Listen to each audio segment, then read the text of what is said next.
Christmas Day 2024. I'm broadcasting here from Champaign, Illinois, and you're watching Co-op for Two. My sleep schedule's been a bit messed up, so we've been doing some last minute, sort of no advance notice, random live streams the last couple days. And I've been feeling a bit of an itch to play some science fiction escape room mystery games. I recently did a holiday gift guide to tabletop mystery games, and I realized how few science fiction games there are in this space. And so I've been scratching around for a few, and this is one that I don't have high hopes for, but I'm sort of itching to play. Let me check in with the chat, see how everyone's doing. We've got some regulars managed to find this stream. I just posted about it an hour ago. Is there anyone else in the chat who doesn't normally get to join us for live streams? Because this is a very unusual time for me to be streaming. It's noon on a Wednesday. While I'm waiting for you to reply, I'm curious what everyone's background is with Star Trek. Now, I used to watch the original series with my father growing up.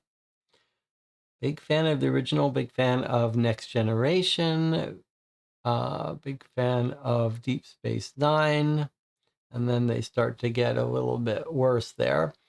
We did recently, my friends and I, marathon watch Strange New Worlds, which is not bad. It's got some moments. I do a lot of hate watching of shows, and that has a little bit of everything in there, but some real hate watching as well. And waiting for the next season of Strange New Worlds to come out. One thing that I've been meaning to watch, though, that you guys may not know about, there is a fan-made, serious, fairly substantially budgeted show called Star Trek Continues. And it's an attempt to finish off the original series. And their tagline is finishing the 5-year mission or continuing the 5-year mission. And it looks pretty cool. It definitely has a vibe of the original series. And there's like a dozen episodes. And I think my friend group here is going to sit down and marathon that one of these days. But does everyone know about that? I mean, it looks pretty impressive. Let's see. DJ Moneycut says, I'm watching while out doing my daily 2-hour walk. 2-hour walk, that's a serious walk. Later, I'm going to make bread. We make bread constantly here. My wife has gotten very good at it. Sourdough bread. And secret seems to be a very hydrated loaf. Much, much more wet than you would think. Fun fact, the guy who plays Scotty on Star Trek continues is actually James Doohan's son. That's pretty cool. All right, let's talk about Star Trek Cryptic for a minute here. There's 2 games in this series. There's an Indiana Jones Cryptic and a Star Trek Cryptic. They're both made by some team up between Funko and Prospero Hall. Funko and Prospero Hall put out a lot of IP branded games that are very affordable, and they're very hit and miss.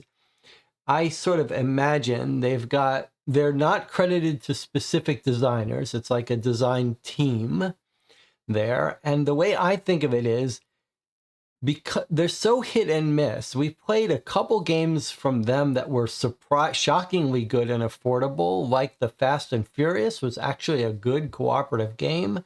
But then we've played, what was it that was quite bad?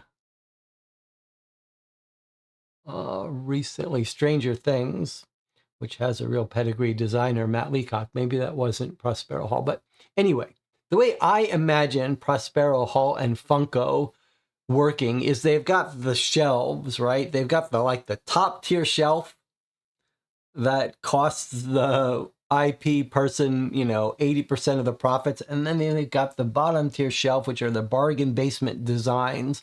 And they're just putting miscellaneous designs up there without themes. Someone comes to them and says, hey, we've got the IP for Star Trek. It's going to cost you 8 points to do it.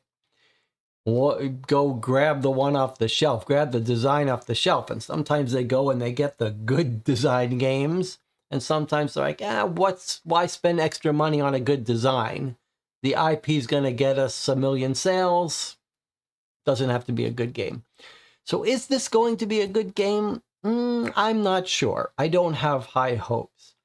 I do think it's fair to say that we're not expecting this to be particularly challenging.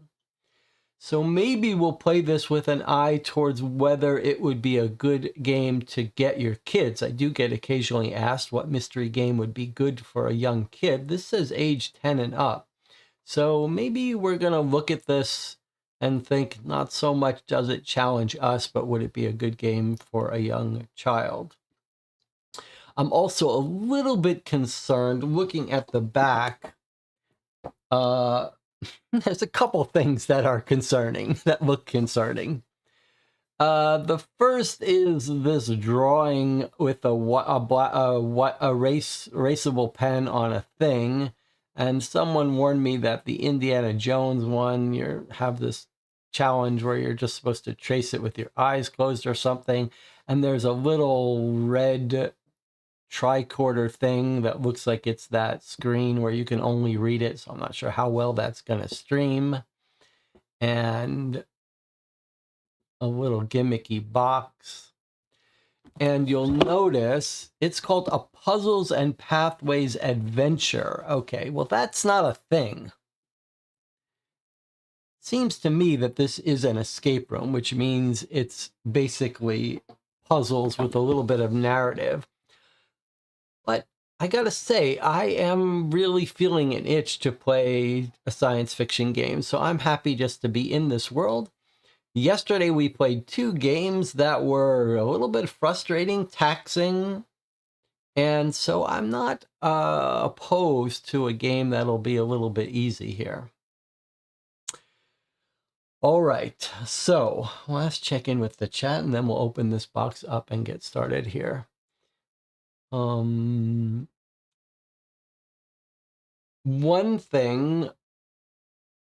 other thing I wanted to mention is that I've been playing a lot of shorter games in the last couple of days, and I just posted a review of Box 2. I feel like we played a whole bunch of great games, and then we hit a rough patch, and the last 3 or 4 games have been not so good, and they've been shorter. But on this Friday, we're going to start playing a print and play big, massive game called Razorhurst Blood Alley, which is by John Keane. We've played his previous game, Razorhurst, and loved it. And it's a very strange game, sort of an alternate reality Sherlock Holmes consulting detective based on true crimes. Lots of reading. Will take us probably 4 sessions to play. So if you're looking for something epic and different and difficult, you might want to join us Friday for that. Okay. With that said, let's get into Star Trek Cryptic. The other thing here is that I believe the Game Night series, which is Board Game Geek's local YouTube channel with nice long playthroughs and a good group, I believe they played through this. So this playthrough doesn't serve a purpose in the way some of our other playthroughs do, but that's okay because I'm doing this for my own reasons. All right, are we ready? Is everyone ready? Anything else to say about your Christmas? Did anyone get any good presents? I know Shazner was introducing his sister to Mystery Games, and they played my demo case for New York Noir. Melissa said, my son and I played Indiana Jones game, and it was pretty easy. Okay, I expect that will be similar. This will be similar. Teresa said, I did. I got a lot of Amazon gift cards. If you're interested in making a Sherlock Holmes consulting detective style case, I hope you'll stop by the Board Game Geek webpage for New York Noir, the game that I've been working on. That's behind me there. It says high and low. And consider writing a case for New York Noir. Now, I have a new case idea. And I've got a case I'm really excited about. I just have to sleep on it a couple more weeks before it all falls into place. Did I get anything interesting? Well, I did get one thing and one thing I'm planning on getting. I got a compressed air blower, so I don't need compressed air cans. But I'm going to buy a new 3D printer this year, and there's a new one I have 2 possibilities. I could buy a Bamboo Labs P1S is the model that currently exists that appeals to me, multicolor 3D printer. But they've been teasing that they may come out with a new one at the beginning of 2025, so I'm tempted to wait for that. But there's another model of printer that is in the same footprint style, a Core XY, if you know about 3D printers. The Anycubic S1 combo S1 that is going on sale or taking pre-orders in the next 2 days. And I'm tempted to pick that up. Anyone else has 3D? The 3D printing is amazing. I've had a 3D printer for 5 or 6 years, maybe a little more. It's a little bit still in the zone of you need to be able to tinker with it, but they're getting to the point where they're fairly painless to use, and they're pretty amazing. Nathaniel Robbins says, deworking. The quality of the Trek board games has been high in the last 2 years. I have hope. There have been some interesting Star Trek games. There was an interesting one that was sort of a social deduction, paying with money. It was all about paying with money cards, and there was Star Trek Ascendancy, which looked pretty good, a sort of space warfare game. But this is a totally different thing. Okay, let's open it up. Let's see what we got.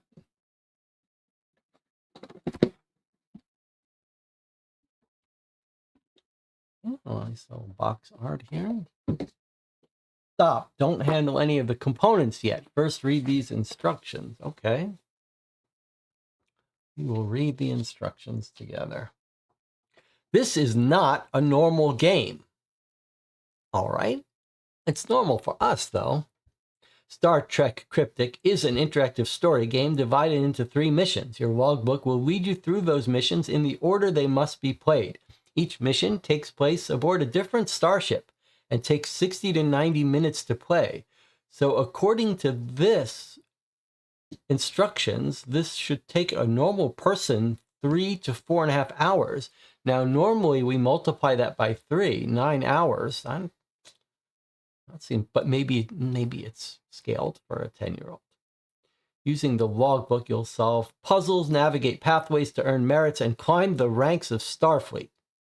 Find out if you deserve to captain a starship and boldly go where no one has gone before. Okay, this all sounds appealing to me. Learn how to play with a quick video. Okay, I don't like that. I don't want to learn how to play with a video. I want to read the instructions and learn how to play. I don't like the videos. That robs me from the fun of reading the book. Reading the instruction books are the best part of board gaming to me. Puzzles. As you read the logbook, you'll encounter puzzles to solve. You must find the right answer to the puzzle before you can continue the mission. First, set aside the number of merits shown below the merit symbol at the bottom page in the logbook. Okay, set aside 3 merits. Puzzles don't require outside knowledge. You may find it helpful to take notes. You can use the clear pathway screen and dry erase marker in the game, or grab some scrap paper and a pencil. Finding the answer. Each puzzle has a single answer that's 1 or 2 words long. Some puzzles show boxes outlined in red, indicate how many letters are in the answer. As you solve the puzzle, you'll determine letters to fill the boxes.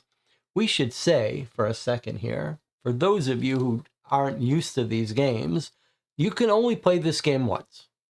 This is a $25 game. I purchased it myself with help from the Patreon supporters of this channel. So once we get started and finish the rules, if this game looks appealing to you, stop watching this video. Go pick up the game, maybe play it with your kid or wife or husband. And you can come watch this video after you play it and see how we did compared to you. But don't feel any need to stick around with me here if you think this is appealing. Okay, anyway, so sometimes you are told the number of letters. For example, in the logbook, there are 4 red outline boxes. Solving the puzzle, the player forms the word warp, which is 4 letters long. When you think you know the answer, look it up in the hints and answers index at the back of the logbook, which is arranged alphabetically. If you're correct, you'll be instructed to gain the merits in the puzzle's pool. Place the merits you gain in the mission envelope, adding them to any merits gained from previous puzzles and pathways. You can make change at any time. Okay. I like this. We're trying to get promoted in Starfleet, a little bit of motivation to get a good score. Other puzzles show a few possible answers for you to choose from, written in the logbook in red. When you think you know which one is correct, look it up. Getting a hint. Each puzzle has a hint word in the footer at the bottom of the page. If you'd like a hint on how to solve the puzzle, look up that word in hints and answers, indexed in the back of the logbook. Okay? Be warned, hints make you lose merits. This is exactly how hints should work. I've been pushing this for a long time. Hints should be available and penalize your score. That is the way to do hints. Okay. You can't lose merits. You can't lose more merits than there are in that puzzle's pool.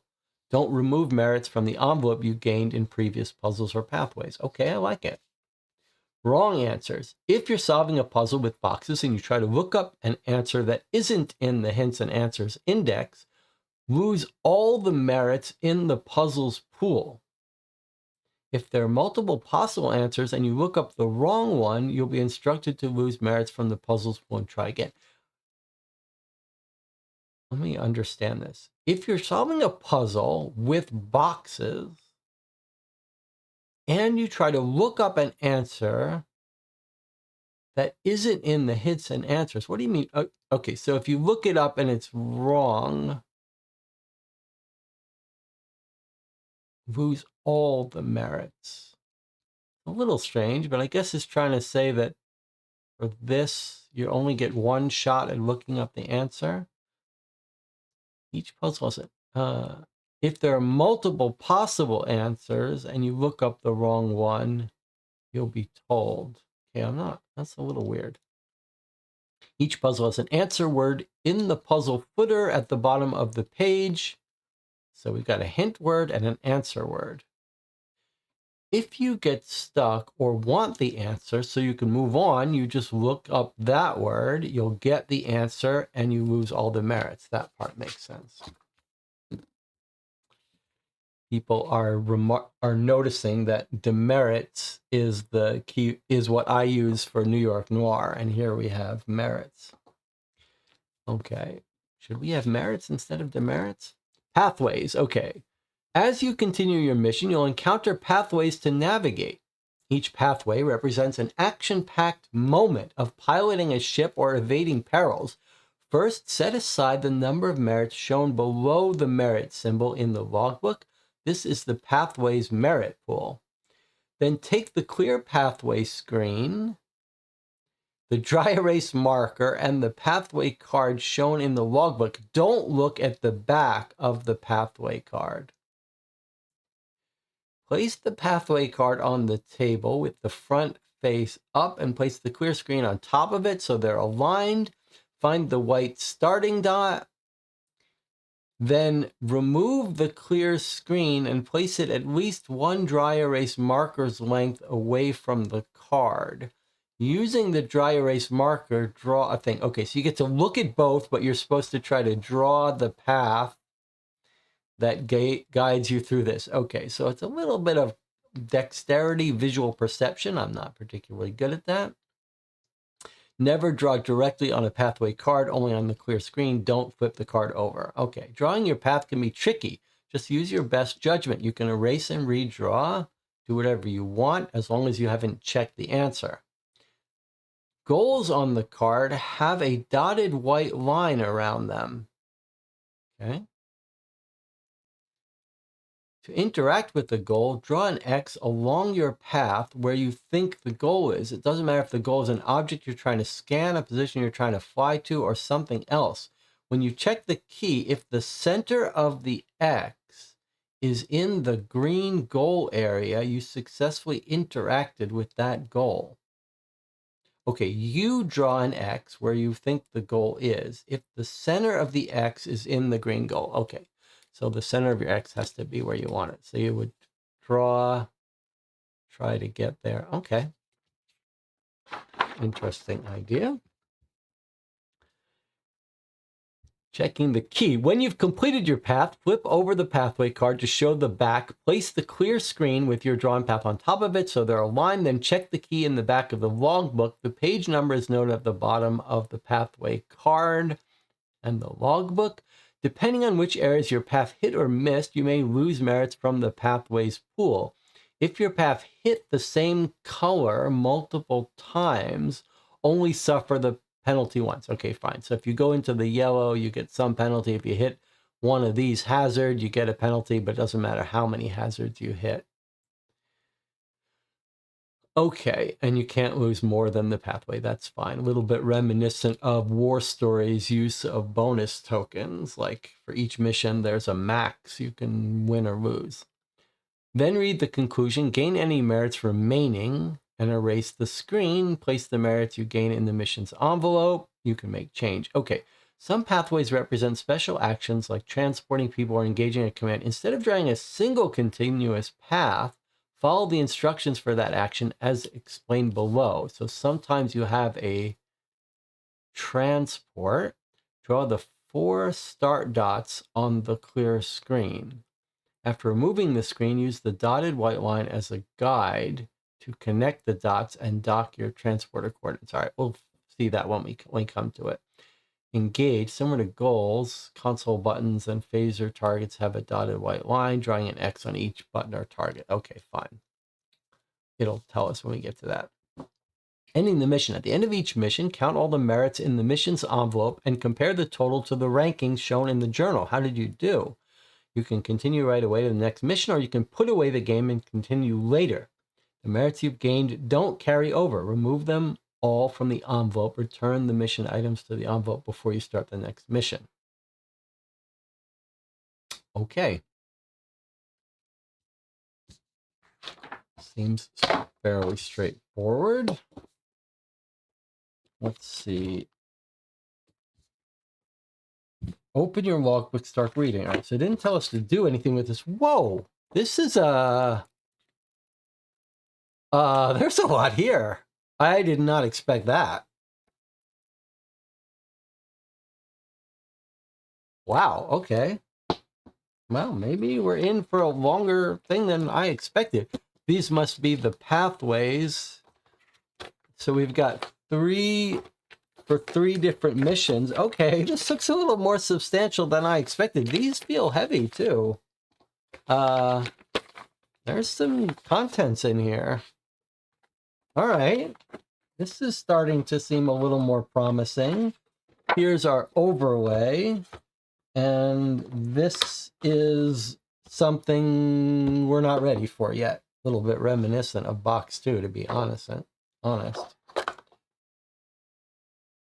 Okay, but we're not supposed to mess with any of this. We're just supposed to follow the instructions to read the logbook.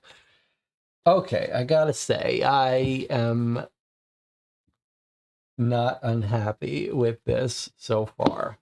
Let me check in with the chat here. Has anyone played Looney Quest? It's the same chasing mechanic, but video game themed. I remember a different game that had that mechanic. Was it called like Doodle something? Maybe it was Looney Quest. There may have been multiple games there. But yes, it had a similar drawing mechanic.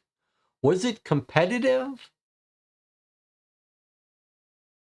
I thought there was one called Doodle something, but maybe it was Looney Quest. And maybe there are multiple games. Okay. Well, I have to say, I am so far, it's exceeding my expectations. Personal access display device. Encrypted communication, personal logbook. Okay. There is a way out of every box, a solution to every puzzle. It's just a matter of finding it. Captain Jean-Luc Picard. I wish I had some sound effects. I should have come up with some sound effects here. I have a soundboard, but I don't have any little science fiction sound effects. Okay, the USS Euclid. Personal log. It's my 3rd week as a cadet aboard the USS Euclid. Things move much faster here than at Starfleet Academy. The Euclid is a Galaxy-class ship led by Captain Coleman and filled with more cadets than I can count. It'll be hard to stand out and earn my first promotion, but there's no time like the present to make a good impression. Our first assignment is at a Federation research outpost on Arcanus 4, on the outskirts of the Federation Klingon border. Despite the Khitomer Accords, a Klingon general named Bototh has declared his intent to reclaim the Arcanus system. Bototh refused to talk with the Vulcan commander of the outpost, so Captain Coleman has been dispatched to negotiate. On the way, I'll be brushing up on my Klingon. Computer, end log. Open the envelope labeled USS Euclid and continue to page 2. Okay, so our first mission on our first ship, the USS Euclid, Starfleet Registry 71843, a Galaxy-class starship, launched stardate 41168.3, Utopia, Planitia, Fleet Yards, Mars, Sol Sector, United Federation of Planet. All truths are easy to understand once they are discovered. The point is to discover them. Okay, so this would be your time to stop watching if you think you might want to buy this and play it yourself. Certainly seems like there's going to be a non-trivial amount of content here.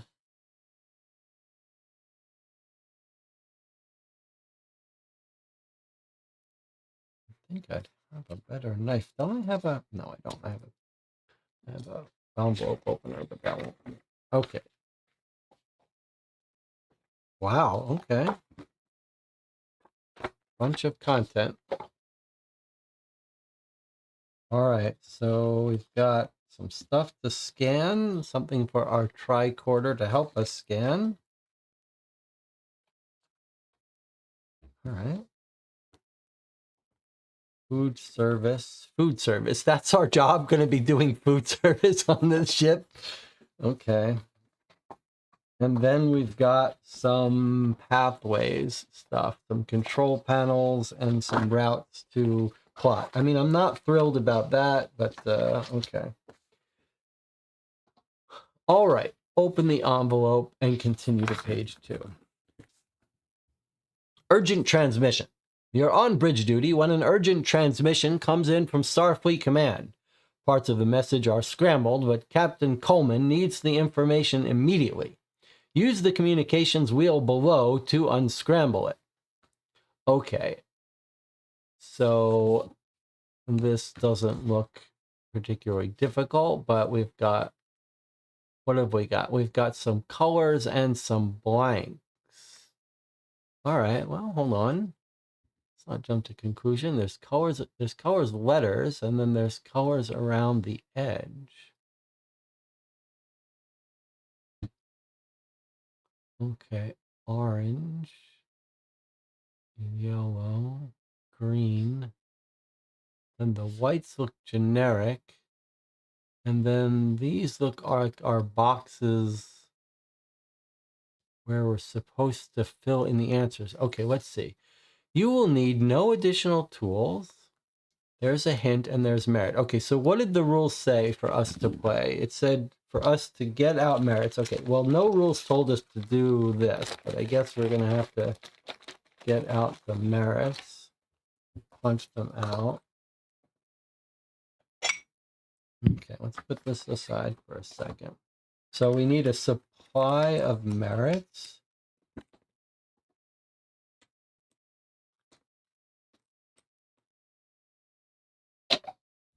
Okay, there's our merits. That's our total supply. And then maybe we need a container for our merits for a given task. So this says we've got 3 merits for this task.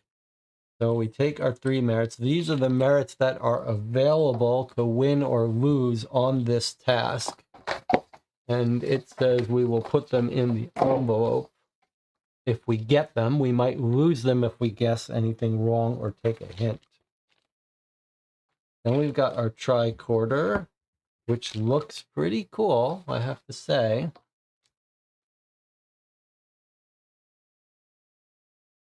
Pretty neat.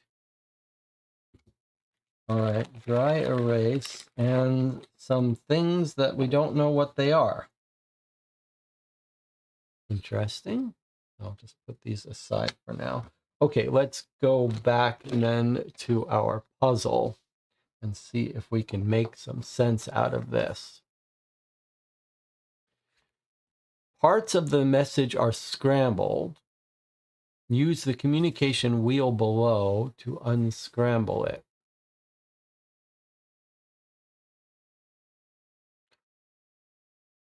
Okay, looks like this is going to be the answer, the boxes. So we know we're looking for a 7-letter word, but I guess the whole message is this. We only care about the last word. And we think what? That this is going to be a green word and a green letter and a blue letter. So could be LT, LC, DC, DT. Okay, so most likely is going to be LT, I guess. But it's a little bit, I don't know why these rings are around here, but okay, let's see if we can put together this top word. Maybe we'll give it some context. So is this going to be this F or N? Let's see, F. Is that an S? That doesn't make sense. This is an N or U. And then is this white or is this color? I think the whites, are the whites blanks? Seems like we should be able to get this first word most easily. How about E, S?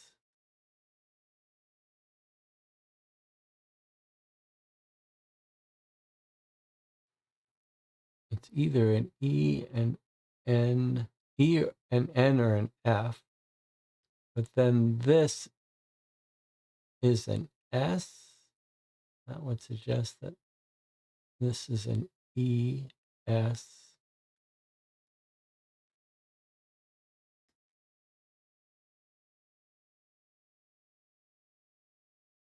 What's the name of our ship? Euclid. It's a little odd because we've got so many colors here. Where are the colors around here?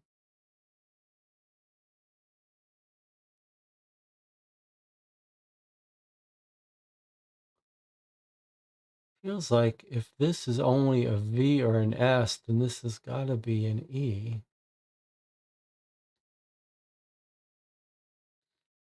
But maybe it's not colors of letters. Am I doing something wrong here? Let's see what the chat thinks. Is the color wheel the pattern of the letters? It might be off one unless the white spots are supposed to be purple. The color wheel is the pattern. All right. Well, I don't know what you're suggesting, but I do see now. Okay, so look, orange, yellow, green, and then we've got a unknown, but we think it's going to be this dark green, and then blue, purple, orange, yellow, light green, dark green, blue. Okay, so essentially we can use this circle to give us the colors that are missing here in white. All right, well, that you would think would be enough for us, but I was still having a little bit of a hard trouble. Okay, so we know, let's not do it that way. We know what the color of each square will be. Let's just see something. 4, 5, 6, 7, 8, 9, 10, 11, 12, 13, 14. Looks like 5, 9, 12, 13, 14. And we've got 4, 7, and 7, 14. So each letter is only going to get used once. Okay. That makes life a little easier for us, doesn't it? All right. We still got surprisingly difficult for our first letter. We've got F, N, or E here. And then here, it looks like S or V. And then here, light green, is it only, it can't only be the U. No, U or N. And then we said this color is going to be the dark green, which makes it a D or an L. Okay. So what is that word then? Has to be E, V, E, S. That's confusing me. Unless we think this isn't really a word. Should we only concentrate on this word down here? And this is just scramble stuff. So dark green, blue, purple, orange. So here we have yellow, light green,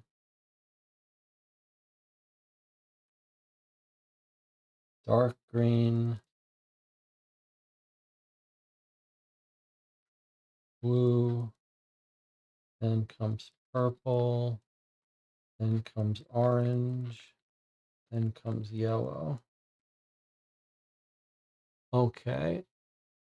So for yellow, we have a V or an S. For light green, we have an N or a U.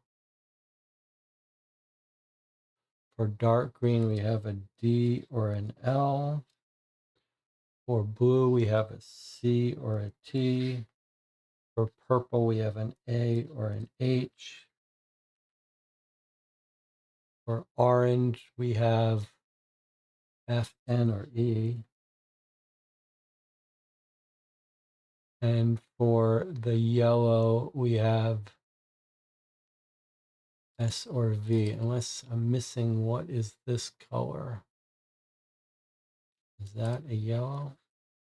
S, V, I. Okay. VULCANS.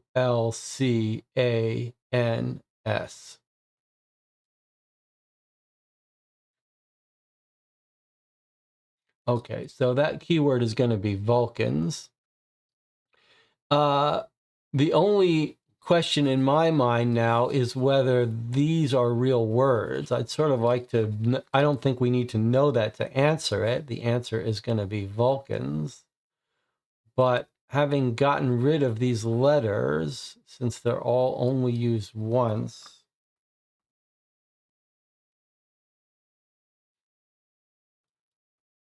what have we got here?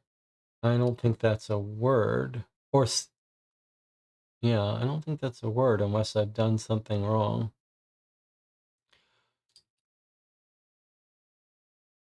And what would be the blue left over? That would have to be a T. And then the purple left over would be an H. And that would be the. Okay, so this is going to say the Vulcans. So then what does this word say? Why am I getting stuck on it so hard?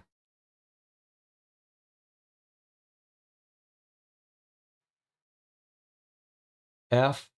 Is this going to be I for find? Yes, this is going to be an I. This is the color of yellow, F-I-N-D. Find the Vulcans. Okay, there we go. Find the Vulcans. All right, so it's nice to know that actually these were full words.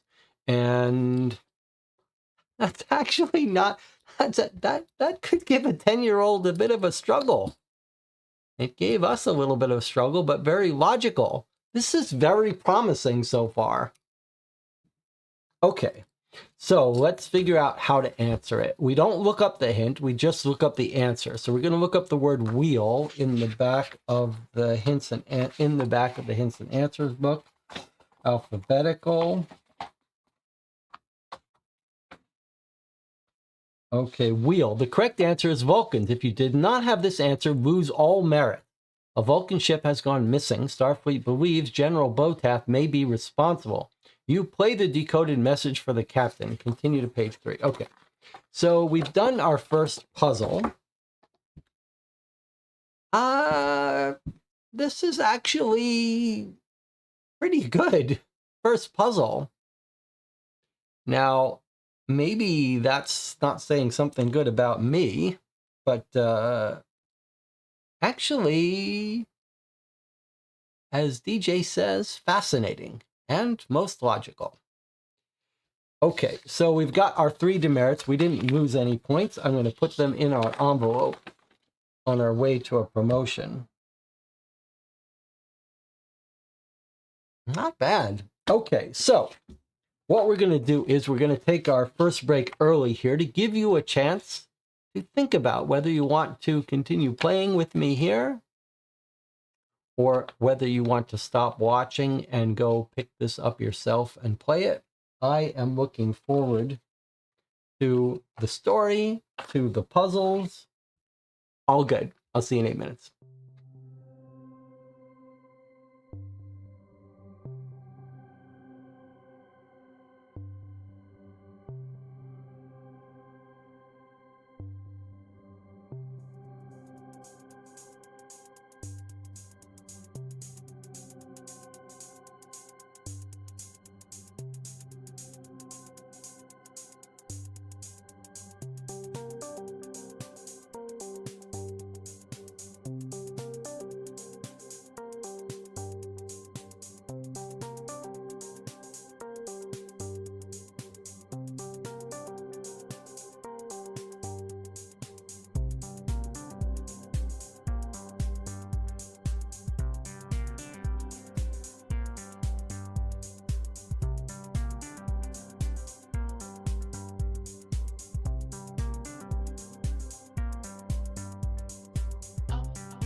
All right, we're back and boldly going where a bunch of people have been before, but we're still having a good time here. So far, I'm more than impressed with this game. Okay, moving on to the next page. Let's see, how many people are still joining me here? 13. I guess we lost a couple. All right, now we've encountered an ion storm. Fearing the worst, looks like we're going to have a tracing thing. Our whole opinion of this game may change right now. Fearing the worst, Captain Coleman immediately sets course for the last known coordinates of the missing freighter Shavas. Upon arrival, it appears an ion storm disrupted the freighter's communications. The captain orders a team to navigate the storm and assist the freighter. You volunteer to pilot the shuttlecraft. Navigate through the storm, fly within scanning range of the Shavas. Interact with the Shavas, avoid the plasma bursts, avoid the storm's gaseous clouds. Okay. We need the ion storm pathway and the clear screen. Okay, so here's the second mechanic. These are all double-sided. Okay, we'll try not to look at the ones we're not doing. This is the task we're up against. There's our ship. We are trying to navigate here. Avoid the plasma bursts, which are here. Okay. This may not go well for us. All right, so we need our plastic overlay. Where have we put that? Here in the box. All right, so The easy mode would be just overlay it and draw it like that. That's what we want to do. And then we want to put an X in this box. But the rules say they want us to separate these by this, and then I'm supposed to draw it. Now, what was the rule about this dot? Like, maybe it's trivial that I know where the dot is, or should I be drawing overlaying it and drawing the dot? Find the white star, draw a dot in the same spot. I see. Okay, so then remove it. So what it says is first I should put this over this, align it, and then draw the dot.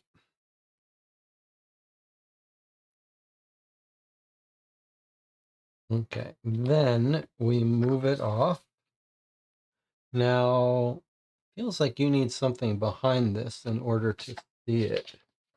We have a nice blank piece of white paper. Yes, okay. All right, I'm not going to worry about keeping them too far distant. Let's use a marker. Okay, so this is where we want to end up. I mean, maybe I shouldn't be taking this quite so seriously. The problem is that this isn't the right size. I think that could cause problems. It would be nice to get a piece of paper that's exactly the right size. Let's see what we can do here.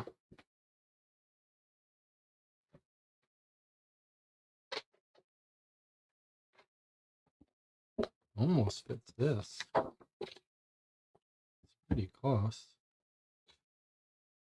Just draw on this. All right, but that's not going to work for us.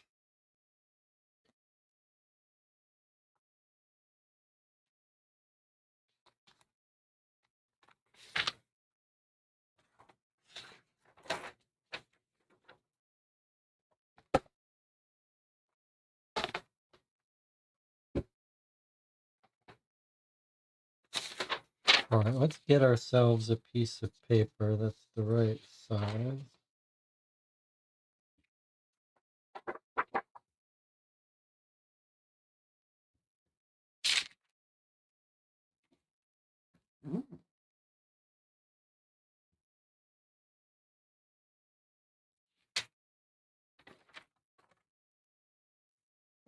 I mean, if it's worth doing.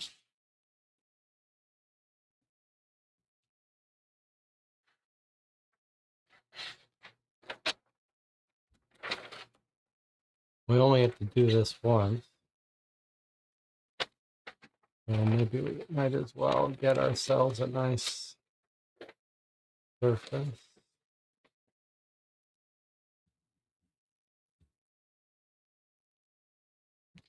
Okay.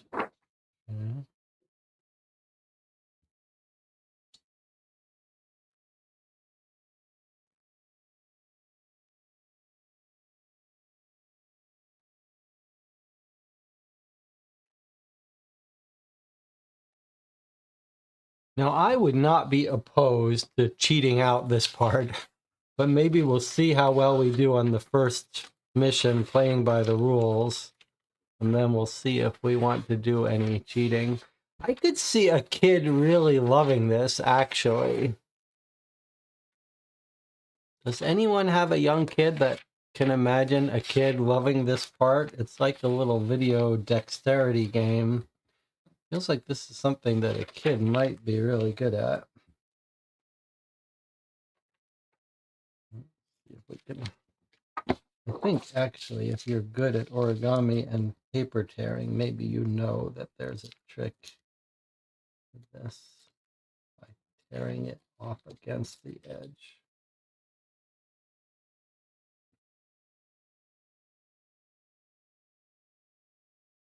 Okay. All right, so now we have our backing. so that you guys can see this a little better. I'm not going to worry about making it a full length off. All right.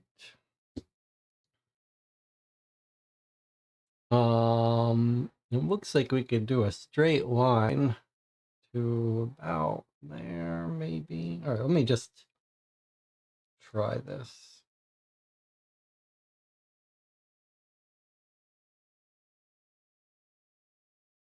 And then up through. That feels like it safely get us in there. So that's how the game wants it. Already the dry erase is run out. All right, but then we're allowed to modify it after we do it if we think like this feels like it's coming a little close. Now, what are the rules? Are you allowed to go like, no, you're not allowed to go here, but maybe like that instead.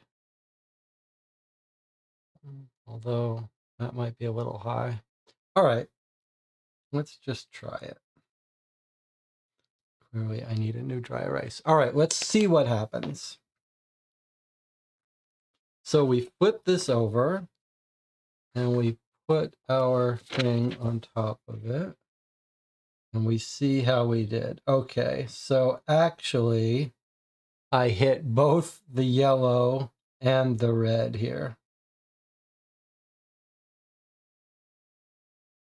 All right, so we got 2 penalties. Let's read the rules about that. Page 70.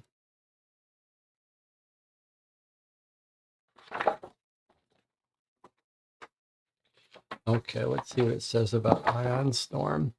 If your path hit any red, you can't dodge all the plasma bursts, and several hits weaken the shuttle's shields. Lose 1 merit. Okay, how many merits should we have started out with? 3 for this mission.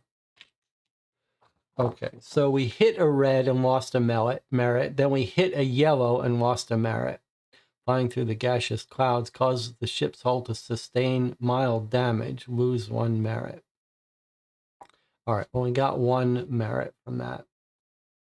All right, so now we know we're going to have to cheat a little bit to overcome my spatial issues. The storm seems to be worsening, and you're barely able to position the shuttle within sensor range of the Shavas. There's no answer to your hails, and scans indicate the freighter is moments away from destruction. Gain any remaining merits, continue to page 4. Okay, so what we'll do is, since this is not, so we lost 2, we kept 1. All right, so that's pretty bad, but we'll do a little bit of cheating around that in the future. And we'll do that quickly since obviously it's not the most enjoyable part. All right, but clever system. Clever system. Next page. Looks like we've got another tracing system. Vulcan Rescue. Your scan detects several life signs on board the Shavas, but the Iron Storm is interfering with the Heisenberg compensators. You only have a brief window to transport the Vulcan survivors off the ship before it explodes. Lock on to their transporter coordinates before it's too late. Draw the 4 start dots on the clear screen. After removing the screen, use the computer's dotted line as a guide to connect the 4 dots and lock onto the Vulcan's transporter. All right, let's see how this works. So it wants us to find the Vulcan transport, which looks like this. Okay, I see. So this is the tracing thing. Okay, so it wants us to put this over this. Draw the dot. Use my own white thing. So there's our 4 starting dots. And then what does it want us to do? After removing the screen, use the computer's dotted line as a guide to connect the 4 dots and lock onto the Vulcan's transporter. Avoid walking on too close. Special, transport the 3 Vulcans. Boundaries, avoid walking on too far. So we don't want to go onto them, but we don't want to miss them. But what is the special? I don't understand that part. Special. I guess that just means the special rules are do this. Okay. Now, all right, we're not going to worry about the punishment for this stuff. We're just going to do it quickly and have fun, and I'm not going to punish us. I'm just going to pretend we're undergoing training.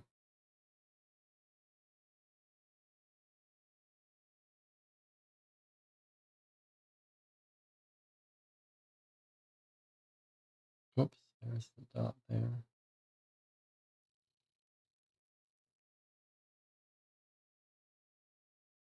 Okay. All right. Let's just see what happens here.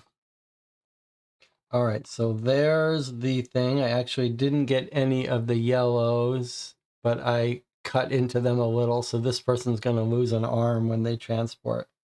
But really, that's it. All right, I'm gonna give, that's close enough. That's how I'm going to do this. I'm going to just say we're close enough. If it's really bad, we'll punish us. Okay, so, and then it wants us to turn, so there were 3 points for that.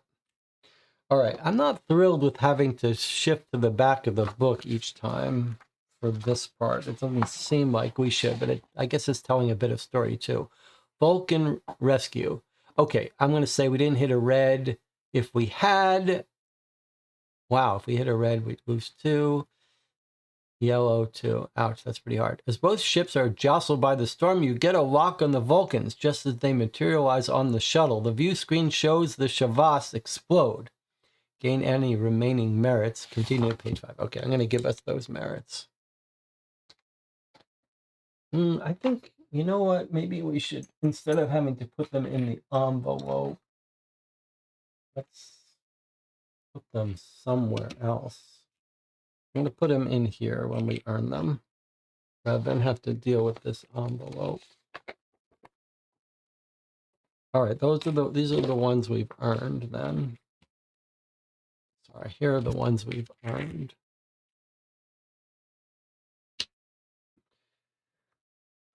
Maybe we won't use this. We'll just put them on the table when we're about to earn them. Okay. Actually, that was 4 we were supposed to get. We're doing it perfectly. Okay. We're getting, it says the next page, not in the back of the book. Okay. Well, I don't know what you're saying. You're wrong about that. One complete. Check page 70. Okay. Here we have personal log. Here's the next thing. Whoops. Oh, just Faminite is suggesting. It feels like it would have been better to put the puzzle on the one page, solution on the next page. Yes, I agree with that. Personal log. I've been studying my old academy notes on Klingon society. They are battle-hardened warriors who adhere to a strict code of honor. Surprisingly, despite their militant culture, Klingons also have a great passion for music, opera, and poetry. Although I didn't fully appreciate it when forced to read it in school, the poem The Fall of Kang still sticks with me. Maybe I should try gag.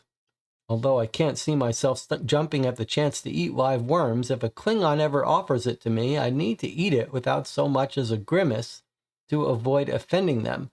I could ease into Klingon cuisine with a cup of Raktagino. But the replicator in my quarters has been glitching. Everything tastes a bit off. It's not enough to bother with a repair request, so maybe I'll put my engineering training to use and figure it out myself. Computer end log. All right. We've got a puzzle. Even after all of your advanced engineering courses at the academy, sometimes the best solution is the simplest. Your first step to troubleshoot the system is to turn it off and then turn it back on again. Follow the restart procedure from the computer's manual file and engage the correct buttons to troubleshoot your replicator. Then you'll need to review the back end of the restart log if you want to see why your leftovers have been tasting off. Here's the restart procedure. Access the console, select manual override, begin calibration, set to 0, restart, system update, restart menu, order water. You'll need the replicator console, and we've got 3 merit. Okay, so we put aside 3 merit on the table. This is what's available to us this round. 3 merits. We're looking for a 5-letter word, and we need the replicator here. All right, let's take a look at this.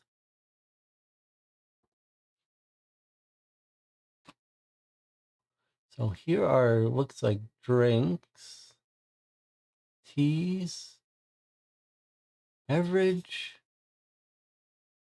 solids, beverage, and other beverages.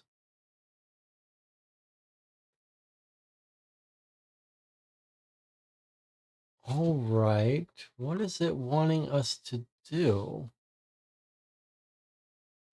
Access the console. Okay. Select manual. There's manual.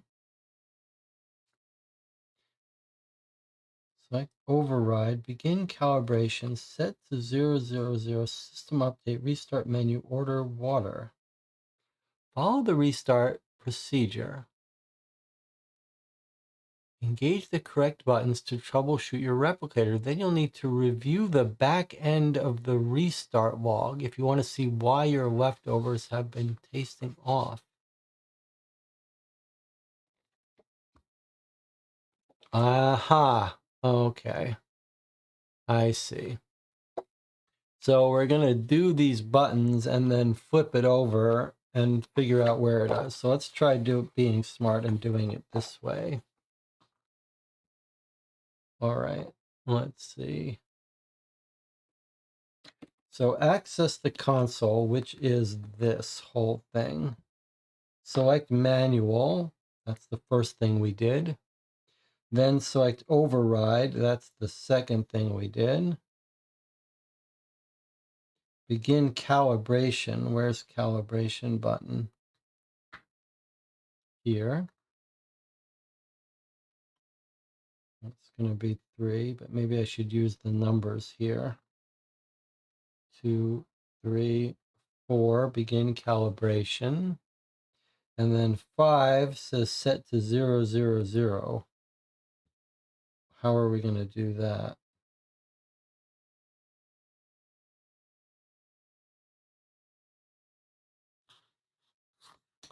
Set to 000. Sorry, let me bring this on the screen so we can all look at the same screen. Set to 000. What would that be? I mean, there's 1 0 here. You think that means like 5, 6, 7 are all here?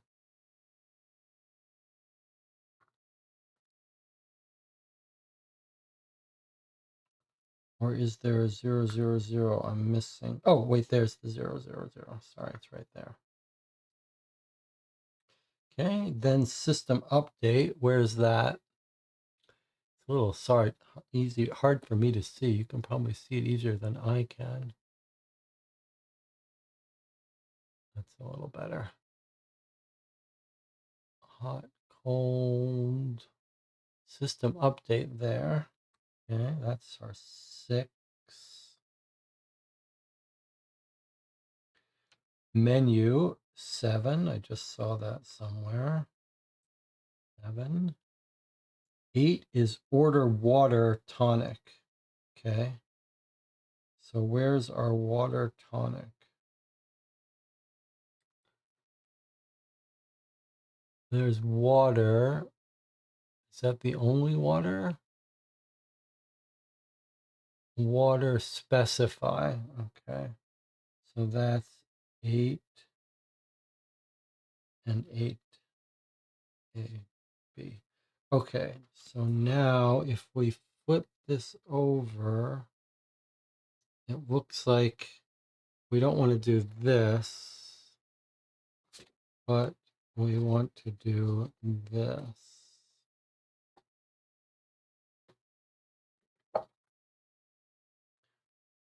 Is that right? No, maybe it did want us. Maybe we do need to flip.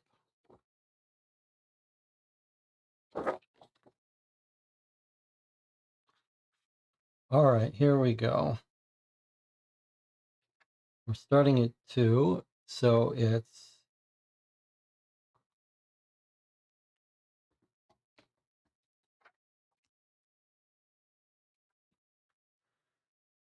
S-A-R, S-A-R-R,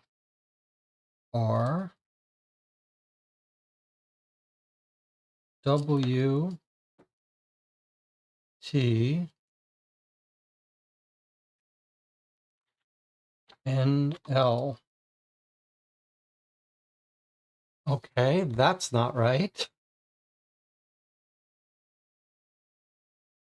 Plus, it's only 6 letters.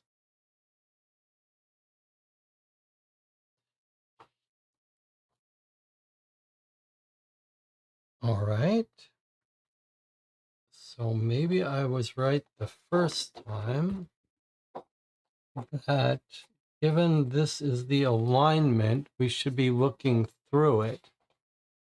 So actually, we want it this way. Okay.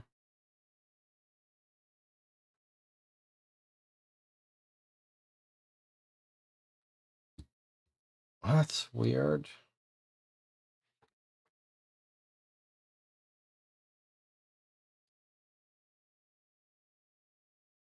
All right. So this means it's a little more involved. Let's try it like this. That's the menu, this whole thing. That's for this whole thing. That's water. That's 6.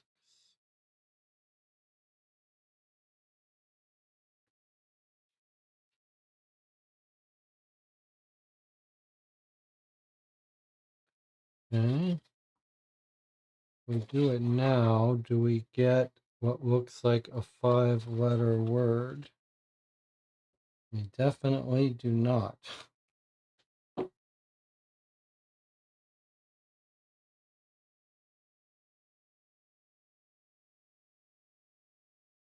Okay, well, let's actually be smart about it. I can definitely see that this is over here. So you can see that this should be this way. Okay, so let's do this way now. So we were right the first time.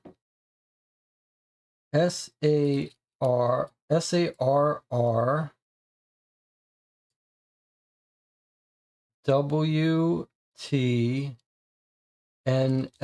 So these are the letters, but now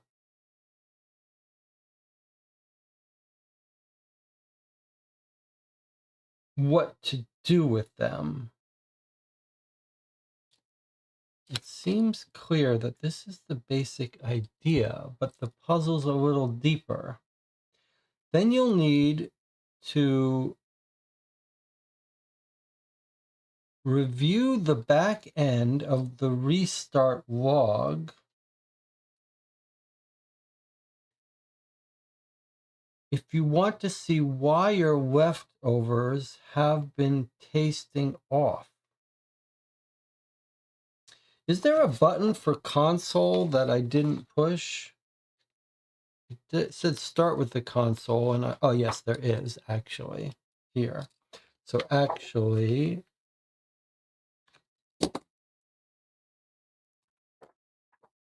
R1 is here. Okay, 1.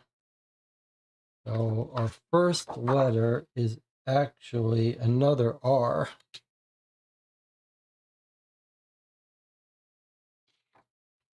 How does that help us?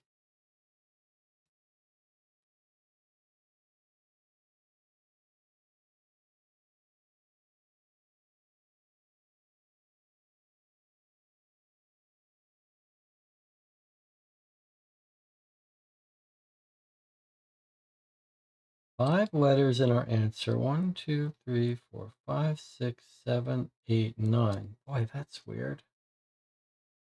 Should only be 8, though. That's because this is water tonic. Was 1 or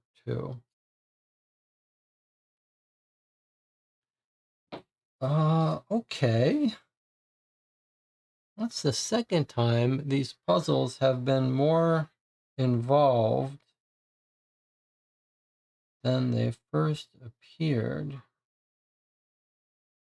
Look at the letters back here. They're mostly R's. R, R, R, R, R, R. What's that all about? What if we just use one of each letter? Does that get us 5?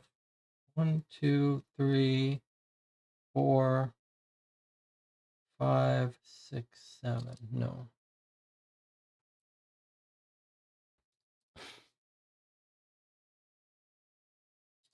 What about different colors?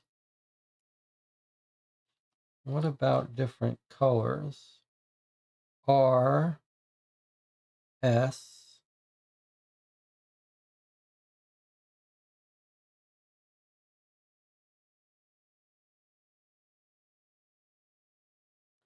then we picked up an A,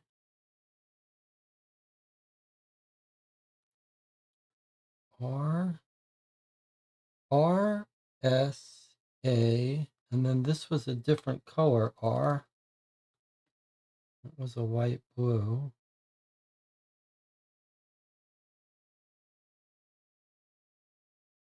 Then we have an R again down here.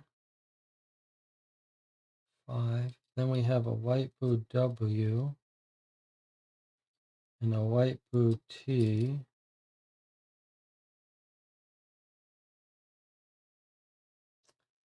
And then we have a white,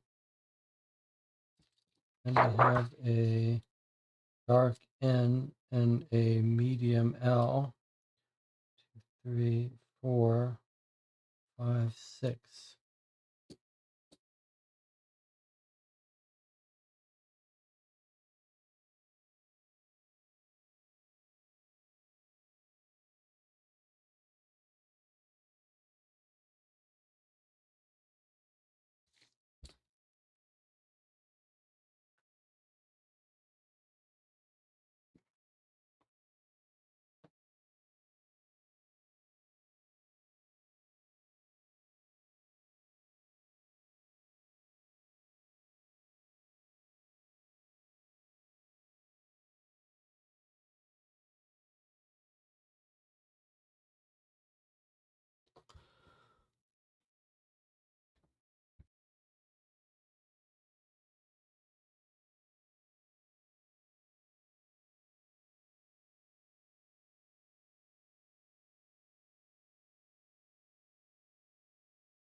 Then you'll need to review the back end of the restart log if you want to see why your leftovers have been tasting off. And it seems clear that we're doing the right basic idea. We're circling the places we've done in order. Manual override, calibration. And then this has the exact same layout is this. But these letters are so weird.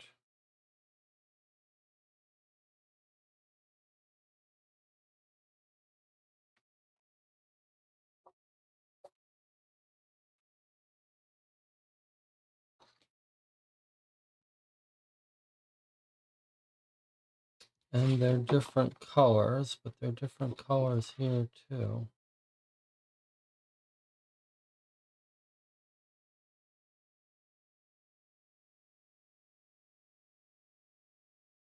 And we think it's only 5 letters. Is there some pattern we're missing about how to get 5 letters from here? But there's only one vowel.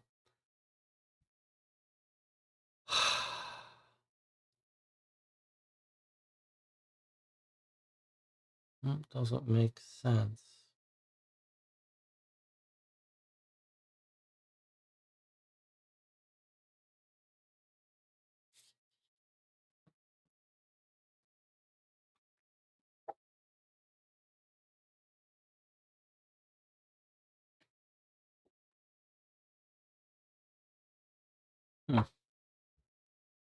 All right, I can see that it's going to help if we jettison our expectation for these puzzles to be kids' game, easy, trivial puzzles, because clearly not. Chat probably has the answer to this, but we've played enough of these games that this is not a child's puzzle. So let's take it seriously and not get frustrated that it doesn't jump out immediately to us. Follow the restart procedure. Engage the correct buttons. Then you'll need to review, and leftovers have been tasting off. And we're coming up with a word here.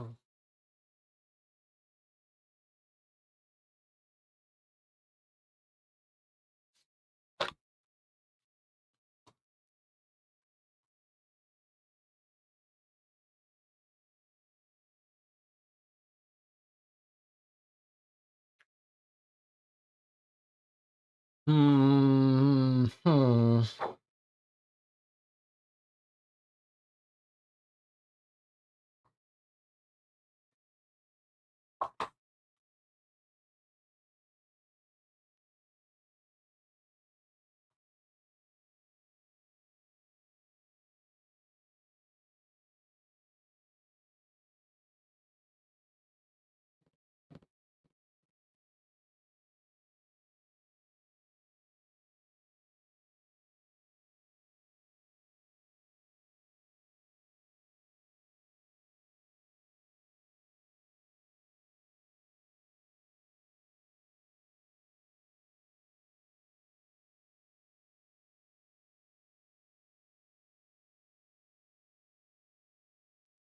Suppose we could take a hint, or I could just look in the chat.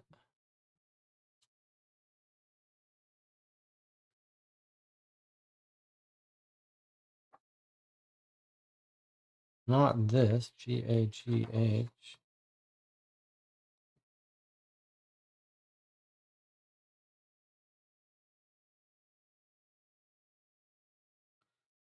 Okay, rather than try to solve it, let's try to understand how we're going to get a 5-letter word out of 8 steps.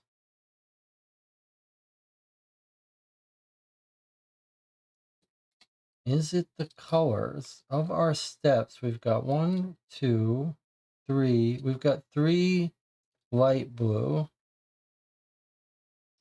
Does that mean we have 5 dark? 1, 2, 3, 4, 5. Unless we don't count the tonic. But why? This is like a double. If we just look at the dark blue, what do we get? R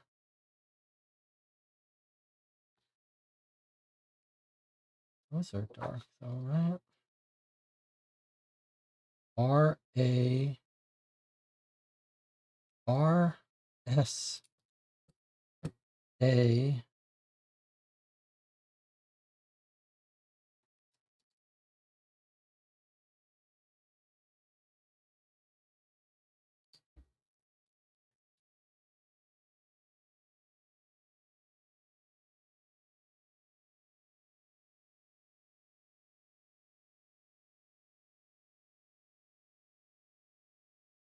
All right, let's look at the chat.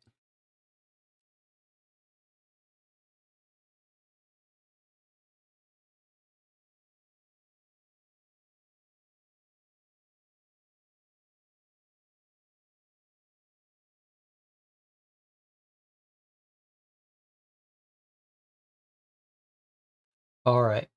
I don't understand what the chat is saying. It doesn't seem like you have a coherent idea yet, but keep working on it.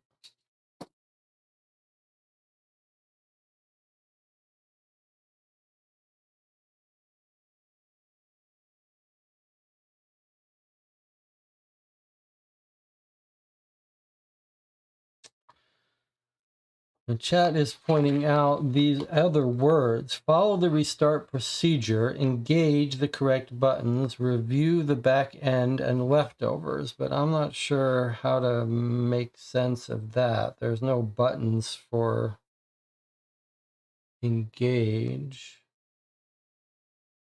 If we look at the rest of the book, you can see color is being used to highlight what to do without being secret stuff. So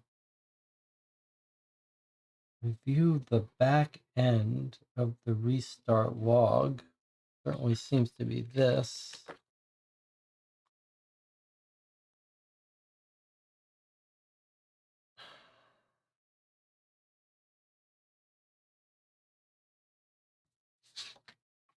These are the letters I get.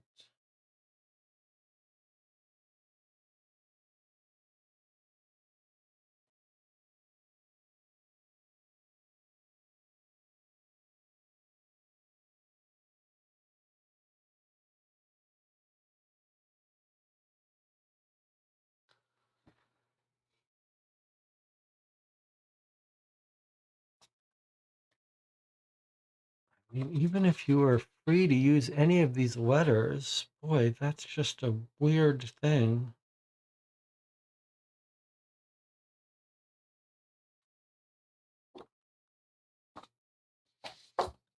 It's not an alternate.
What about colors here? Console is pink. Manual's not. Override is pink. That's 3.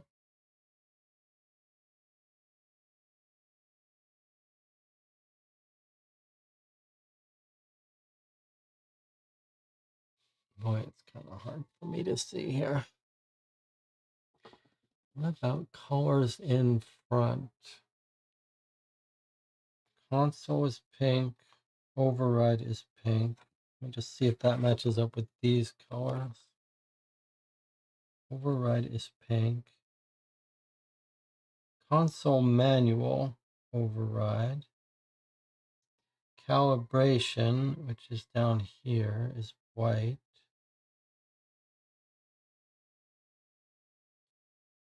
Then 0 is purple.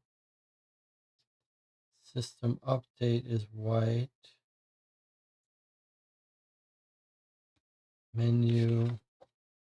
Maybe these are different colors. Boy, this is just a little weird. Console is purple. Manual is dark purple. Override. I am not having fun now. Purple. Calibration is white. 0 is, I guess we're calling that dark. System update. It's hard to see this. It's white. Menu is white. Then water tonic is purple and dark.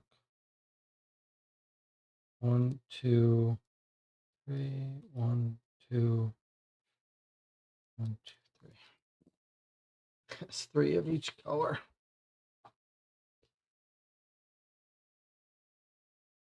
I can't read them well either,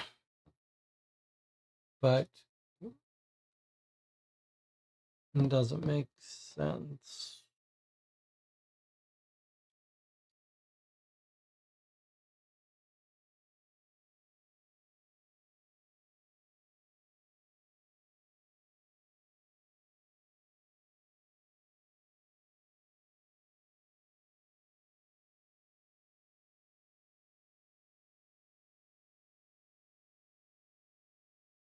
It seems very clear. We go through and push these buttons.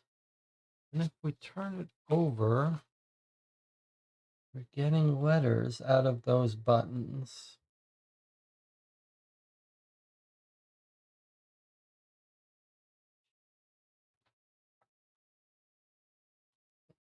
Even if the letter order doesn't matter, we've got one vowel and 8 consonants, and we're looking for a 5-letter word. What on earth is going on?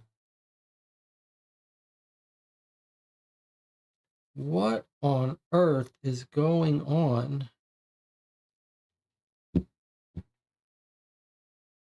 The Spamonite says, I got it. Okay, give it to us. I'm ready for the answer. I'm ready for this to be teamwork because I don't get it. It's the leftover letters. That's clever. Oh, that's so clever. The leftover letters. Why did we not think of that? Why did we not think of the leftover letters? E-R-R-O-R. Well done. Okay. That is a completely fair puzzle. That is a completely fair puzzle.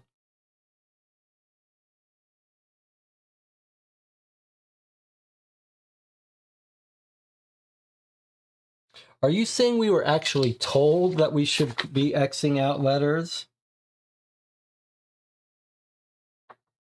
I don't know about that, but that is a completely fair puzzle, and it made sense why we couldn't make anything of this. It made sense why we had too many letters. Okay, well done. So now we look up hungry. No, we look up. Wow, it is hard to read this. I don't know if my eyes are going, but ration.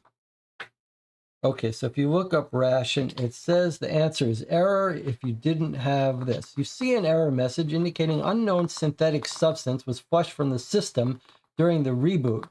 You wonder what it was, but at least your Ractigino tastes good. Continue to page 7.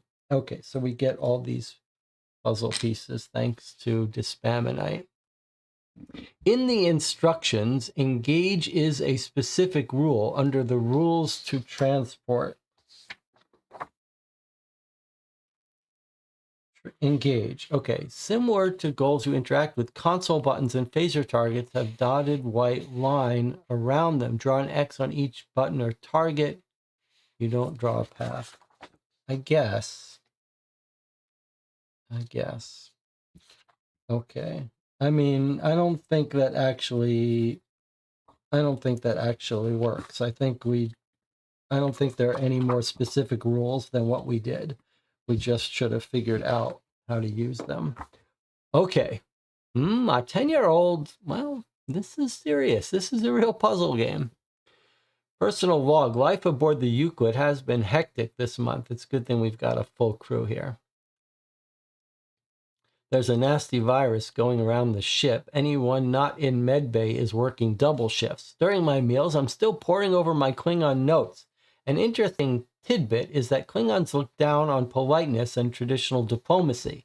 That makes sense because in their culture, fighting brings honor. If a Klingon insults you, you better give as much as you get if you want to get their respect. There's a batleth. I hope I don't find myself as the butt of a joke or on the business end of a batleth, the Klingon's weapon of choice, whether it's from bravado or belligerence. Having to face off with a Klingon's pretty intimidating. Computer end log. Okay, looks like we got another kind of puzzle here. Oh, it was tough. All right, good work to Dispaminite. Medbay is short-staffed, and the chief medical officer requested volunteers to examine the virus that's been infecting the crew. You come in, and Dr. Talay puts you to work.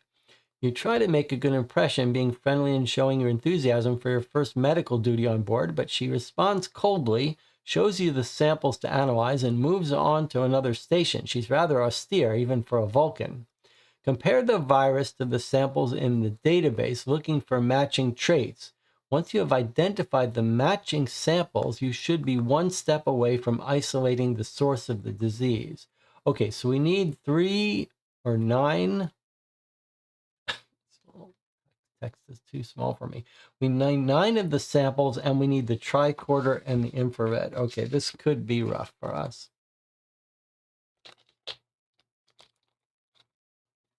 Okay, so here is our... Look how clever that is. Okay, there's our infrared filter, and then we need these. All right, this could be rough. We can always get a hint answer. Unidentified virus. Starfleet Medical Database 4 Delta 1. And then we've got 2, 3, 4, 5, 6, 7, 8. I guess we've got 9 cards here. All right, what does it want us to do? I guess look at them. Compare the virus to the samples in the database. I guess we're trying to compare this virus to the samples in the database. And what are we looking for? Are these letters O, N, S, X, A, T, K? And we're looking for a 5-letter word.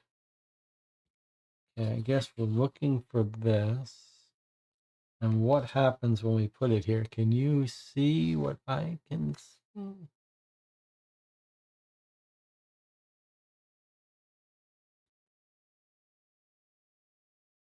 I mean, you're seeing what I can see. These things show up.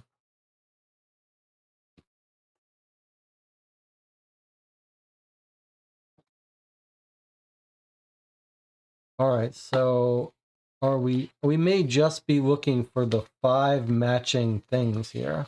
So take a look at that, and then with each letter, I guess, we're going to see if that's in there. So is this in here?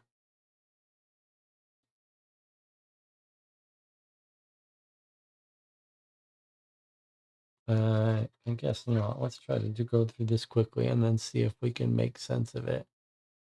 Is this here? Yes. Those little green guys. Maybe that first one was there too. What about this? Circle, circle, circle. Yes, those look like our reds. Wonder if there's some other way we use this information. Like this was red and this was green. All right, let me just try to put these out here for now, and then we'll figure it out. What about this? Yes, that seems to be this larger shape. What about these lines? Yes. What's happening? They're all matching. So what do we do with it? What about all these dots? No. Okay. What about this little creature? Is that in there? No. All right, finally, some of these are not in there. Okay, what about that? Yes. What about this? We said no. All right, so 1, 2, 3, 4, 5. 1, 2, 3, 4, 5. Okay, so we just have to reassemble these letters. That's fine.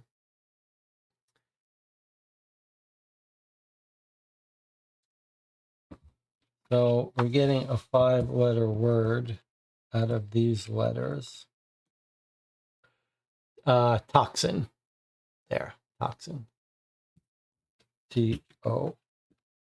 Toxin. Okay, this Spamonite says, got it. I appreciate you not shouting out the answer so that I had a chance and the rest had a chance to figure it out. The numbers tell us the order. Sure enough, they do. That's not really necessary, but good catch. Okay, so toxin. I do think it's very odd that the answer is not like turn the page and get the answer, because now we have to look up slide. We have to look it up even though we know the right answer because there's a story here. You discover the virus is actually a synthetic toxin resembling the venom of Le Matia, a predator native to the planet Vulcan. Could this be related to the synthetic substance cleaned out of your replicator when you restarted it? Continue to page 9. All right, let's not forget. Doesn't remind you. It's easy to forget that we got two more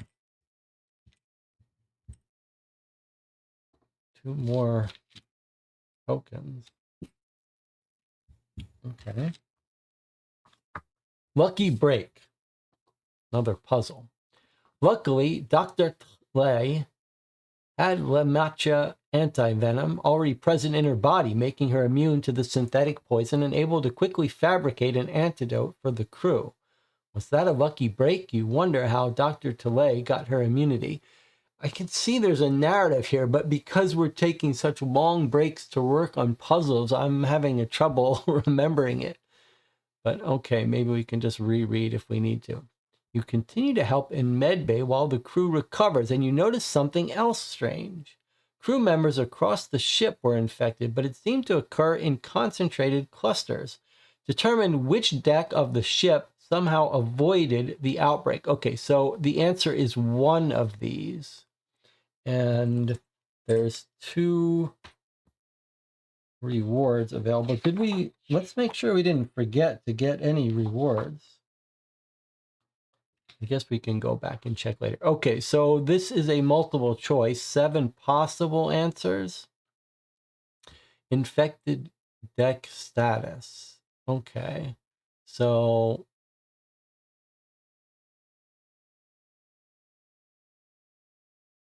is there anything?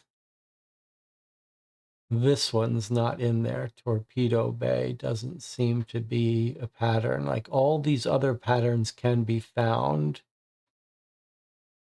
but not the torpedo bay. Does everyone agree it's torpedo bay? That's the only one that doesn't exist in some form up here. Okay, so we think it's torpedo bay. So we're going to look up the keyword deck, see if we're right. The correct answer is torpedo bay. If you were wrong, you lose your merits. Deck 12 had significantly fewer cases of poisoning by the synthetic toxin. You're not sure what you're looking for, but it might be worth checking for anomalies on that deck. Continue to page 10. Okay, so we get these two more tokens. Looks like we're going to have to trade some in. 5, 6, 7, 8, 9, 10 for a 10. Okay. Next page. Jeffrey's tubes.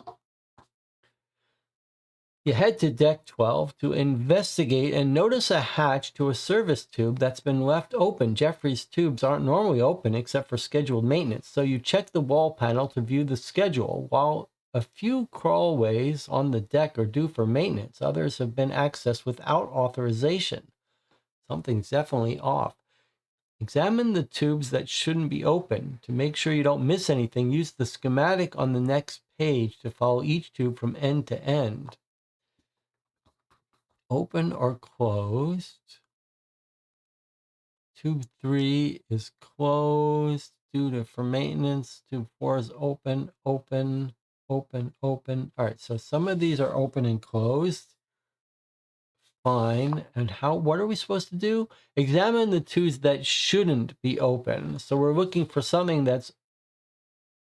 Examine the tubes that shouldn't be open to make sure you don't miss. Follow each tube from end to end.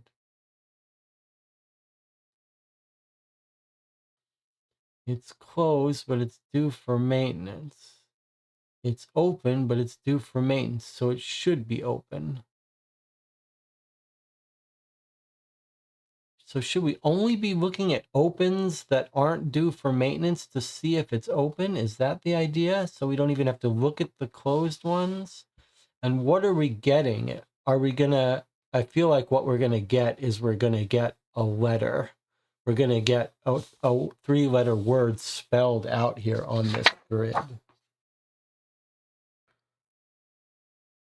Is that what's happening here? I can't say I'm excited about this, but all right. So if it's right, then we should only be looking at open ones that aren't due. So for example, 4. And what are we doing? Are we just...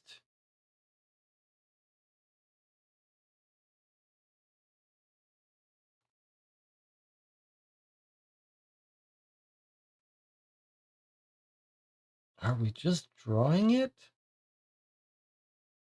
This is a weird... Okay, are we just drawing all of the lines of 4? Surely not. It just goes everywhere. Okay, 4 is open and shouldn't be. 7 is open and shouldn't be. 8 is open and shouldn't be. And 14 is open and shouldn't be. Follow each tube from end to end. I see. Okay, where's 4? There's another 4. Is that the idea? 4 goes to 4. Where's the other end of 4 here? Okay, I see. I see. I see. Okay, so I guess we're doing that. And this is going to be an S. Okay. And then we have 7 is open and shouldn't be. I just can't see it without my glasses, but maybe on the screen I can. 7 is open and shouldn't be. That's here. And where's the other 7? Here.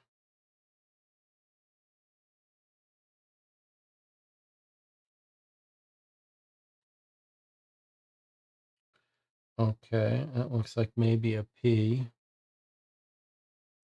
8 is open and shouldn't be. That looks like this is 8 here. And where's the other 8? can see a kid liking this. Here's the other. Oh boy, it's just a little, you need kids' eyes. Okay, that looks like a 9, 5, 12, 8. Here's our other 8. Okay.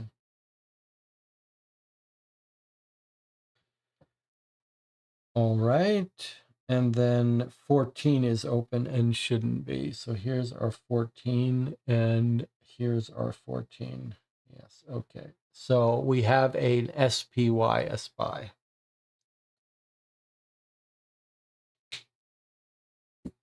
But Tanisha thinks maybe it's the other. Check the closed, check the closer one, closed ones that shouldn't be open. No, I think it's shouldn't be open. So we're following the tubes that shouldn't be open but are. Okay. So I think we've got SPY. That's okay. There were 4 tokens available for this. So there's our 4. I wish there was a better way for me to. Here's the 4 we could potentially win. Okay. So we're looking up the word open.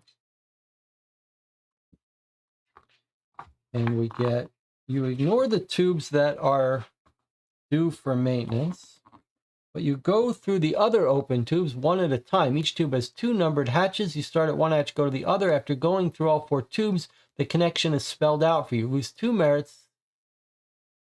I don't understand. Oh, that's a hint. I see. We should be looking up closed. Okay, so that was a hint for that if we needed it, but we don't.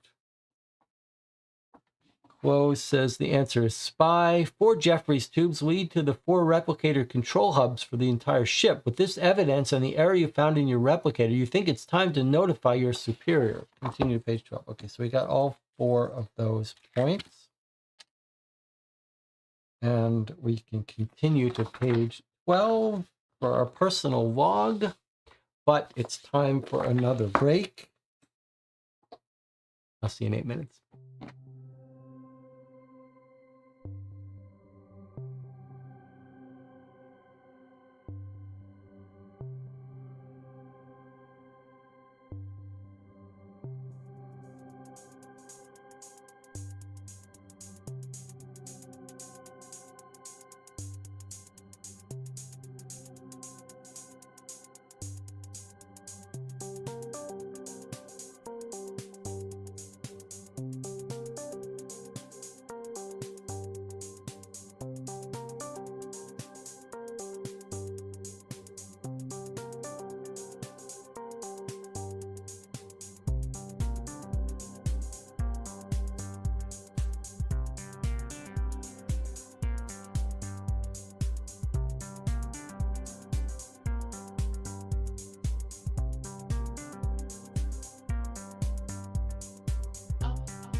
We're back. You're watching Co-op for Two, and we're playing Star Trek Cryptic. What we expected would be a child's game actually has a bit of a challenge to it.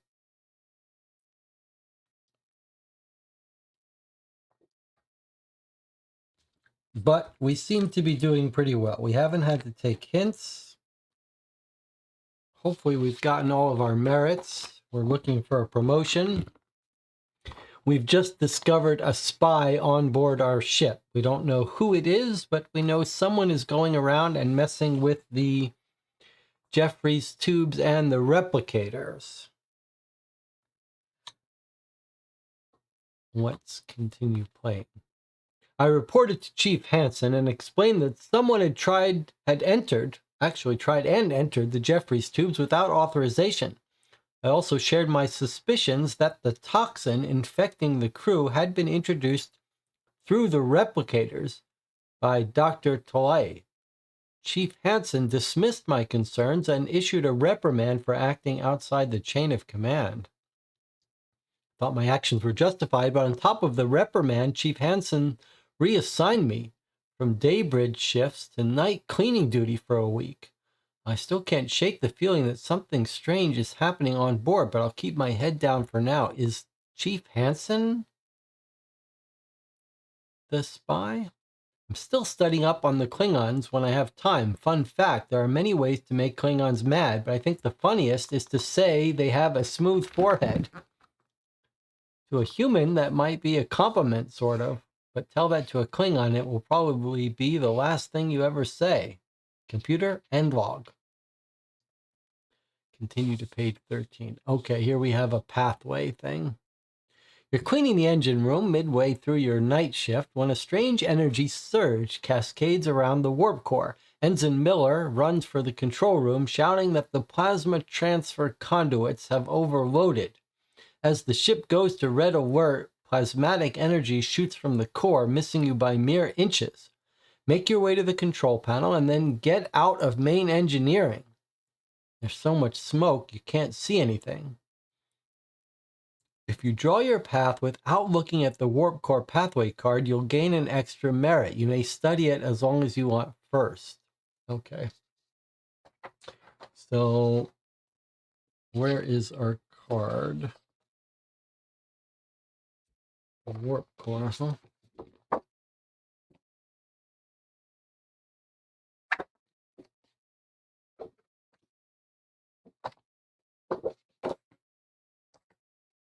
Okay. So there is our warp core. And here is our thing. Here is our starting circle. All right, now what does it want us to do? Draw your path without looking at this. We just need to get around to it. Is that it? Just go to there. Interact with the control panel and the exit. Where's the exit? Oh, the exit's here. So we have to go here, draw an X, and then go out here. And we want to avoid the structures. And if we can do it without looking at it, we get an extra merit. Okay, so remember, though, that we're sort of cheating on this.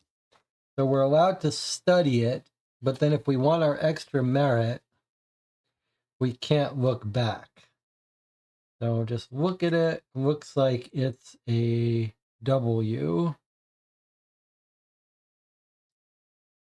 It's like a W. Okay, here we go. I'm going to do it without looking at it.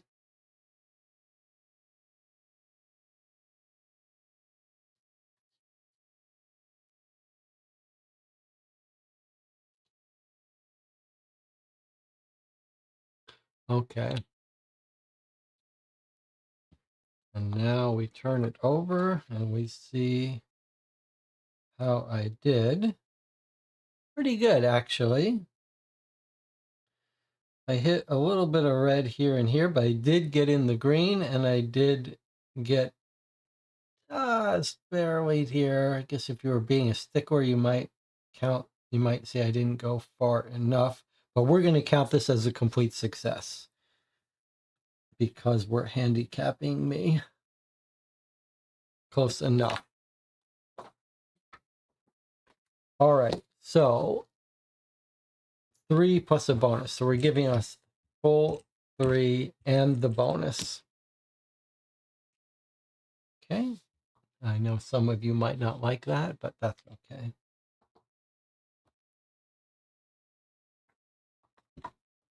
All right, now we've got 4 shutdown. The warp core is growing more unstable, and Chief Hansen isn't answering their comm badge. Ensign Miller says she knows how to manually shut it down, but she's too hurt to reach the engineering console. Although she can't see the chips from across the room, she thinks she can talk you through it. Figure out which isolinear chip moves where based on Miller's instructions. Flip over the cardboard tray in the game box to access the engineering console. All right, so this is new. It seems like it wants this. Does it want us to... Wow, look at all the stuff that's going on here. All right, look at this. Look at this for a $25 game. Compare this to Box 2, which was really bad. I mean, this so far has been a real pleasure. Okay, so let's see what it wants. And then here are going to be our isolinear chips, which actually, if you can see, they're sort of embossed. Can you see that they're not just printed on? They're sort of embossed. All right, so we've got chip 1, 2, 3, and 4. All right, what does it want us to do now? Place the 4 isolinear chips in their starting slots. Okay, so I see we've got chip 1, 2, 3, 4. So it wants chip 1 here, chip 2 here with the dot, chip 3 here, chip 4 here. Okay. Match the 4 chips to these 4 different patterns. Enter the shutdown code.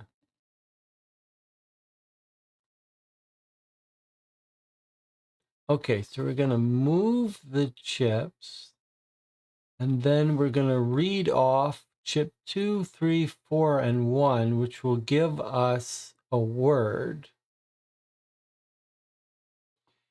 And these symbols here will match to letters. So all we have to do is figure out what chip goes where. But what's happening here? Match the 4 chips to these 4 different patterns. It looks like we're supposed to move them, but there's only 1, 2, there's 4 rows. Is this saying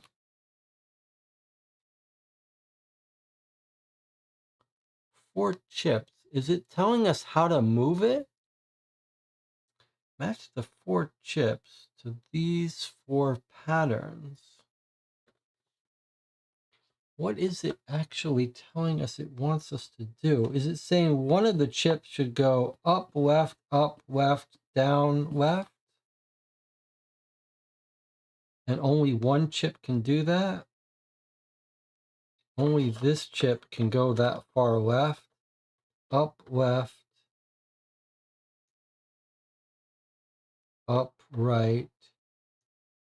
down, left.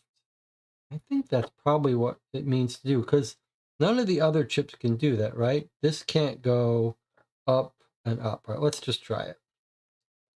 So this chip 4, is the only one that can do this. So it's going to go up, left, down, left. Okay. And then we think that one's done. This one's going down, right, and then left 2. Sorry. It's going right 2 and then left 2 eventually, and ending up above where it is. Maybe we don't have to trace it out. We can just Anyway, this chip is going up 1 and left 2. So it can't be this one, but it could be this one. It could be, it can't be this one because it can't go left 2. So it can't be this one, it can't be this one. Assuming it's not the one that already moved. It's right, down, left, up, left. But all we really care about is it's going up, left. Okay. So we've moved chips. Do we want to keep track of this? Assuming each chip only moves once. We've moved chip 4 and we've moved chip 2. Okay, what about this guy? He's going all the way to the right. 1, 2, 3, 4, 5. There's only one that can do that. It's this one.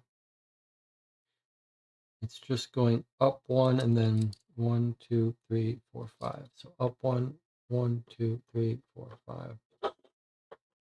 That one, that's chip 3. And then the only chip we haven't moved is chip 1, which is this one here. And this one just goes down 2 and left 1. I mean, it actually goes through this whole path, but eventually that's where it goes. Okay, so if that's all correct, if I'm understanding it correct, I mean, there is a pattern a little bit, but let's just see if that reads out something. And if it doesn't, then we know I did it wrong. All right, so chip 2 is this chip here, and it's with the sigma. That's chip 2. Chip 3 is next to be read out. That's this one here. And it's got the double S, which is chip.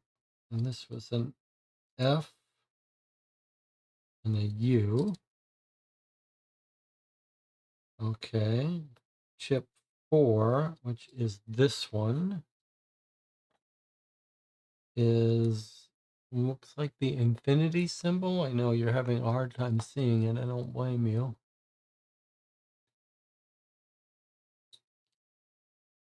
Is that the infinity symbol or book? Yeah, I guess that's infinity.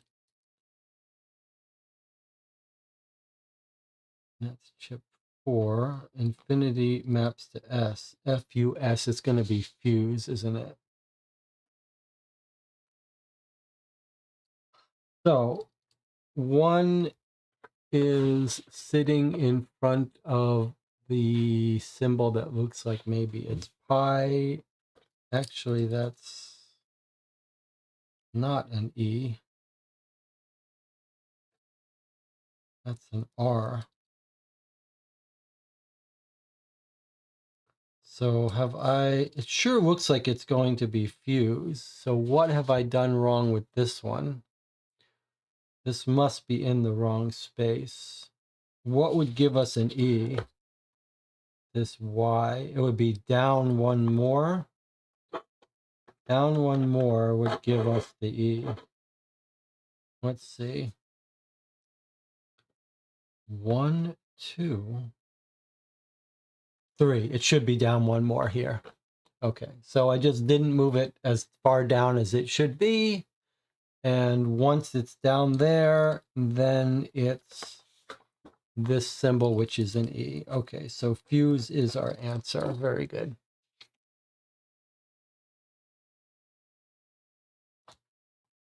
All right, let's check our answer here. The answer is to look up chip. The correct answer is fuse. You did it. Thanks to Miller, you shut down the warp core before the entire ship exploded. As the medical team rushes in to help, you wonder where Chief Hansen could be. Okay. It's hard to remember to give us credits, though. So actually, we should have gotten 4 more credits for this. So I have to give us change again.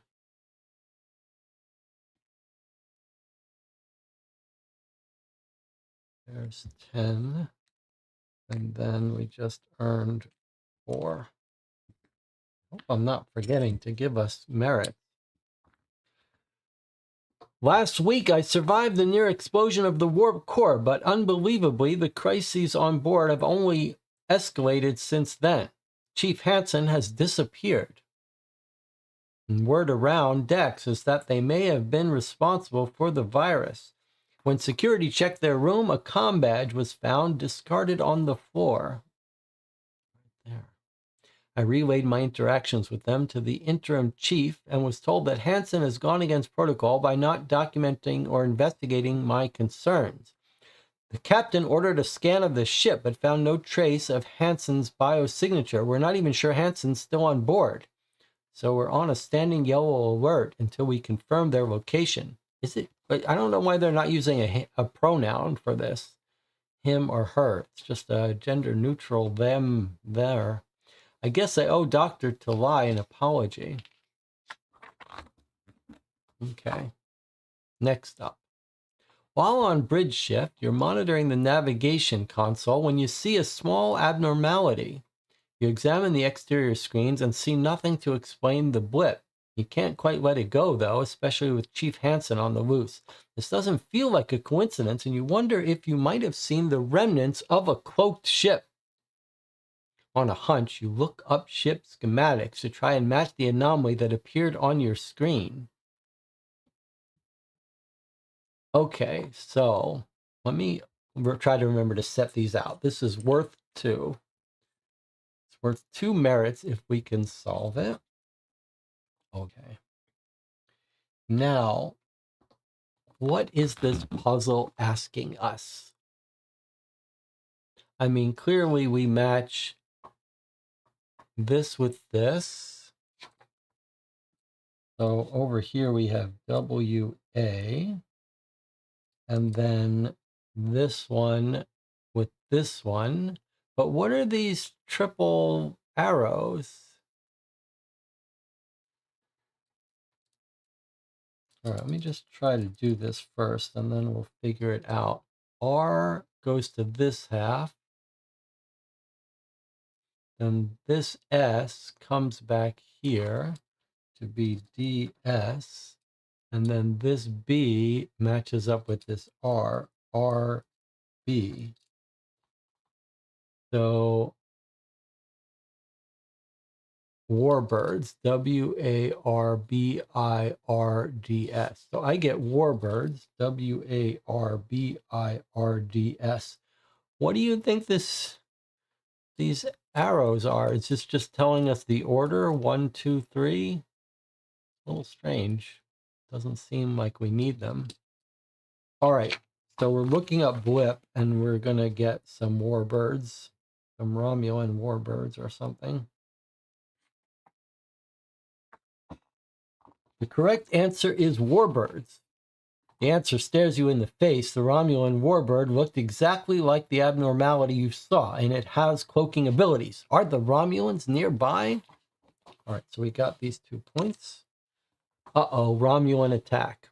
A Romulan warbird decloaks the starboard and fires a volley, finding the Euclid at yellow alert. The phaser blasts are quickly dispersed by her shields. The warbird hails the ship and Captain Coleman signals to open the channel. An image of a Romulan commander fills the view screen. She gazes smugly at the captain. Federation vessel. Surrender or you will be destroyed. Captain Coleman answers firmly. Stand down, Romulan vessel, or we will respond with full force. The screen goes black and sensors detect the warbird powering up disruptors. Captain Coleman orders everyone to battle stations.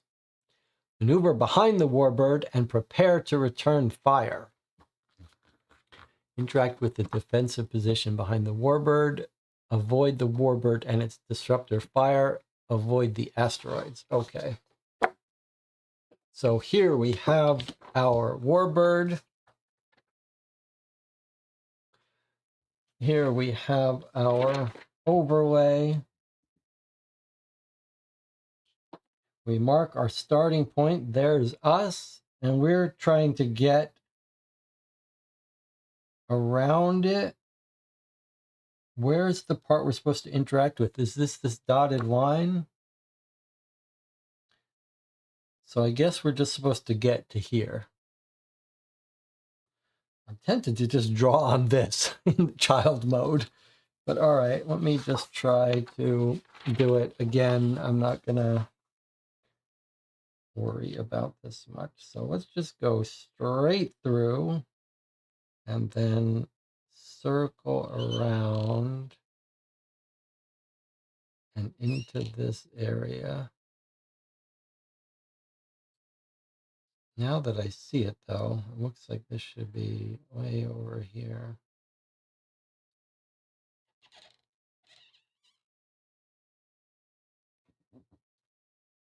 Okay, let's try this.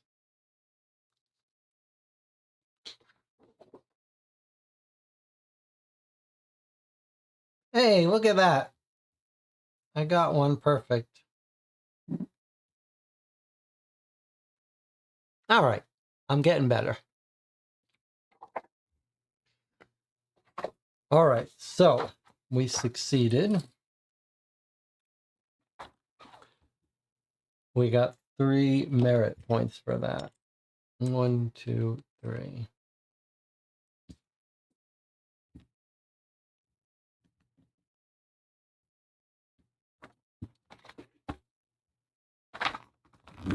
All right, now we've got a puzzle. The chase.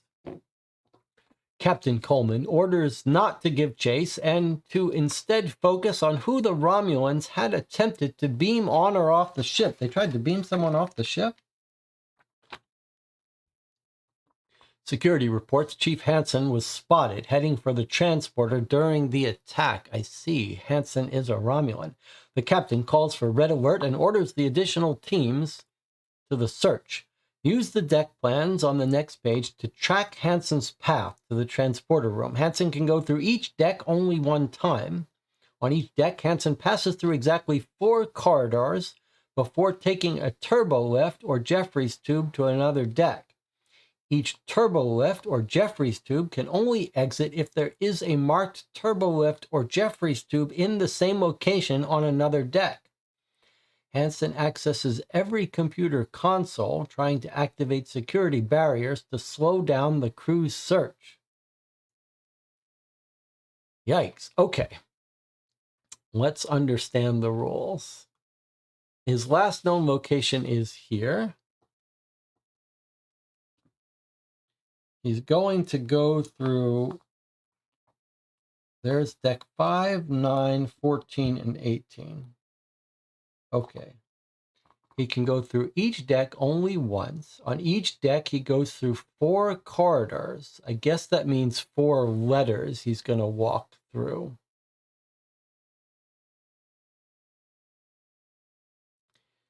And then he takes either a turbo lift, which is the yellow, or a Jeffries tube, which is the red. And he goes to the next deck. You can only get out of a turbo lift or Jeffries tube if there is a matching one on the same location on another deck. It doesn't sound like he needs to go through them in order. And then he accesses every computer console, these blue things.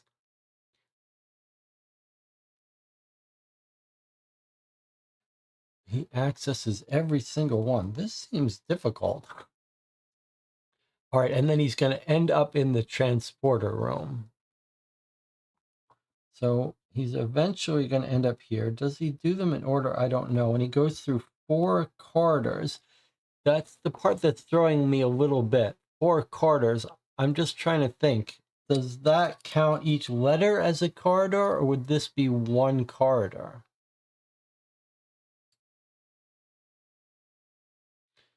He's only on each deck once, so he needs to go through this. He needs to access this before he leaves this deck. So could he go like 1, 2, 3, or does that count as 2? Is it 1, 2, 3, 4, and then you could come in this or this? 4 corridors. I really wish it was clearer about what a corridor is. All right, but let's not try to solve it. Let's try to think through it. So, given that we've got him going through lots of letters, so how do we get a 4-letter word?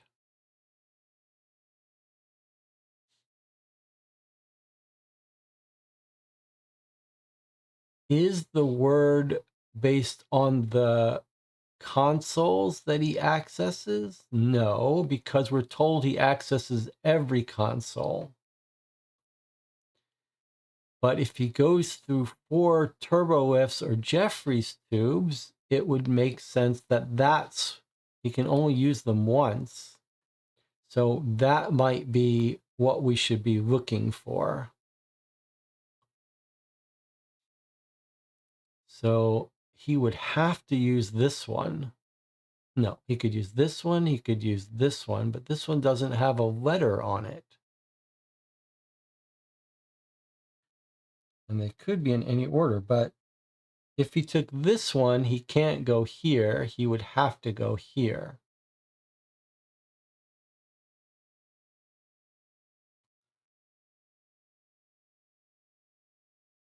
It's kind of hard to see it too.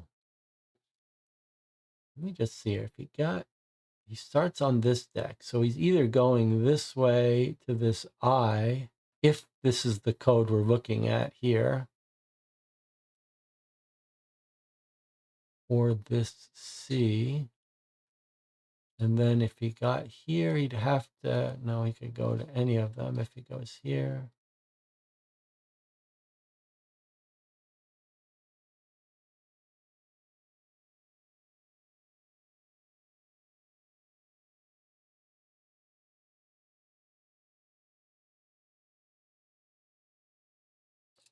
That's just weird. This is the last deck. This is the last deck. This is the first deck. Maybe this is the easiest way to do it.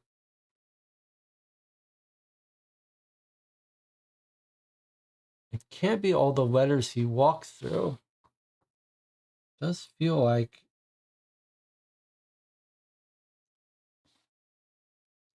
he'd have to come this way. He has to come this way. But 4 corridors. 4, 3. TERS. That would have him coming through this one.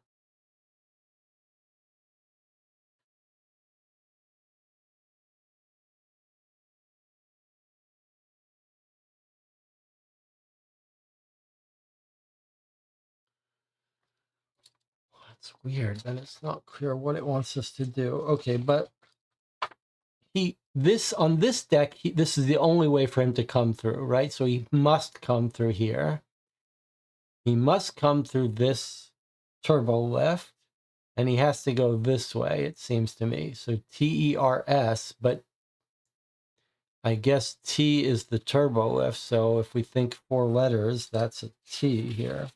But we know that that's the only way for him to get onto the 18, and he has to go through 4 corridors and pass all consoles. So this is clearly the way. I wonder if this is going to be the letter C. That's what it is.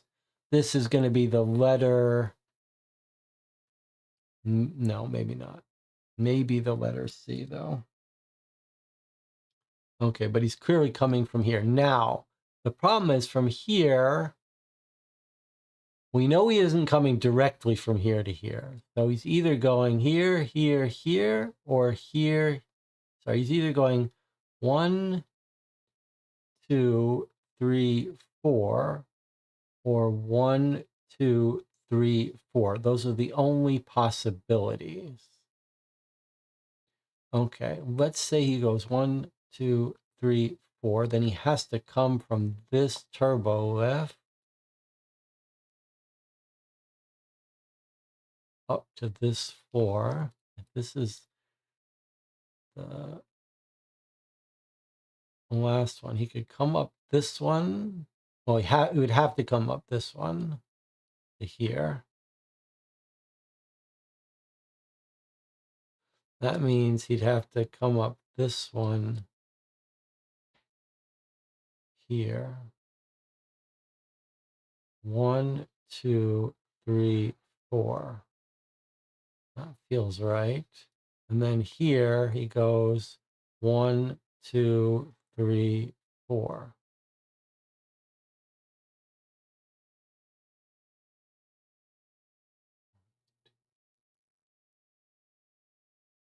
I guess he's not going up this one because that would take too long to get to here. So I guess this guy is coming up here. But 1, 2, 3, 4, is it like that? So then he comes into this Jeffrey's tube, which means he has to go. Well, why can't he go up here? I guess he could go up here.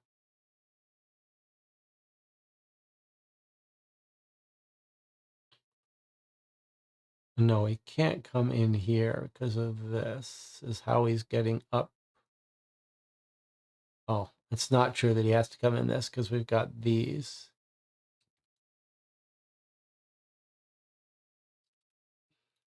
Okay, somehow Dispaminite has got it.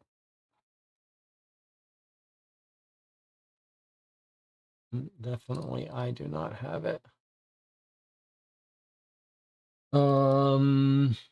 Not even close. Okay. So I said he has to come up here, but that's wrong. This is the only Jeffrey's tube he could take, but he could take the only turbo lift, but he could take these.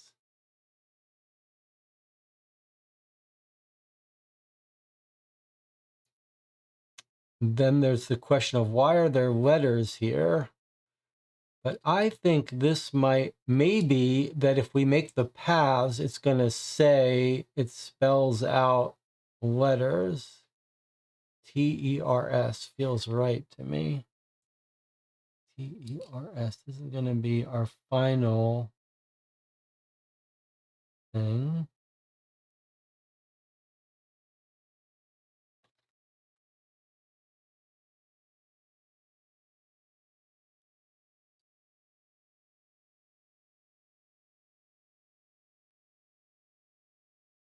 They start here. So which of these is before the finale? Either you end up here,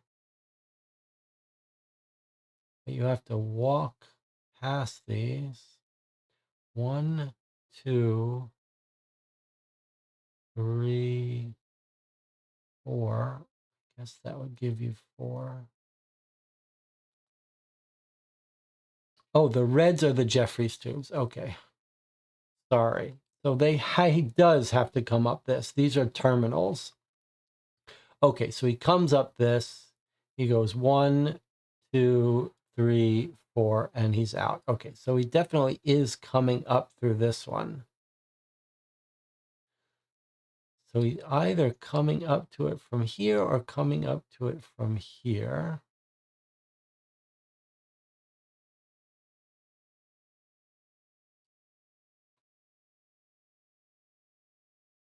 One, two. This confuses me. This 4 hallways thing is really.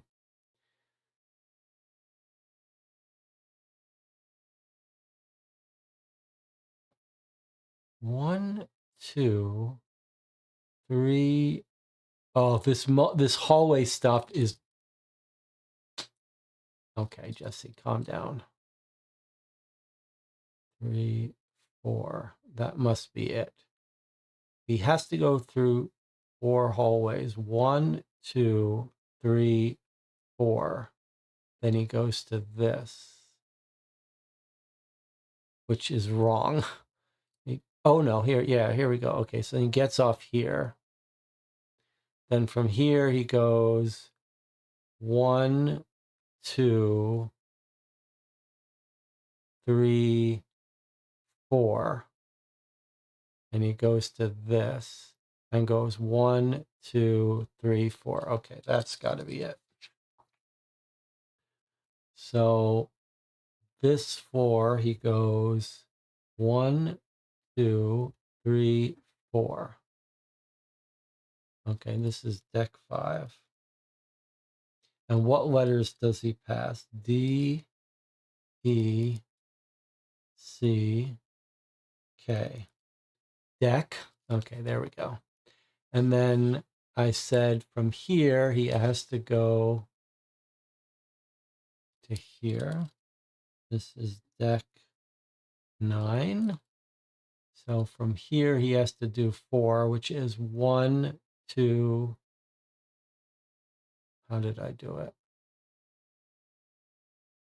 1, 2, 3, 4. Okay. 1, 2, 3, 4. And on that way, he passes through T, H, I, and R. Deck third. I see we're going to get a 13, I guess, or something like that. Okay, so he's taking the turbo lift here. From here, we know he has to get here, which is going to be 1, 2, 3, 4. Okay. 1, 2, 3, 4. On that way, he passes this letter, which is an O, L, E, T, deck, third. What happened? What went wrong? THIR.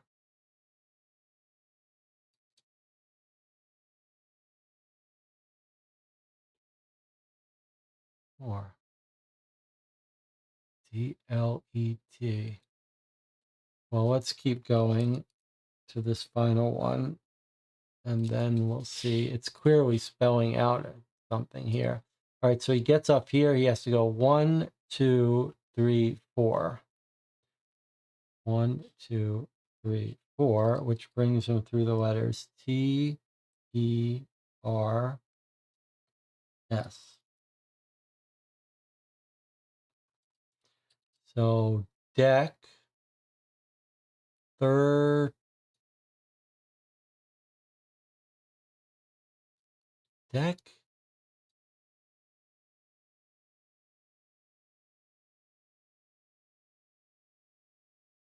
S,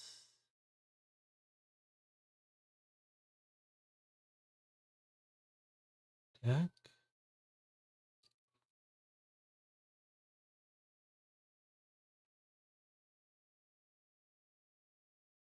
This is going this way.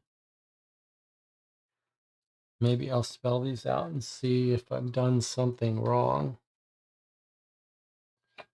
The O here is actually a D. Okay, so deck, third, LETTERS. Deck, third letters. Okay, deck, third letters. Clever. So if we spell this all out, we get DECK, third letters. Okay, and so if we take the third letter here, do we get something? C, L, U, E. Clue. C, L, U, E. Clue. Okay, the answer is path. Where's our 4? This is worth 4 if we get this right. All right, so we're looking up path, and we're hoping to find the answer is clue. The correct answer is clue. You were able to cut off Hansen on their way to the transporter. Once they were in the brig, Dr. Tilley realized why they'd been avoiding their embarkation physical. Chief Hansen was a surgically altered Romulan spy. All right, that's 4 more points.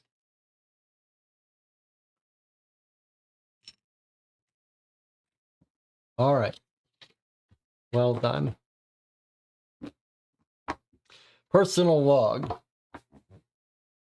After further investigation, security determined that Hansen was a Romulan spy who was sent to sabotage the peace negotiations between the Federation and General Botov. Hansen had introduced the virus to the ship through the replicators, and when I almost discovered them, they destabilized the warp core, hoping to eliminate me with the resulting power surges. If I can survive all that, I'm much less worried about meeting Klingons tomorrow.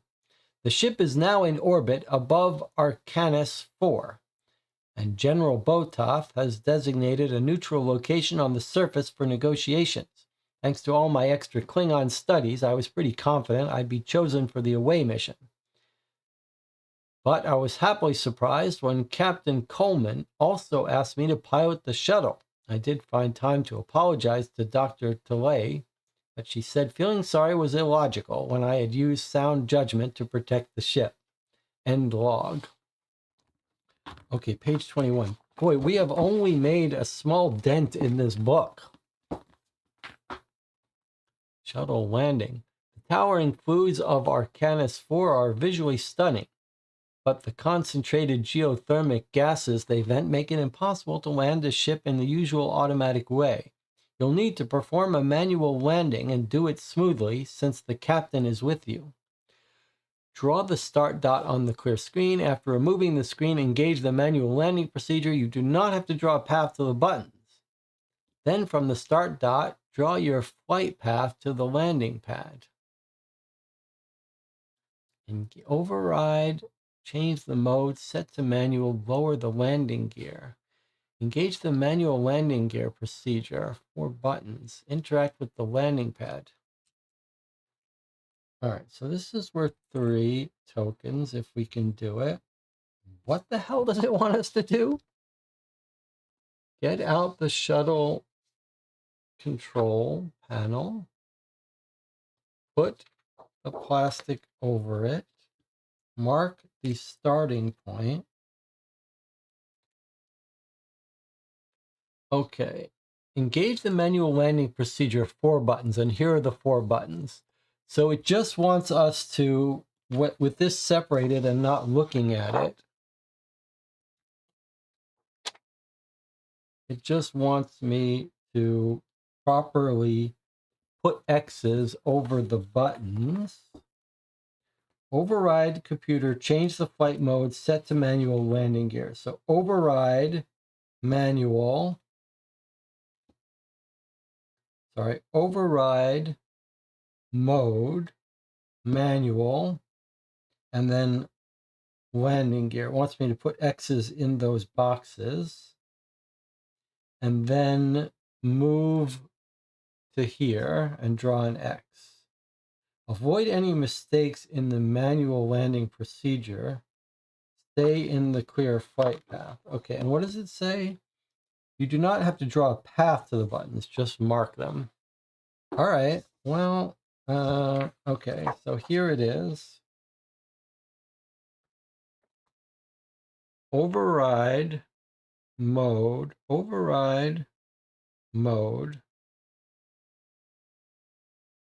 manual landing gear. All right.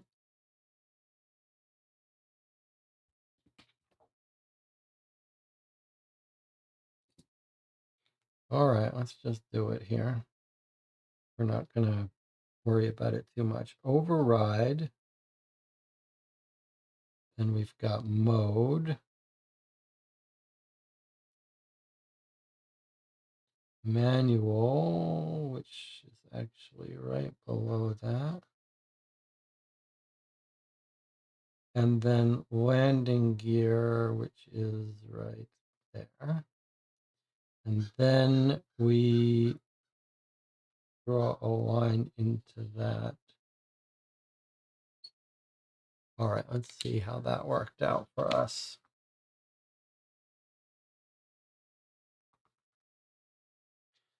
All right. Apparently we were supposed to go this way. How was I supposed to know that? I guess these are obstacles. Okay, and then how did we do here? Yeah.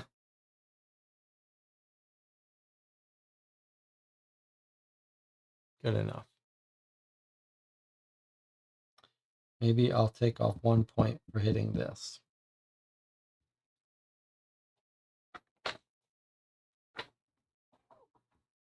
Are these for this puzzle? I feel like it's very easy to forget to give yourself these things. Okay, check page 72. Let's see what it says. Shuttle landing. If you hit any red, I'm not going to count us as hitting any red. You hit the wrong input. If you hit a yellow, lose 1 merit. Okay, so I'm going to lose 1 merit and give us the other 2.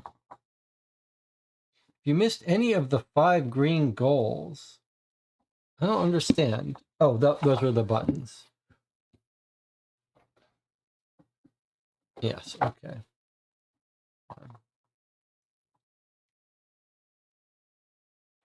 All right, so I gave us 2 merits and detracted 1.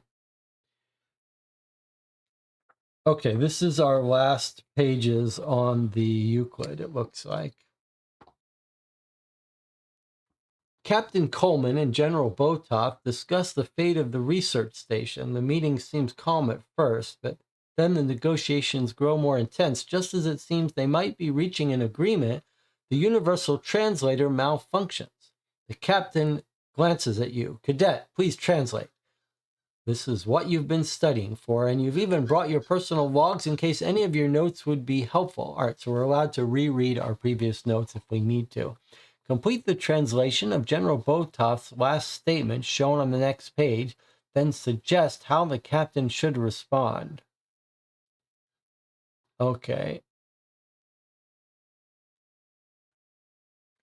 So this is going to be worth up to 4 tokens. So we have to decode this. And then we'll hear what Botaf is saying, and then we'll figure out what to say back.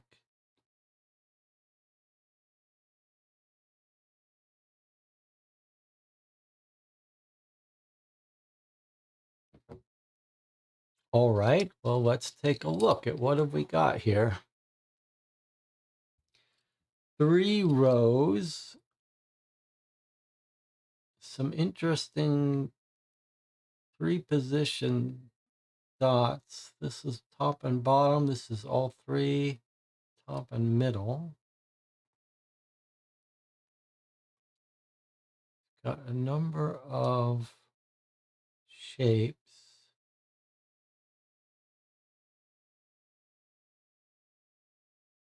Oh, it's not clear what these shapes are of. And then we've got letters. So let's see. How many? I don't know if we should count the ones that are already here, but 4, 7 plus 8, 11, 19, 20, 21, 27 letters total.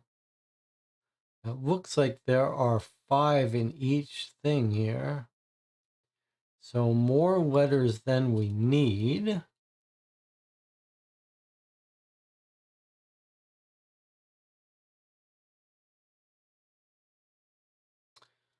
They're vertically, they all look like they're ordered vertically. There are 3 rows here.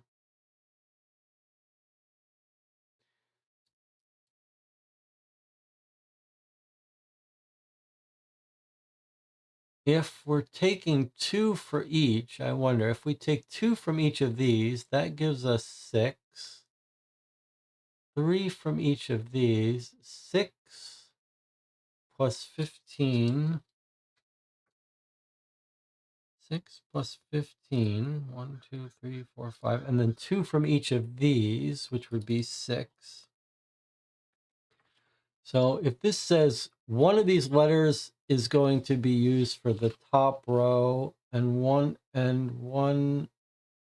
for the bottom row. Okay, so then we get 6 plus 15 plus 6, which is what? 27 letters. Let me see if there's, how many letters did we say total here? 4 plus 7 is 11, plus 8 is 19, 20, 21, 22, 23, 24, 25, 26, 27, exactly 27. So that's our answer. We're going to use one of these letters from each thing that is going to go in the top row, which could already be out here. Y, O, then I guess, and then one of these for the top and one of these for the top. Okay, so I think that's the idea here.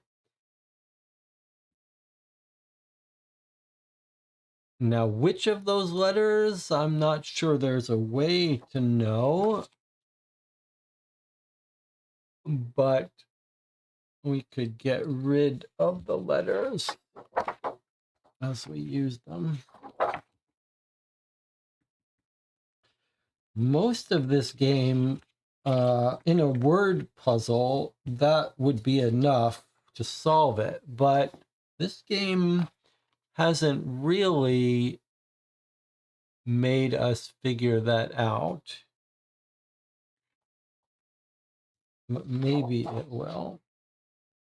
So let's see. We've got a letter from every single thing on the top row, right? So 1, 2, 3, 4, 5, 6, 7, 8, 9, 10, 11. We should have 11 here. 4, 5, 6, 7, 8, 9, 10, 11. Yes, okay. So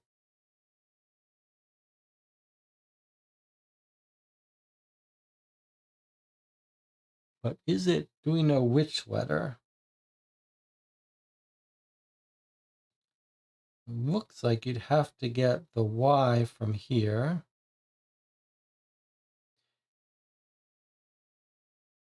Maybe there it's in order. Y, O, and then some Y, O. No, how about Y?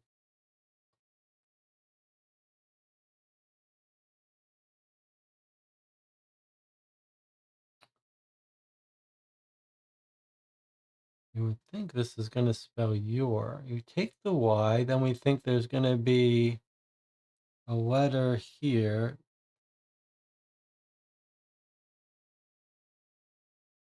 Then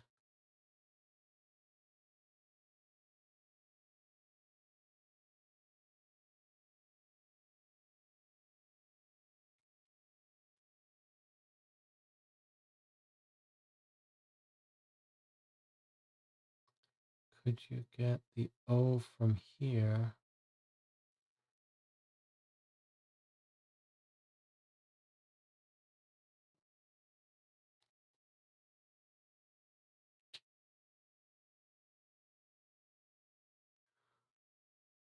So for the bottom row, we're going to have one letter from each of these and one letter from each of these.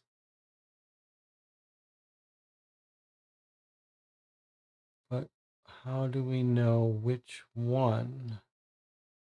Does it matter? Yes, it does.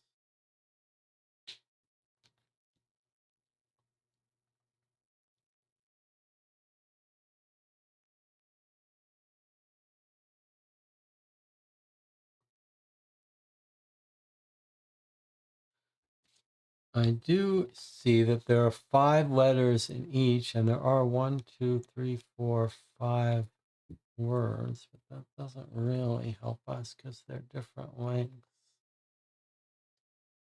We know it has to be this Y, right? Because there's no other Y. So we know this first Y is going here.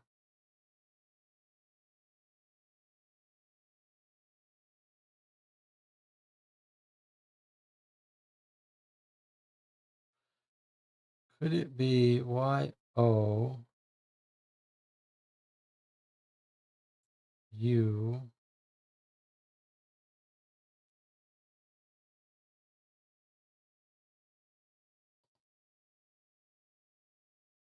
R? But why are we, on what basis would we pick that order?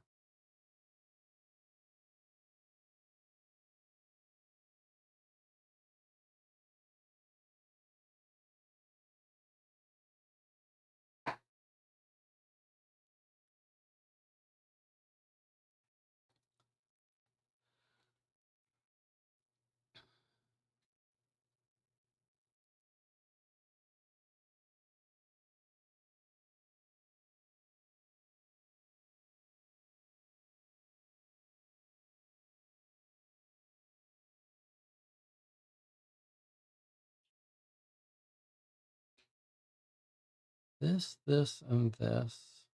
3, 5, 3. 11 letters. 9, 10, 11. 11 letters.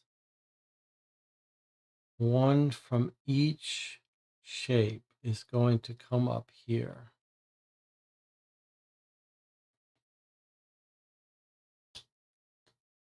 And then the bottom is just going to be 1, 2, 3, 4, 5, 6, 7, 8. 1, 2. Oh boy. That just broke. Okay, that just broke my theory. I thought that was going to be bottom, that was going to be bottom, but that doesn't, there's not enough letters for that. Ouch. Well, it seemed so clear that that was going to be it, and now it's not.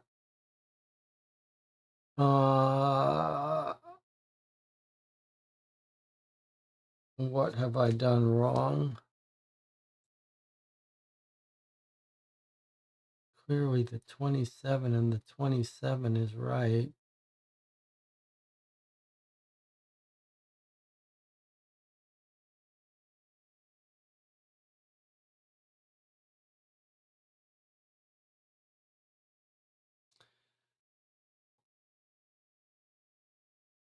Okay, I think I see. This is just saying of the 5 vertical letters, this is saying use the top, use the bottom, and this is saying top, middle, bottom, and we skip the others. I think that's right. So I think it's YOURMO.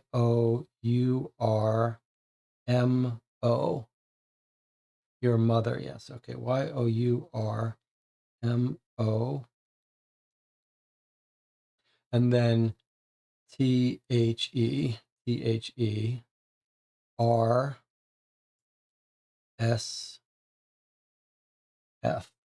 RSF. And then what is that? A D or an O? DRE.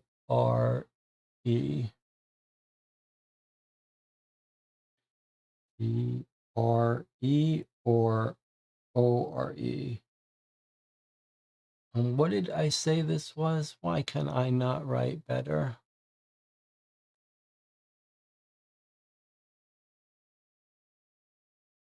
Mothers.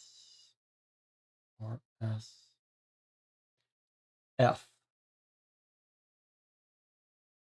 That must be an O. FOREHEA.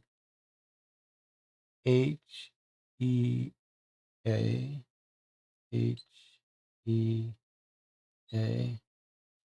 Okay, this is going to be your mother's forehead is IS. And now we're just using top and middle. SM, SM, O, O, O, O, T, H. Your mother's forehead is smooth. Okay, and we're told that that is an insult, right? And so we're also told that you don't be polite. You give them as good as you get. So we should say not as smooth as yours. Any objection to that?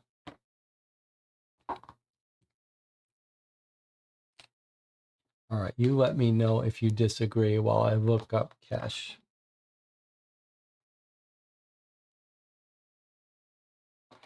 The correct answer is smooth. If you did not have this answer, lose all merits. Not as smooth as yours, so we got it right. After the captain smoked, there was a tense moment when you thought General Botov might jump over the table and start swinging, but then he laughed heartily and made it clear that they had an agreement. Okay. I gotta say, that's a pretty reasonable puzzle. That is not a child's puzzle. That is not a child's puzzle. Personal log. Against all odds, Captain Coleman struck a deal with General Botov. Perhaps more surprisingly, I did not die in the process. All my studying really paid off, and the captain told me I have a bright future ahead in Starfleet. I'm learning so much from all the senior officers. With more time and effort, I'm certain I'll sit in the captain's chair one day. Computer, end log. Proceed to your next mission. Okay, and then we're supposed to calculate our score. Not. Well, we've got 30. 1, 2, 3, 4, 5, 6, 7, 8, 9, 10, 11, 12. We've got 42. So we got the highest award of lieutenant. All right. Well, we finished our journey on the ship Euclid. We've got 2 more ships to go. Everything gets returned. It's time for us to take a break, but before we do, let's chat about the experience piloting the Euclid and playing Star Trek Cryptic and decide what we want to do. Should we just soldier on and play the next ship? Should we break for the day?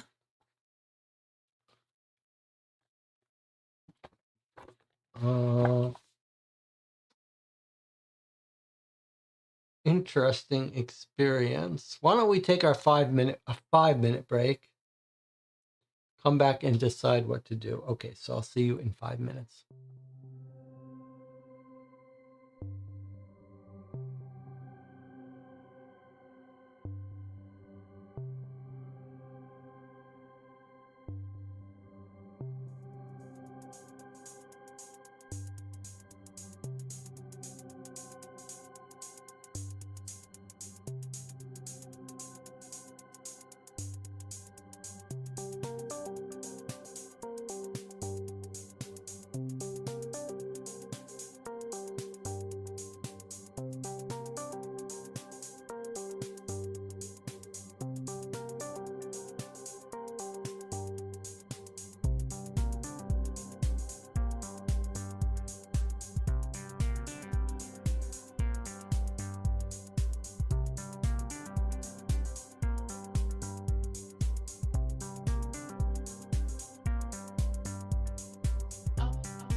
I apologize for the long break. Okay, what does the chat want to do? No one is speaking.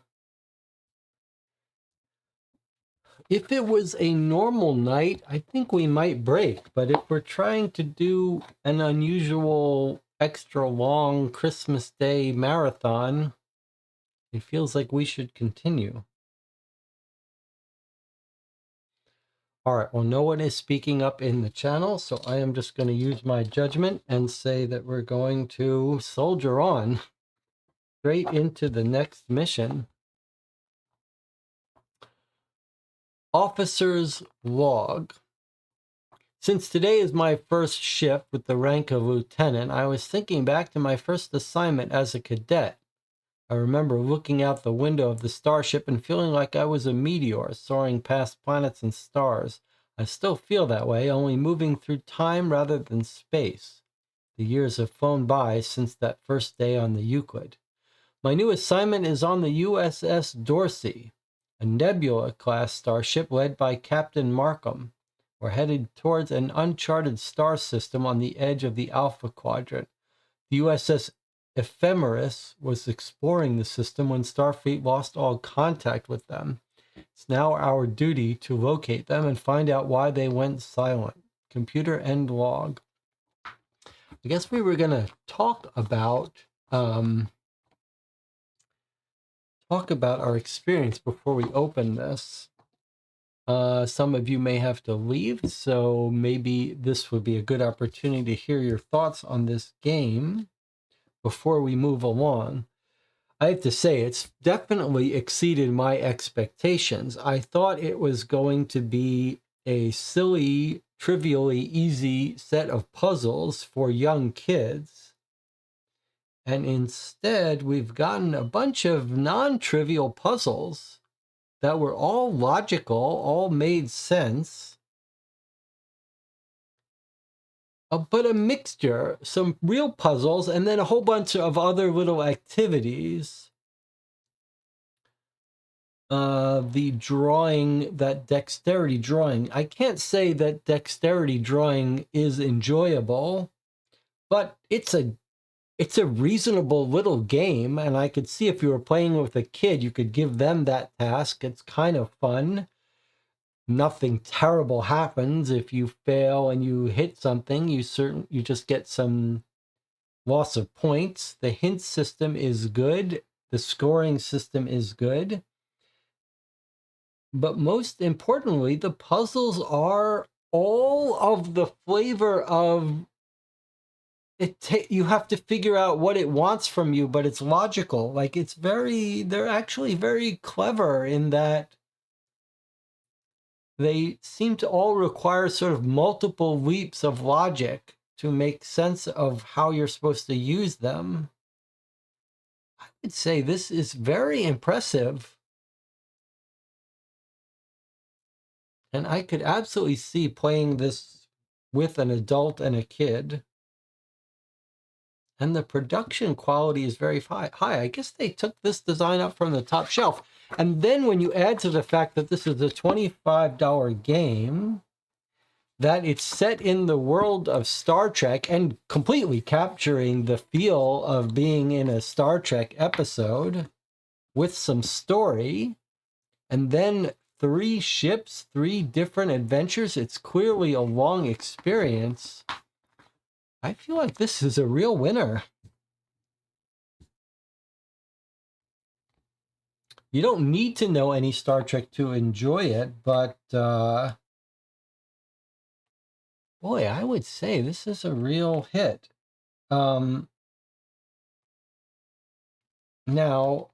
we're only, I guess we're about a third of the way done. Probably we're a third of the way done. All right, let's check in with the chat. Any thoughts from the chat? Denisha says, I like the game. I like the puzzles are logical. Pacing so far, not too many tracing paths in a row. I'm not familiar with Star Trek. I think for someone who is, this could be a really fun family night game. Yeah, I agree. The only, I would say, the Spamonite says, as a Star Trek fan, it's very thematic. And then these stories are continuing. I would say if there's one, the puzzles do feel a little simple. They don't feel that simple to me. I mean, we're solving them, but we're not just breezing through all of them. I would say if there is one hit against it, it's a tricky little element that we've learned a little bit from narrative puzzle games.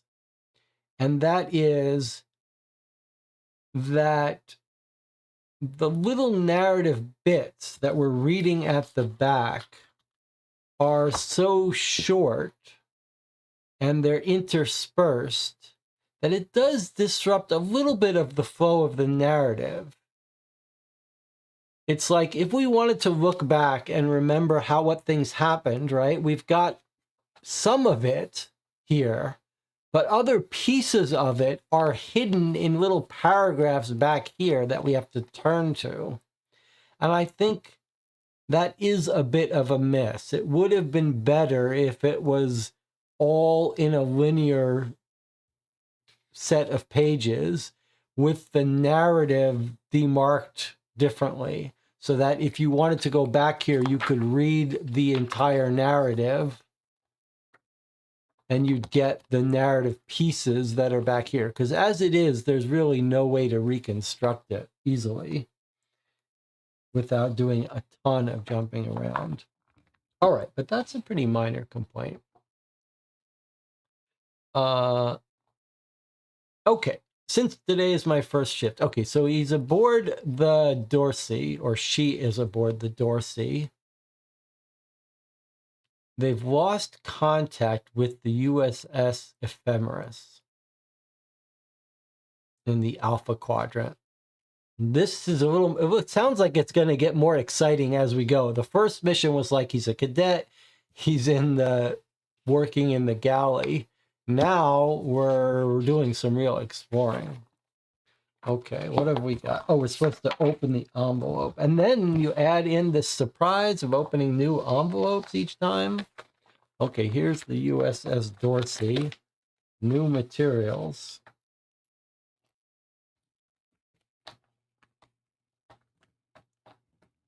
So far, we also haven't had to destroy anything, so you could pass it along to someone else to play it, except for these envelopes.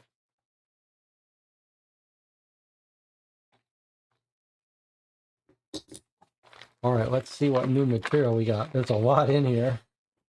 Well, looks like we're going to be meeting the Borg. All right. So these are our things that we don't want to look at. Do we need to keep the tricorder? Probably. Looks like we've got some ruins. We've got a new thing that slots in here. How cool is that? An EM radiation grill. Okay. And we've got a whole bunch of little tokens. Okay, here we go.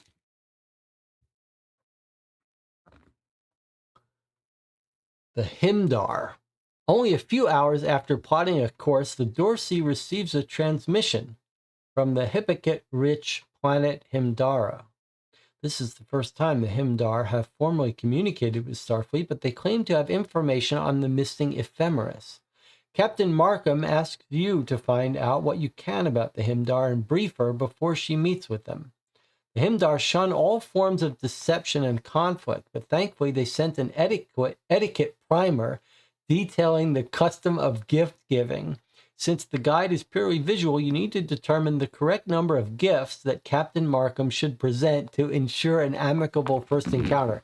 I have to say, this really is done, and this does feel like Star Trek. It doesn't feel pasted on. Like these puzzles are framed really as an appropriate Star Trek. Okay, so what have we got here? This is holding hands, and what are they yelling at each other here? Unhappy, unhappy, happy. 1, 2, 3, 4. Okay.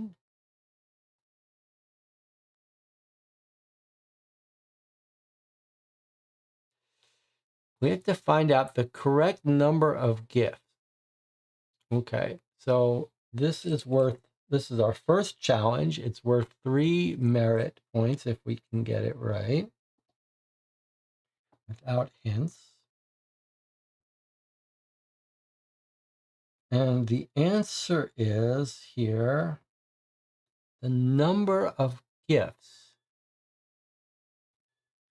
The number of gifts. Okay. So if you give 2 gifts, it's not good.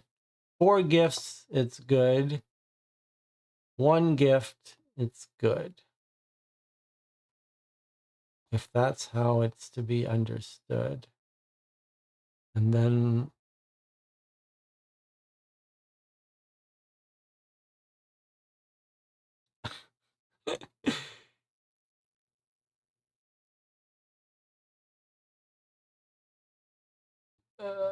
well, let's reconsider what we understand here.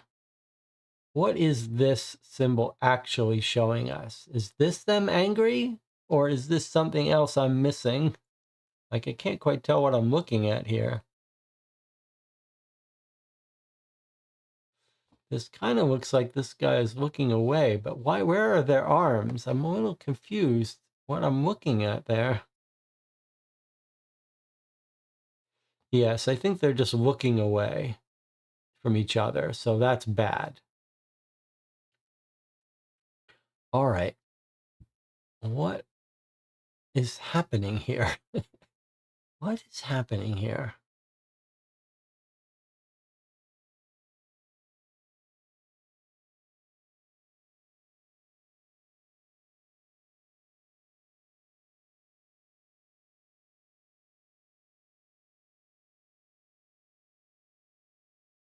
So let's, rather than try to solve, first of all, this is lovely as a puzzle, but let's look at this for a second.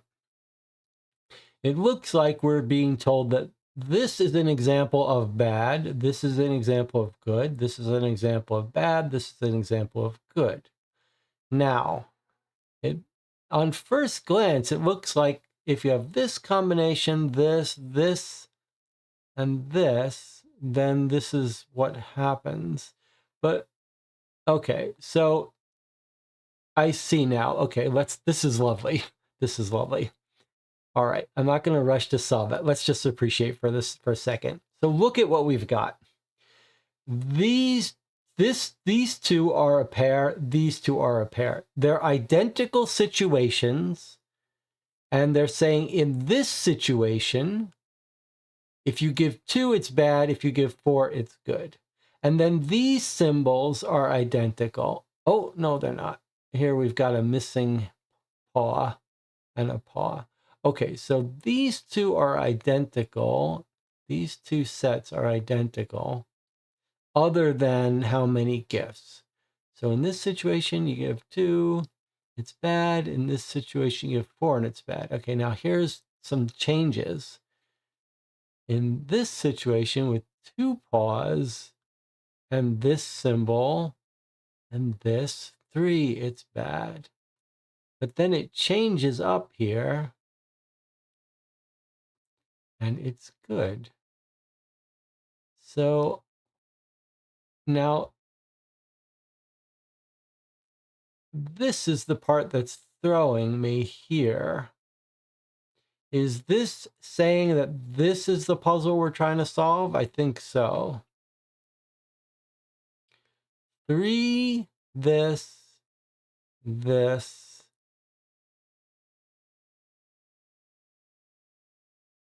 Now we've got a multiple. Maybe these are the different symbols. This is a complete set of symbols, maybe. A 3 paw, a this, a 1 paw, a 2 paw, and then here are the intermediate symbols. Maybe this is just a complete set of symbols. So what is the rule here?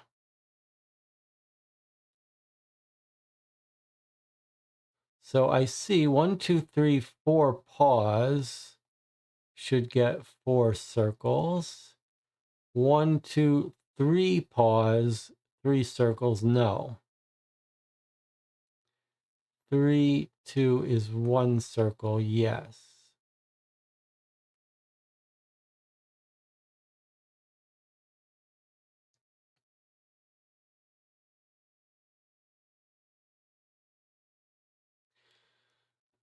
The only thing that's throwing me is sort of like, okay, so here's a part that's throwing me.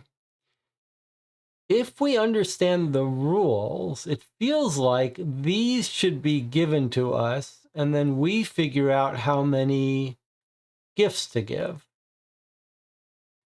But what's throwing me is it's just telling us come up with how many gifts to give, but it's not giving us this part. So how do we know?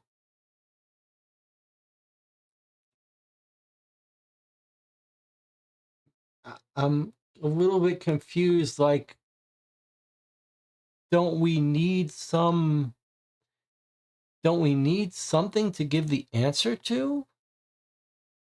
How many gifts to give?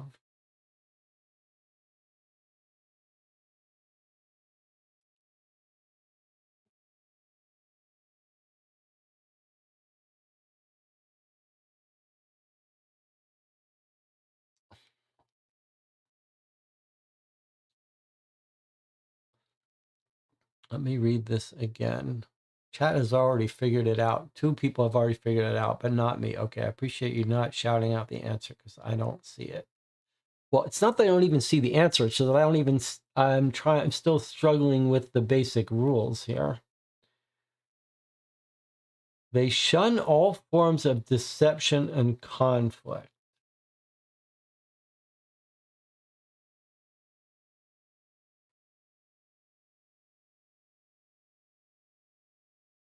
You need to determine the correct number of gifts that he should present. But surely these are rules. The only thing I see giving us a possible prompt is here.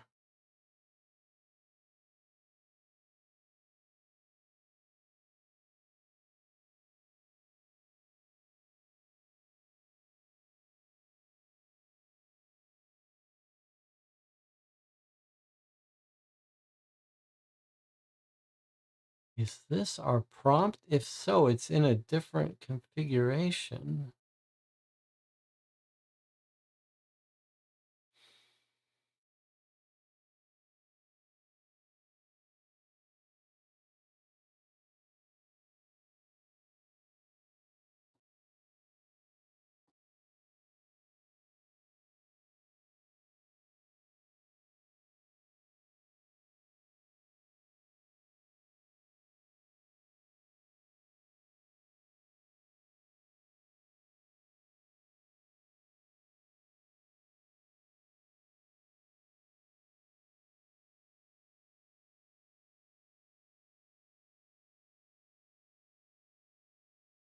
All right, well, this looks a little bit like a plus, and this looks like a little bit like a minus. Is it saying that when it's this and this, it's 3 plus 1, so the answer should be 4. That makes them happy.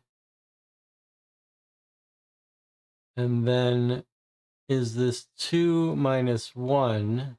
The answer should be 1. But this is 3 minus 2. The answer should be 1. That makes them happy. Okay, so I think this is a minus and this is a plus, in which case this is our prompt. So we've got 3 plus 1 is 4, minus 2 is 2. So I get the answer of 2. What does the chat think about that?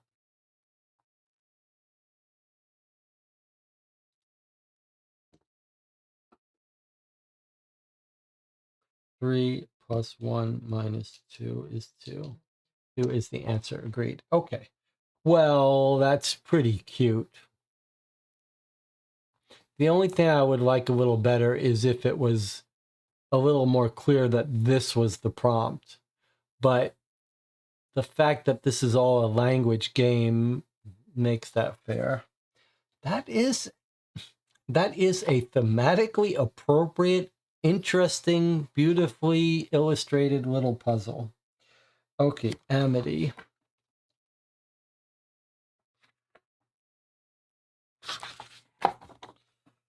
The correct answer is 2. Captain Markham brings 2 gifts, and the Himdar greet her warmly.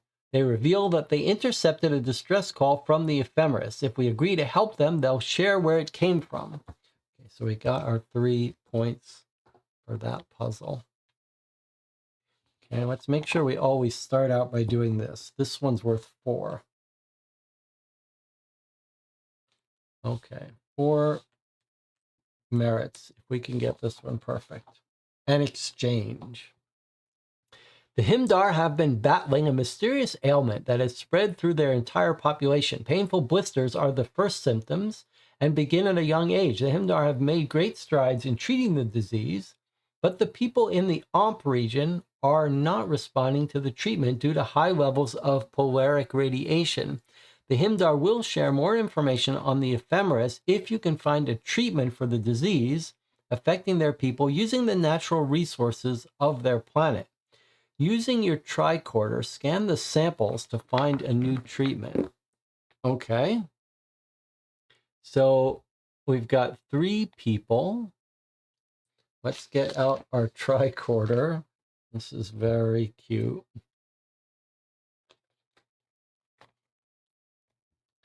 So out comes the infrared filter.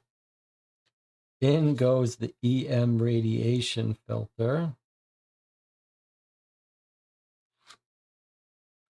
Okay, and now I guess we can put this over here.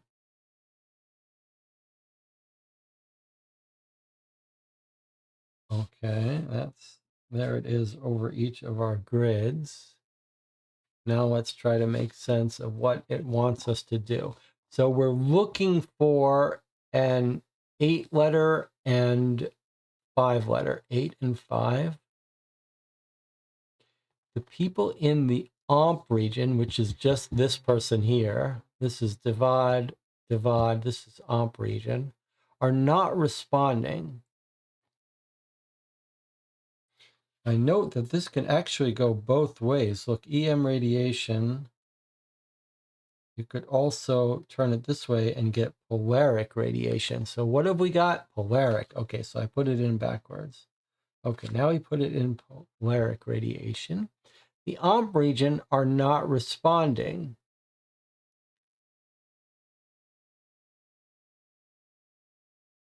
Okay. So there's OMP region.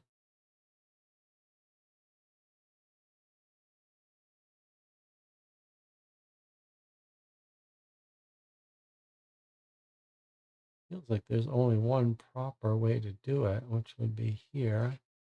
But OMP region are not responding.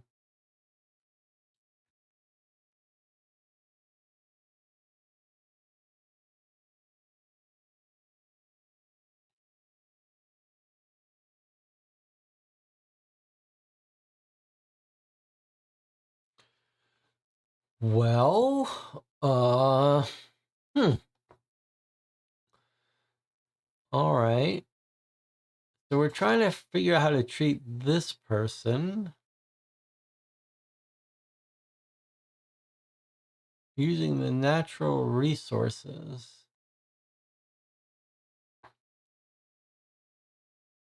Polaric radiation.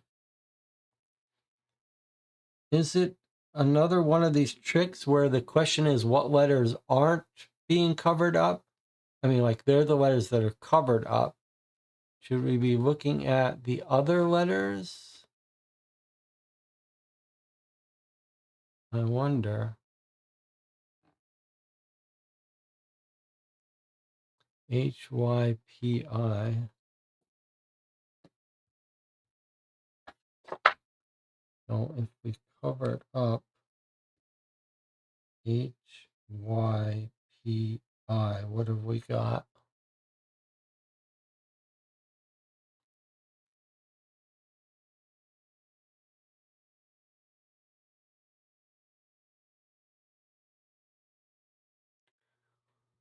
Nothing jumps out to me. maybe we shouldn't be focusing just on op. Maybe we should be focusing on the others too.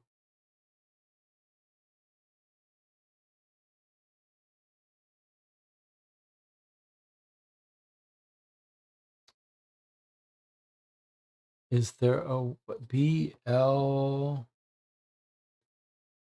H PX? That doesn't seem right.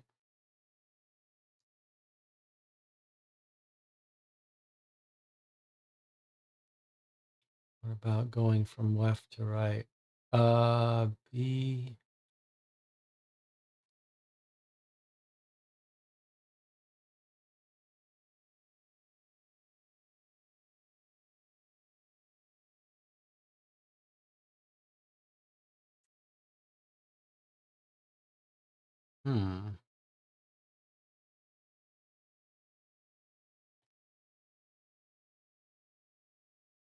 What if we look at the letters missing down here from this person? Are they not missing in the others? They're not missing in the others. Okay, that's tempting, but it's not the right number of letters. But let's see here for a second. If we look at the omp first, oh no, the omp isn't missing. Yes, the omp is missing letters. Okay, let's see. Here, here, and here. Here, here, here. Okay. If we go up here,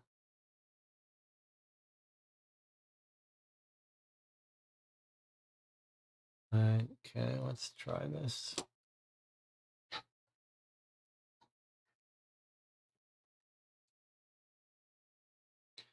Since I'm having a hard time visualizing this, let me just,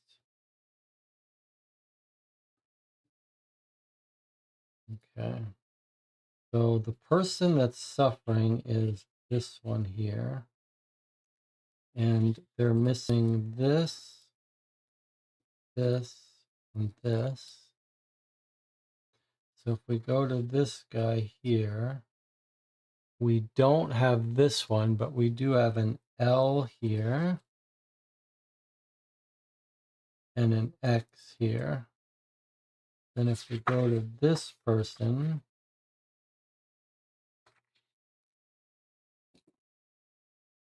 at the bottom, we have an X, a G, and a D.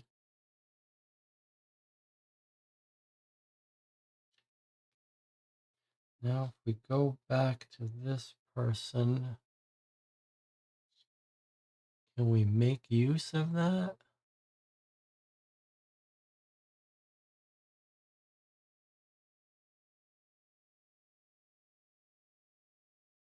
Okay, that's not quite making sense to me. How about we back up a little bit? We're looking for 13 letters. Is that right? 13 letters. Let me count the blanks. 1, 2, 3, 4, 5, 6, 7, 8, 9, 10, 11, 12, 13, 14, 15. So we're not looking for blanks. Okay. We're not looking for blanks. What are we looking for? Are we looking for a grid's worth? 5, 10, 15, 20. No, we're not looking for a grid's worth.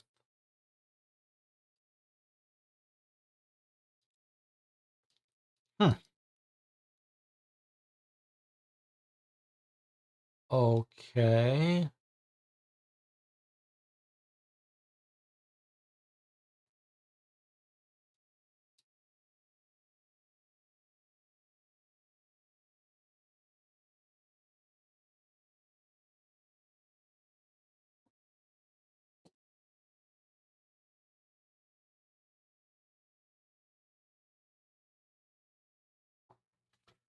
All we know is it has to use this.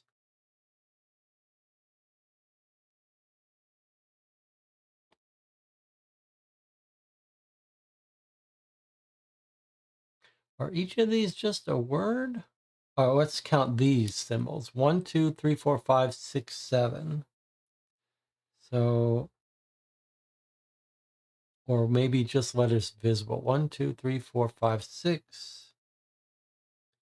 And we've got 7, 8, 9, 10. 11, 12, 13, 14, 15, 16. Too many again.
E, H, Y, H, I, P, Y.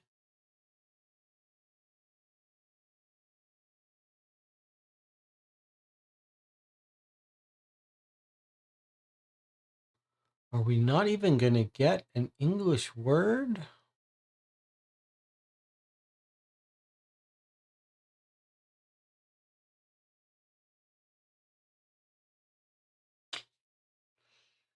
This is a little tricky because it's so undetermined. But how are we going to get 13 letters? How are we supposed to get 13 letters?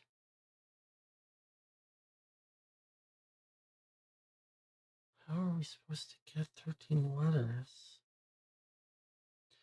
How about the ones covered up? Does that give us 13 letters? 1, 2, 3, 4, 5, 6, 7, 8, 9, 10, 11.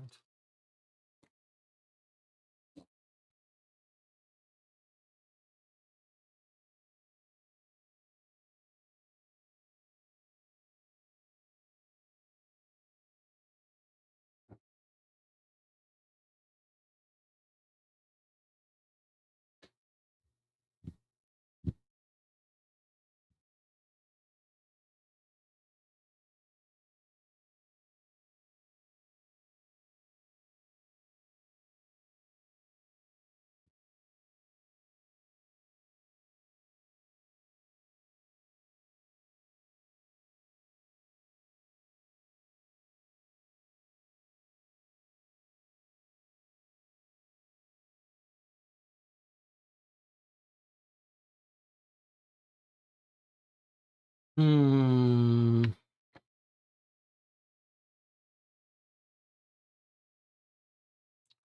Don't know how to get. I don't know how to get a 13-letter word. I don't know if the word should even be English. That's problematic.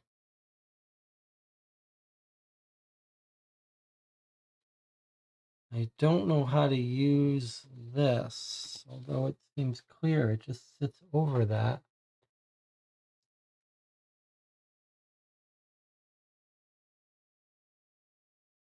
I don't know why we should care differently about the OMP region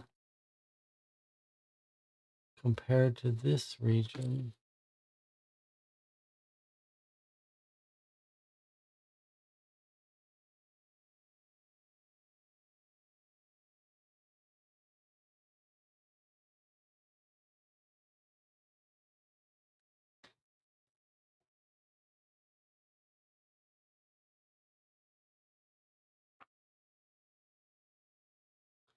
To find a new treatment, scan the samples using the tricorder to find the new treatment. How is this a treatment?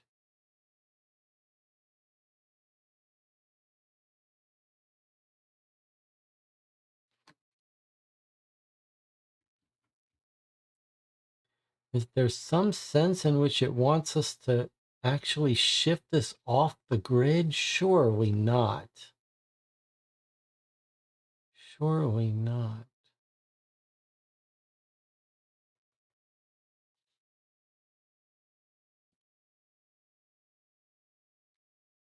All right.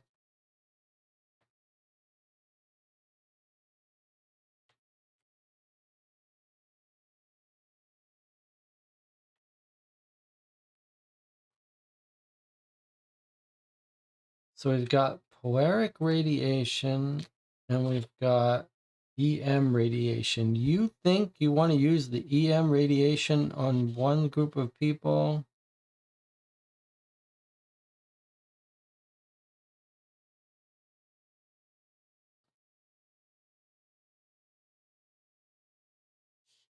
Well, let's count the letters. It doesn't work though, does it? But let's see. If you use polaric on these people,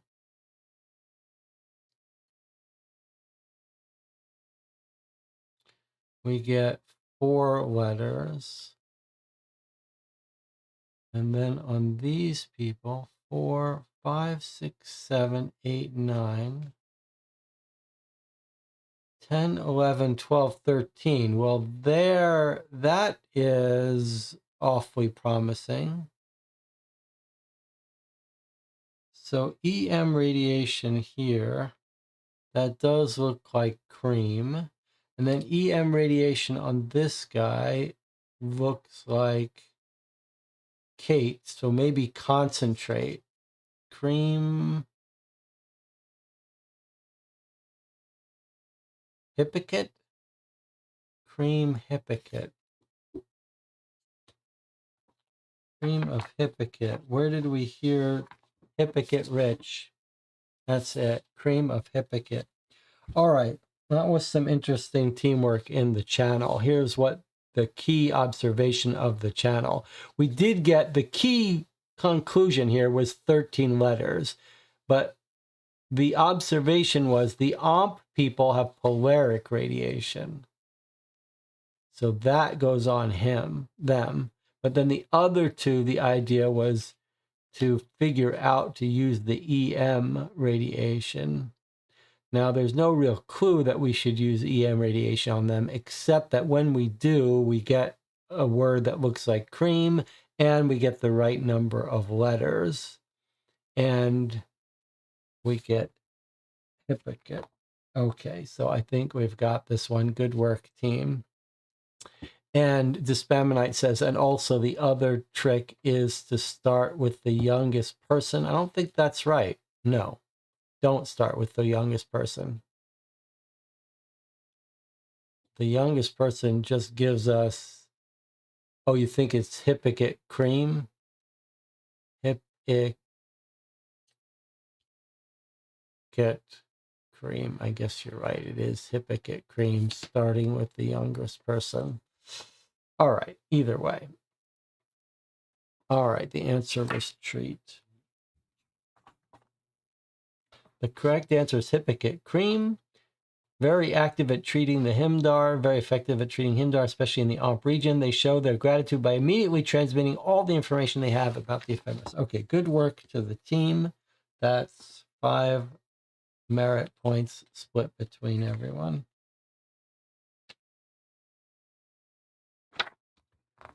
All right.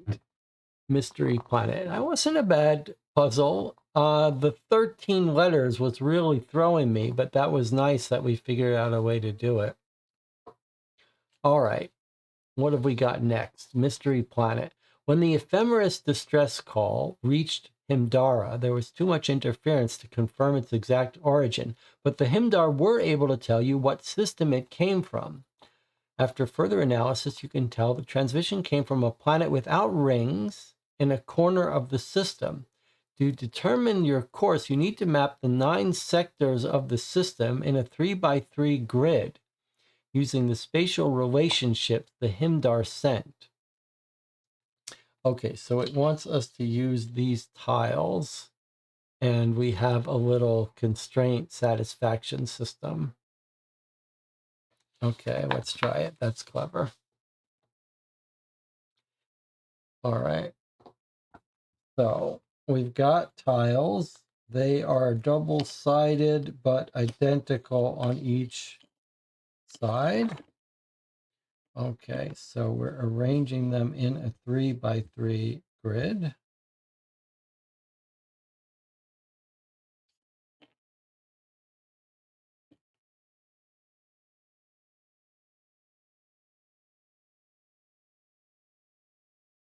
And then we're going to start trying to figure out the constraints. All right, let's get it all visible. No feature in the same column or row is the same color. Okay, so this is good. This is good. I don't know if that counts as blue. I guess it probably does. And is this yellow? So I think we're invalidating the blue here. Can't have blue with blue. There's no blue over here.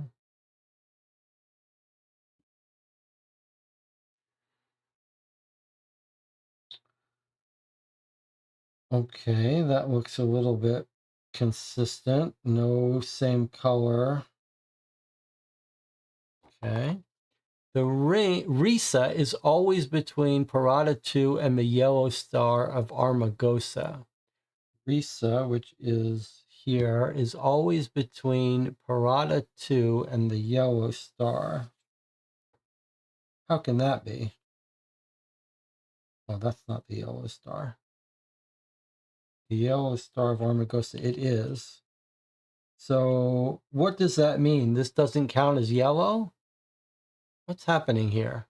How can Risa be between Parada 2 and the yellow star if these are two yellow? Something I don't understand about that.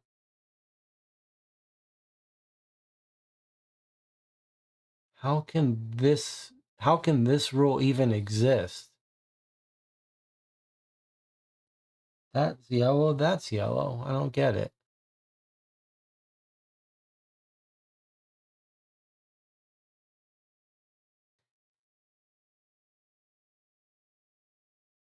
Large planet is in the red. Okay, but I know, but I'm just not understanding this one line.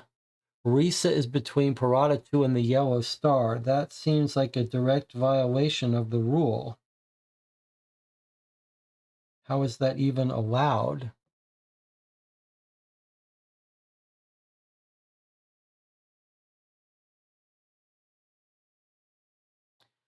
All right, let me skip it for now. Persephone 4 is in a corner.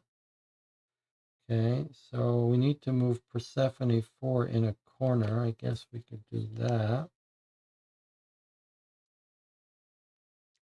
The Icarus 4 comet is on a trajectory towards Angel 1. It already is. And Satlik 2 is in a sector neighboring Kelson 2. So Satlik 2 is where?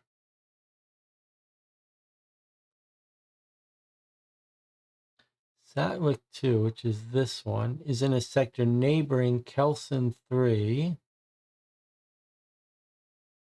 which it's currently not.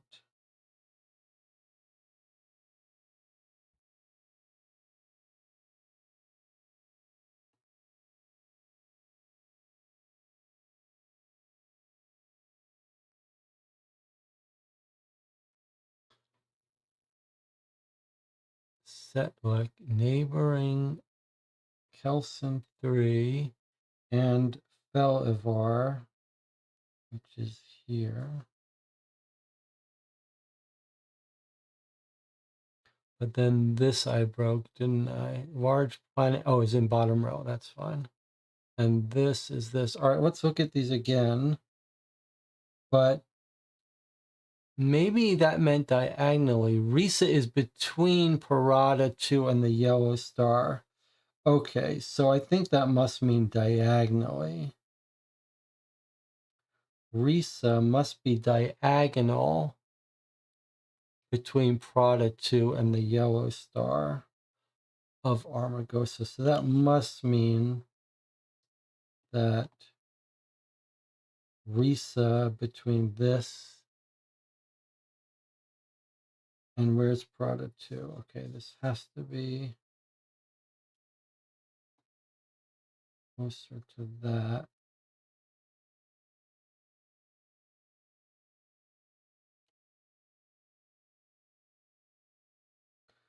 All right, well, it's clearly not right anymore, but this solves that question between the two. Okay, so it could be this way or it could be reversed.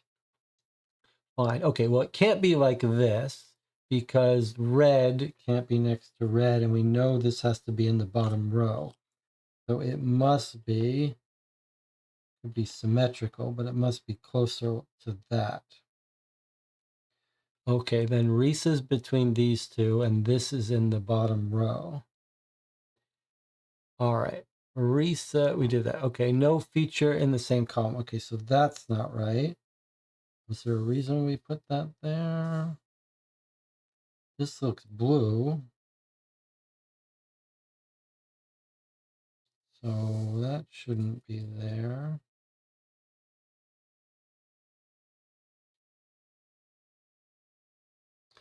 Okay, let's see. No feature in the same row. I feel like we could do that last. Large planet in the bottom. Risa is between Harada and the yellow star. Persephone 4 is in a corner. Yes. Icarus 4 is on a trajectory to Angel 1. Yes. Setlick 2 is in a sector. A neighboring Kelson. That's wrong. Setlick 2 has to be neighboring.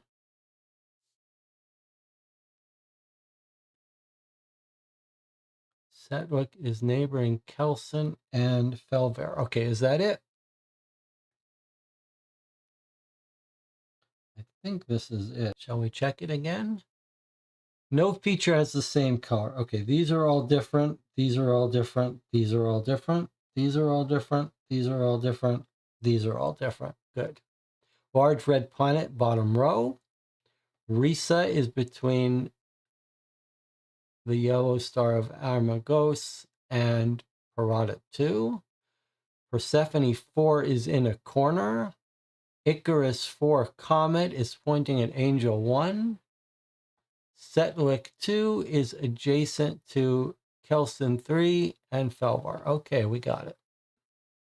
Now, how do we give it the answer? What's the question?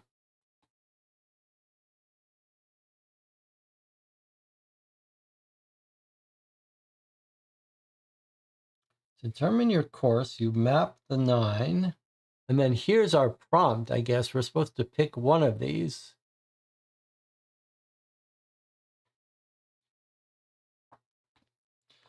The transmission came from a planet without rings in a corner of the system.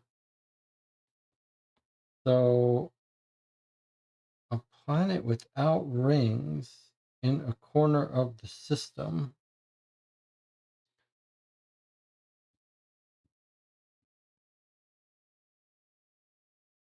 I guess it's Felvar, right? That's the only planet in a corner of the system that has no rings. That's a star. That's a star. This is a good example of the subtlety of these, what's clever about the design of these puzzles.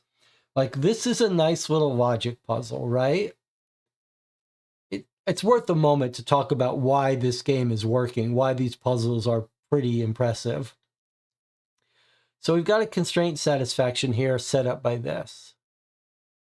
And then we've got this line that upset me. It's between this. And it took a while to click, okay, diagonally.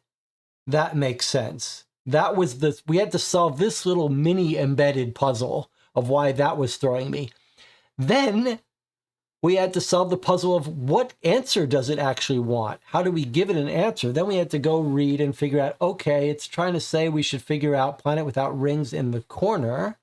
And then we got this situation where, are these the planets? No, because we're told this is a star. We're told this one was a star, and we should just infer that this is a star. Then we got this one. That is very clever.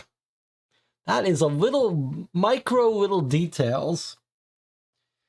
Okay, so we were supposed to set out 3 pieces here.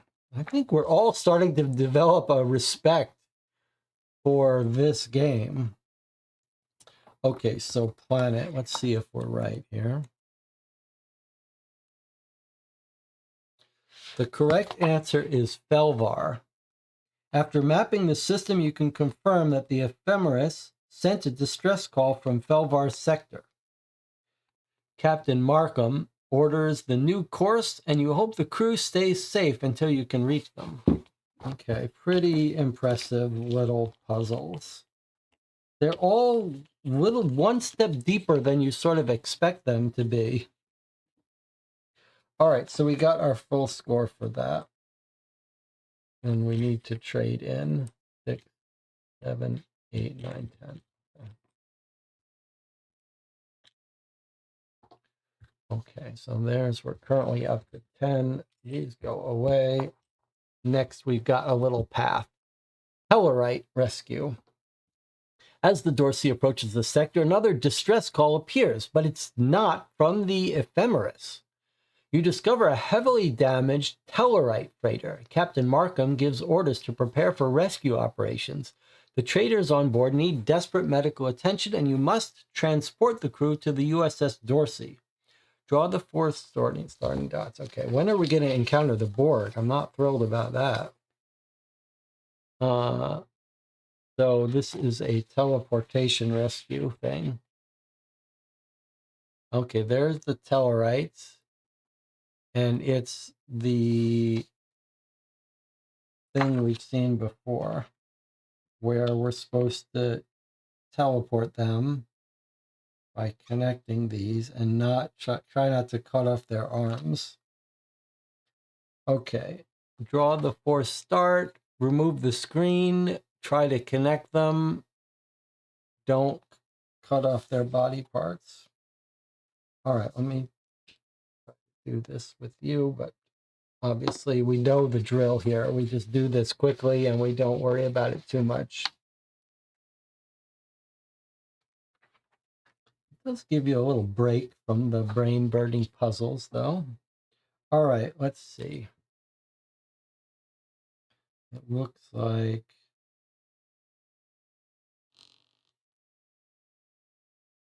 maybe a little bit outer here. Okay.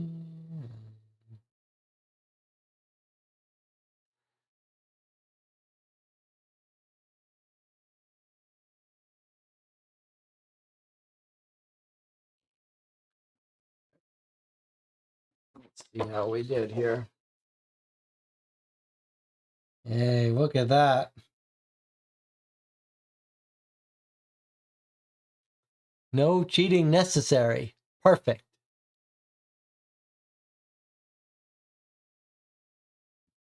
This does seem like a lot of play for 25 bucks.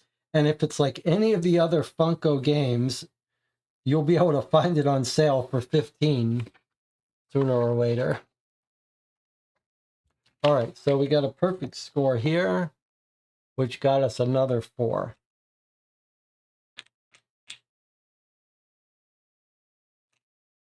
Moving on, we saved them. Officer's log. Remember before it was personal log, now it's officer's log. Officer's log. After I transported the Tellarites to medbay, Dr. Volks and the medical team confirmed that the entire crew would make a full recovery with treatment and rest. I went to greet them the next day, and in standard Tellarite fashion, they complained about everything: the temperature of the ship, the smell of the ship, the food on the ship.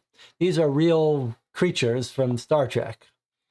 I finally got one Tellarite to stop grumbling long enough to explain how their freighter was damaged.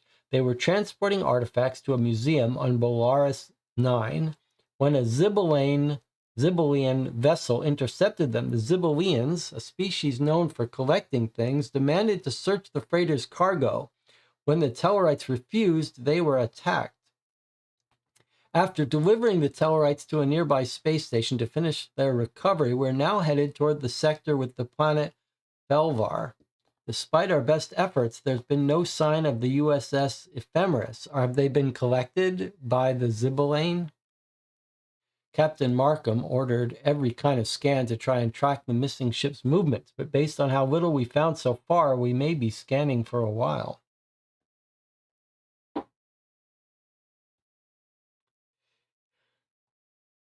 After another shift on the long-range scanners without any clues to the Ephemeris, you head to Holodeck 2, perhaps taking the role of Earth's most famous detective. We're going to play Sherlock Holmes. Perhaps taking the role of Earth's most famous detective will inspire your search for the missing ship. An hour into the program, a bullet grazes your arm and a sting of pain alarms you. The safety protocols aren't working. You try to end the program, but when that fails, you prod your way along the 19th century stone walls until you find the holodeck arch and open the panel. Rearrange the chips to manually shut down the program. Flip over the cardboard tray in the game box to access the engineering console. Place the 4 isolinear chips in the start slots. Match the 4 chips to these 4 different patterns. Okay, so it's very similar to the other isolinear game. All right, so this is going to earn us a potentially 4 rewards. Thank you for reminding me. Did I add in the merits of the last thing? I believe I did. Maybe I didn't. Yes, no, I did. I think I did. It's hard to remember. 7, 8, 9, 10, 11, 12, 13, 14. Yes, I did. We've got 14. We've got all 14. We do have a perfect score so far. All right, so now we need the isolinear chips again. All right, so everything goes back in its original slot. 2, 4, 3. Okay. All of these are in their original slots.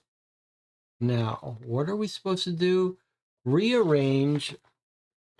We can get this all in view. Okay. It says, rearrange the 4 chips to these 4 configurations.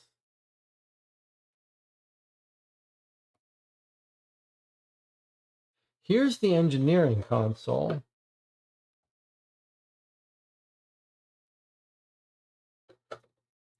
Oh, this is the engineering console too. They've got different numbers. Engineering console 4295, 4235. But I guess we're working with the isolinear chips.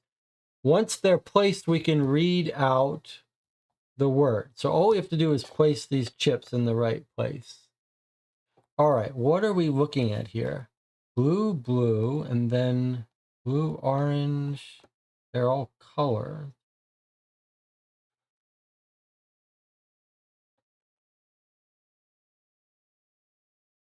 Huh.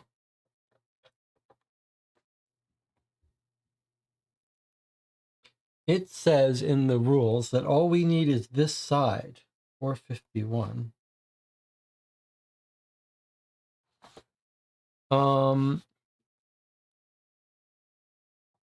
Well, that's interesting.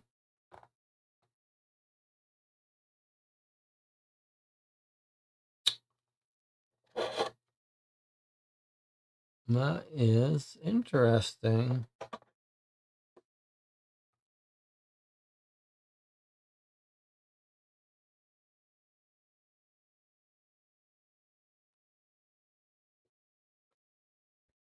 do we think that means?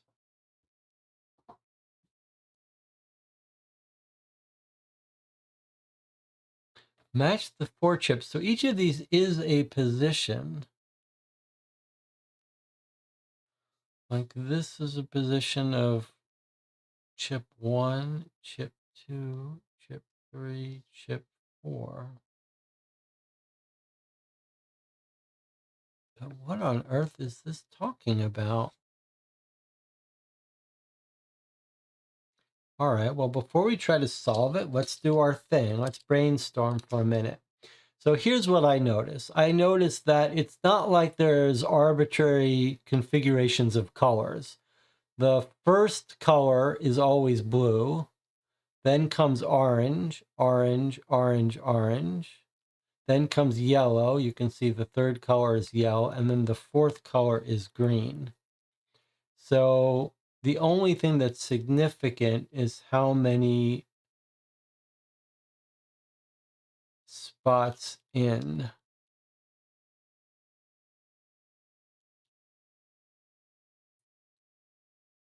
Now, what would it mean for a chip to be?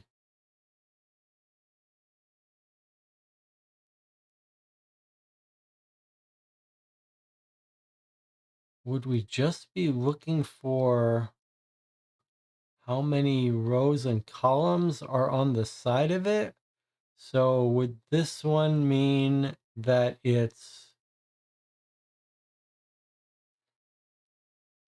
would this one mean it's here? Because that would give it one on the left of it and one on the right of it. Shall we try that? I'm just going to put chip 1 here, which would have one thing on the left of it and one thing below it. And then chip 2 has 2 to the left of it and 3 below it.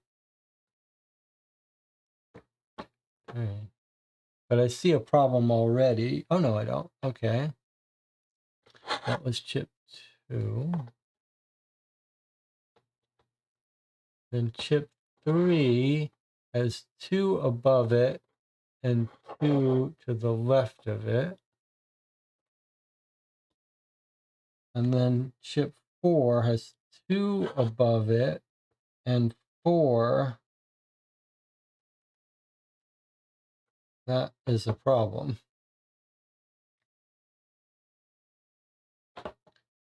That is a problem. You can't go in that slot. Huh. I thought that was going to be right.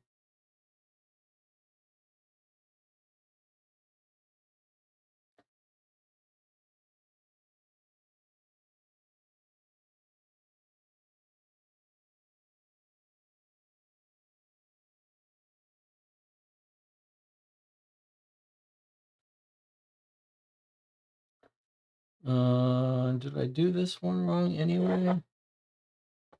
Be there. 1 and 1.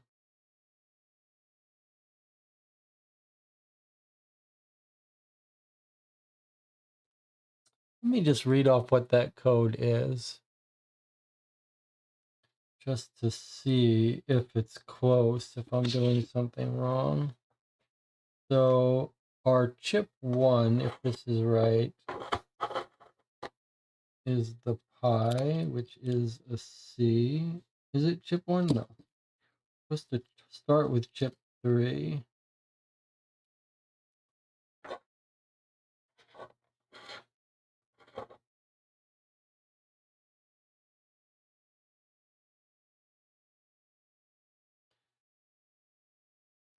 Chip 3 is a triangle, which is an A.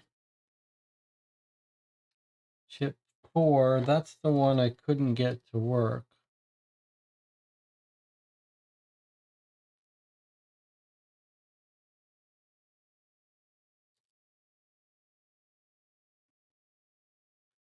Chip 2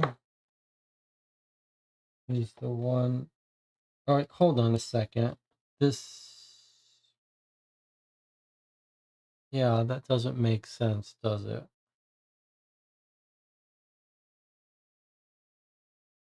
That doesn't make sense because I haven't said anything about what's up here.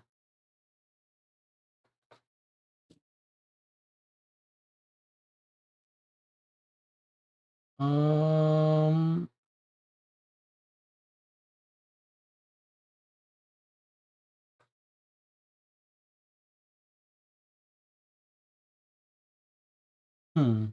okay.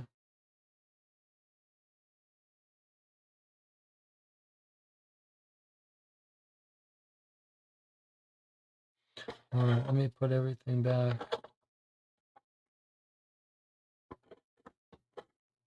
Okay, maybe it's just the number to move it. It's just the number to move it. I don't know why I was having trouble with that. Okay, that's clearly what to do.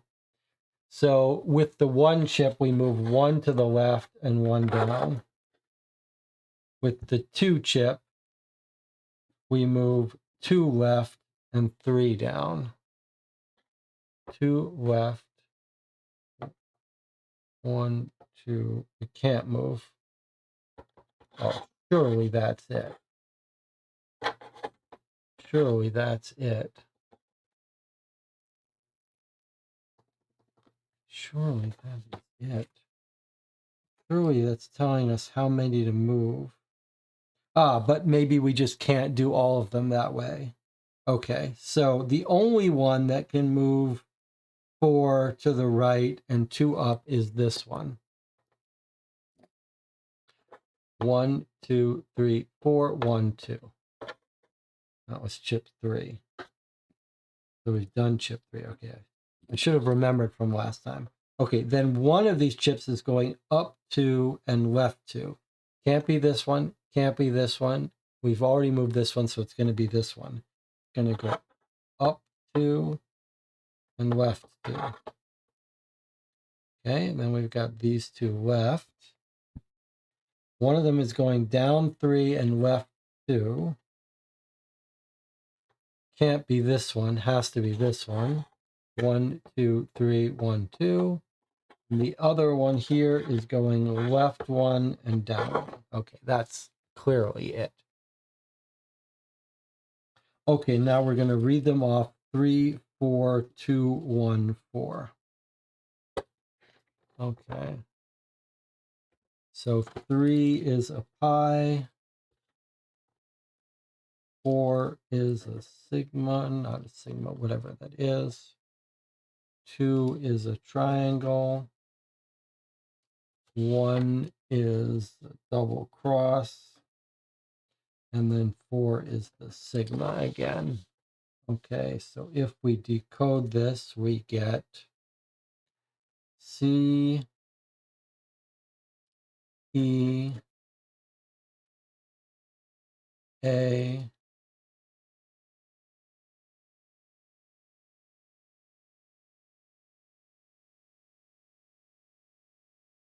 S, E, A, S, E, cease.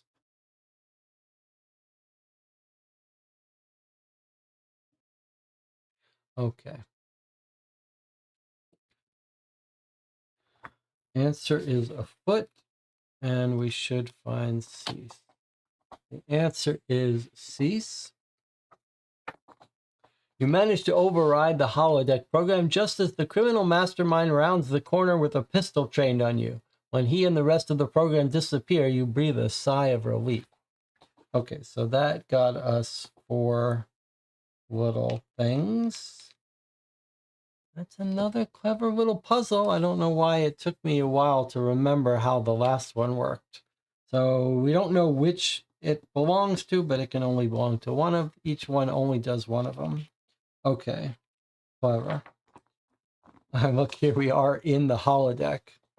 All right, but we need to take another break. I'll see you in 8 minutes.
Okay, we're continuing our playthrough of Star Trek Cryptic. We've been playing for 4 hours and 40 minutes. We're going to try to get through the second ship, but then I'm going to have to sign off sometime in about an hour and a half to have dinner and movies with friends. But let's see if we can finish this second ship at least, or maybe we'll go halfway and stop. There's actually quite a bit left. Let's play for another hour. All right, we were in the holodeck, very Star Trek Next Generation theme game here. Toby Muse. Here we were being Sherlock Holmes, and Moriarty was about to get us. Officer's log. The engineering team sorted out the issue in the holodeck and assured me that the safety protocols were ready for another exciting mystery. But for some reason, I haven't found the time to finish my program yet. Ever since the Towerite freighter of Bolian artifacts was attacked, the Bolian embassy has been on high alert. Last week, they asked Starfleet if the Dorsey would accompany a team of archaeologists on their next expedition. I volunteered, hoping to get a reprieve from re-scanning the sector every day. As we still have a couple days until we reach Felvar, the captain agreed to the Bolian's request. Tomorrow, I'll get to meet famed archaeologist Vitara Rhett. Okay, we've got a little Pathfinder mission here. Vitara Rhett's expedition takes you to a den of ancient cave dwellings on Nebulia Prime. From the moment you meet her, it's clear that Vitara Rhett is outstanding in her field with an amazing intellect. But her thoughts seem to make her inattentive of her surroundings. She often trips over rocks or is startled when you speak to her. You're moving cautiously through the cave you're exploring with Vitara Rhett and her Bajoran assistant, Cermak Napram. You're taking readings and samples of the rock formations when you hear Vitara Rhett scream.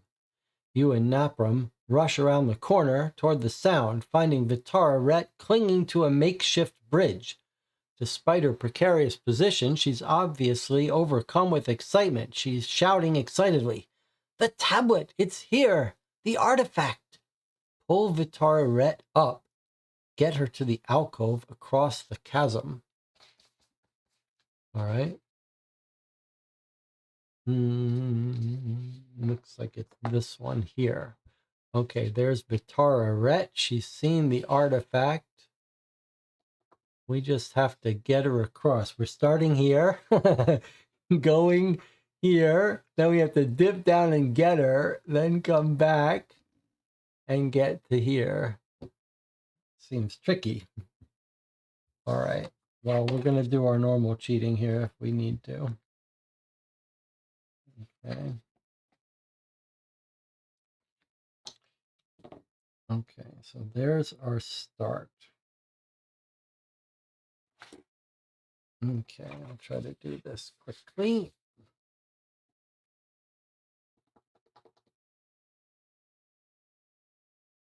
All right. So here's our X there. Okay. Looks like we could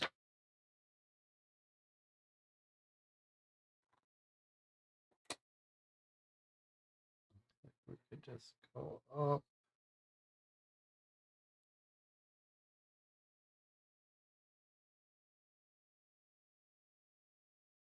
Go over, dip down.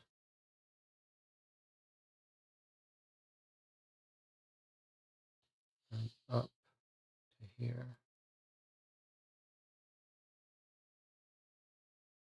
Looks like she might be over here more. All right, let's see what we got.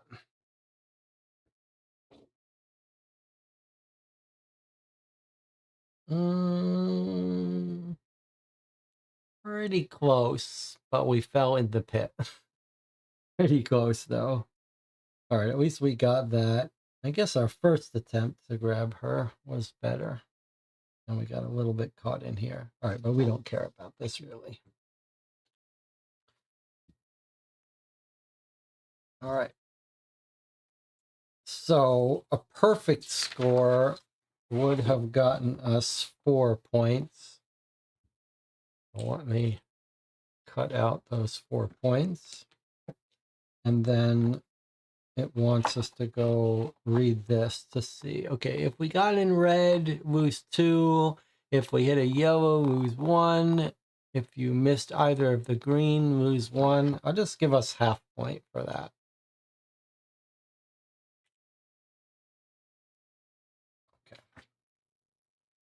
Okay.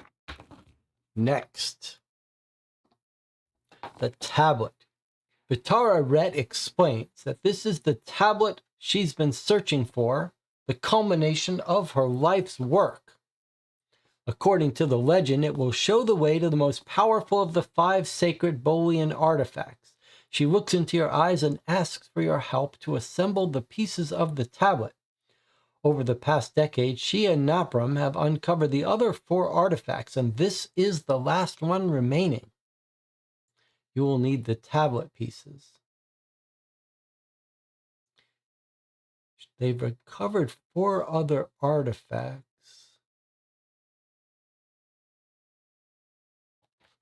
Okay, well, let's get these out.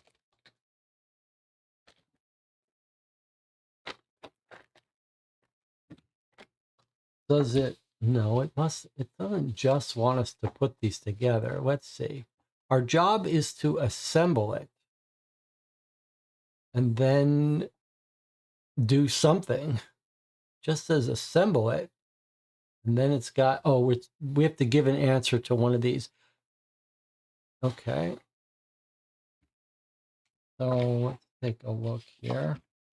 We've got the various symbols on these. These look familiar. Like, were these the shapes in one of our previous puzzles? Didn't we, like, these look like these?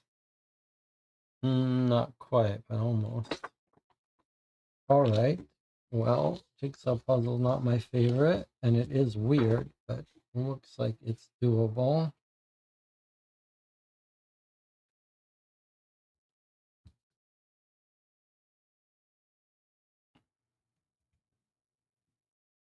Can you see it okay?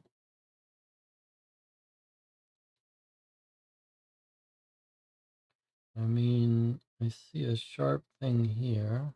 I do assume we are supposed to assemble this.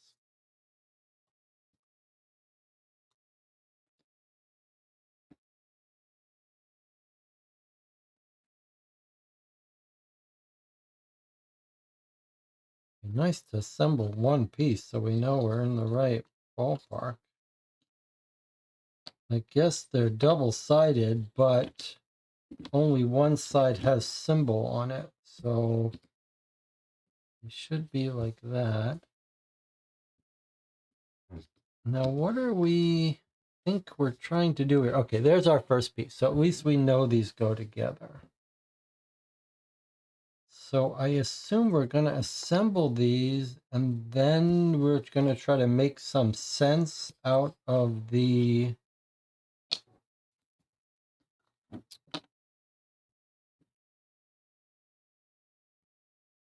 that look like it goes there? It kind of does. Not 100% clear, though. Maybe not. Assemble these and then make some sense out of the...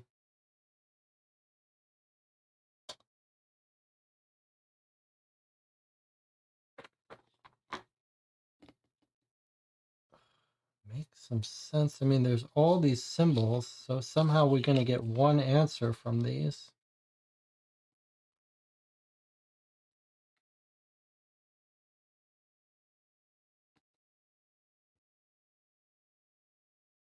This is the hellish experience we went through before.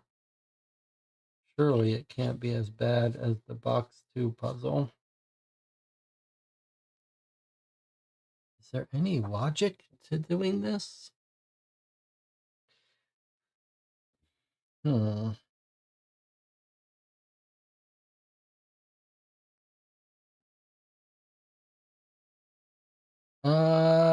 Okay, hold on a second.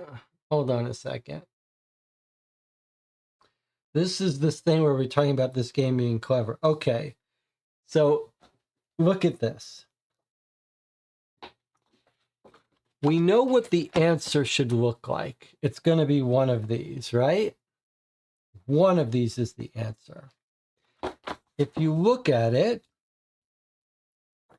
these symbols are on every piece.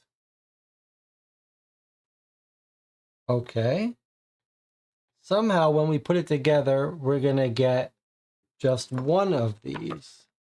Now I said they're double-sided, but clearly we want the face-up side. But that's not right, is it? The solution is going to be that only one of these is going to be face-up. All of the rest of them are going to be face down. That's the solution to this puzzle.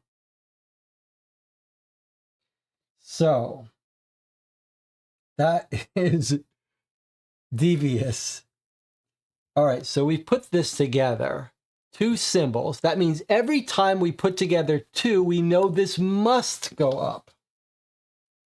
Because if it didn't, we'd have two visible symbols. So let's try just to make pairs. When we get a pair, we know they have to flip.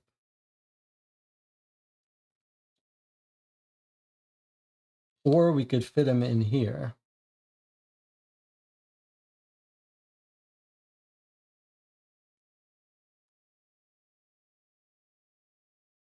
I don't want to do this brute forcing. This is what I did last time, and it was painful.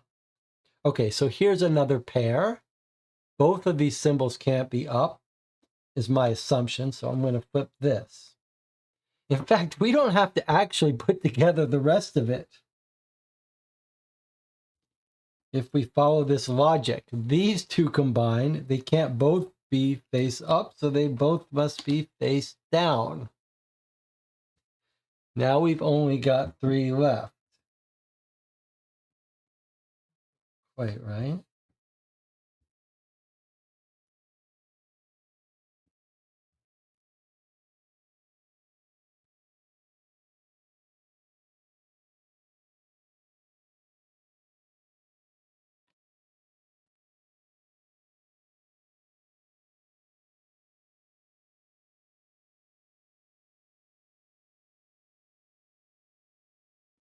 I think that might go there. That something goes in there. So that would mean, if I'm right, that this flips, and this must be our answer.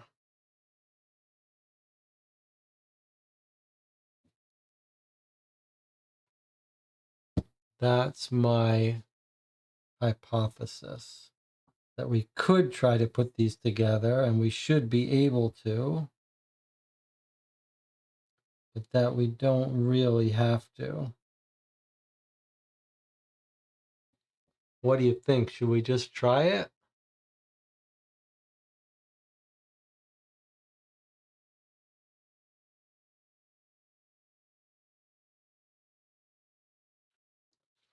Let's just try it. And then if it's right, we can rejoice in having, in the cleverness of not having to put together this whole puzzle.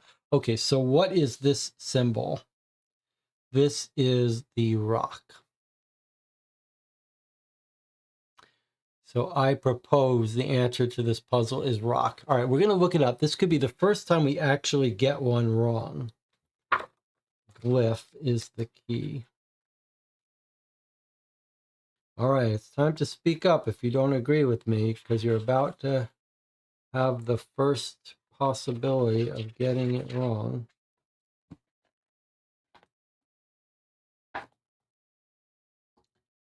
The correct answer is rock. We got it right. You press the assembled tablet into the wall and a stone pillar emerges from the rock. Vitara Rhett slides the remaining piece across it and a small pillar rises up. It has a shiny silver surface like steel, but a glassy finish and a faceted shape like a crystal. She gently removes it and places it in her bag. How interesting. All right, so this goes together somehow. but we don't care. I mean, let Vitara Rhett do it. She's the one who's getting the crystal from this, not us. So we just do the smart work. All right, that was pretty clever, though. That is, I mean, this just fits the mold of these puzzles. They have been consistently multiple levels of deep. Now think about it. Think about box 2, which we played just a couple days ago, and had a jigsaw puzzle that took an hour and a half to complete, required no cleverness, no thinking, and then look at this one.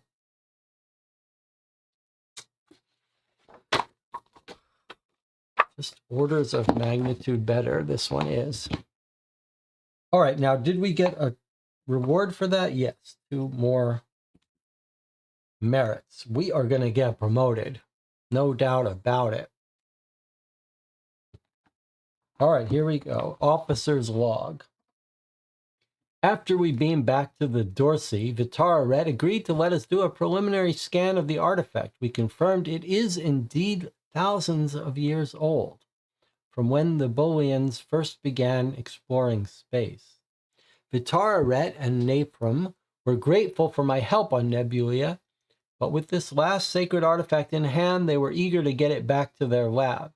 They were worried that the Zibalians weren't the only ones after the artifact, since rumors of their legendary power had been spreading. Turned out their worries were warranted. On our way to Belarus 9, a Cardassian vessel hailed us. More Star Trek villains from Deep Space Nine, the Cardassians. Gol Darnak demanded we turn over the radical Bajoran terrorist we were harboring and her Bolian accomplice.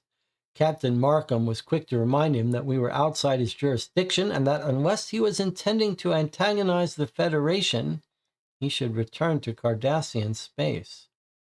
When his ship departed without much argument, Captain Markham became concerned and asked me to consult with Vitara Red about docking and requesting the Bolian embassy to send more security, in case Gul Darnak tried to intercept us again. That sounds smart to be worried about that. Naprum offered a hiding place with a group of her former colleagues on Ra'el, and Vitara Red accepted, at least until the Bolian Council could arrange additional security. Okay, pretty cool. We're meeting all these different species in the Star Trek world. Okay, we've got another 2 Pathfinder things right in a row, it looks like. In orbit of Ra'el, Captain Markham asks you to beam down with Vitara Ret and Naprum and make sure they safely rendezvous with Naprum's colleagues. On the surface, you spot a number of Cardassians. Concerned for Naprum and Vitara Ret's safety, do we always have to be talking about her full name? Can't we just say Vitara? Vitara Ret's safety. You suggest beaming back to the Dorsey, but Naprum assures you that her colleagues will keep her and Vitara Ret safe. You just need to reach them without attracting attention. Escort her across the market without gaining attention. Okay, so 4 merits are up for grabs here. And we've got this. Okay, so what's happening here? I see these are Cardassians that we're trying to avoid. We're trying to get from here around this to here. All right, let's do this quick.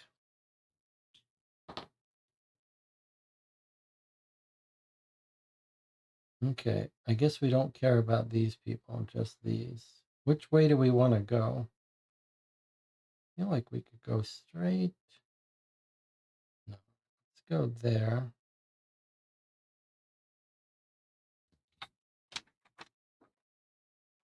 All right, we'll just do our best.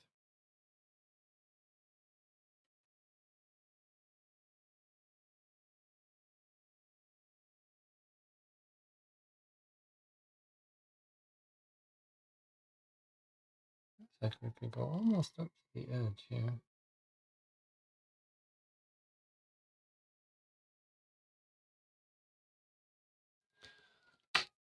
Let's see what we got here. All right, look at that. 100% perfect. Okay.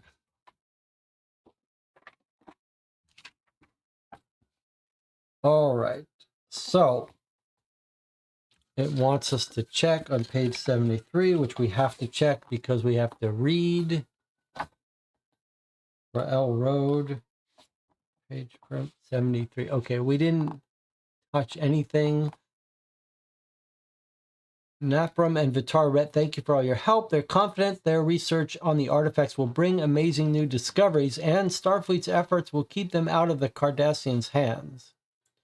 So we got our full 4, which we now have to trade in for a 10. Okay, there's 10.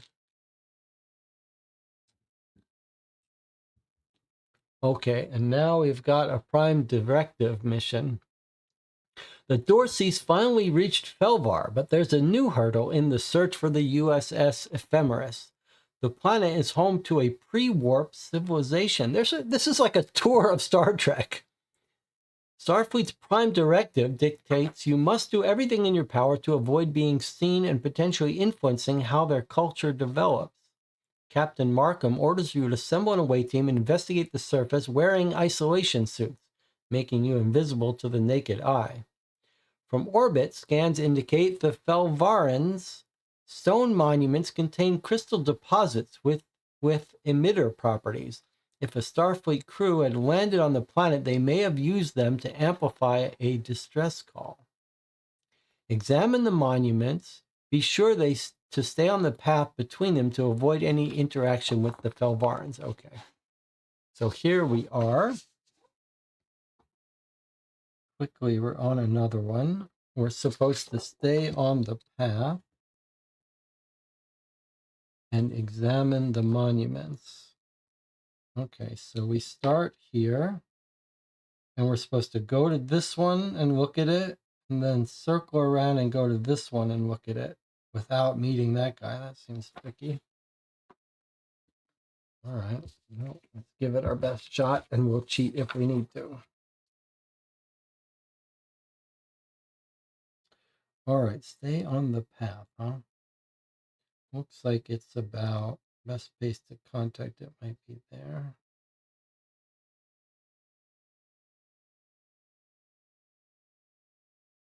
Okay, and then looks like if we go right in the middle, a little bit lower, we'll be safe. Okay. Then up to about there. Oops.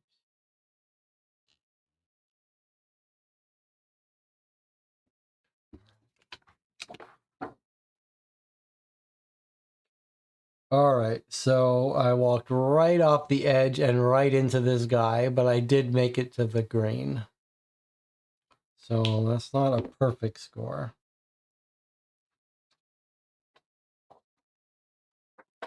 All right, let's see what the rules say about that. Page 74.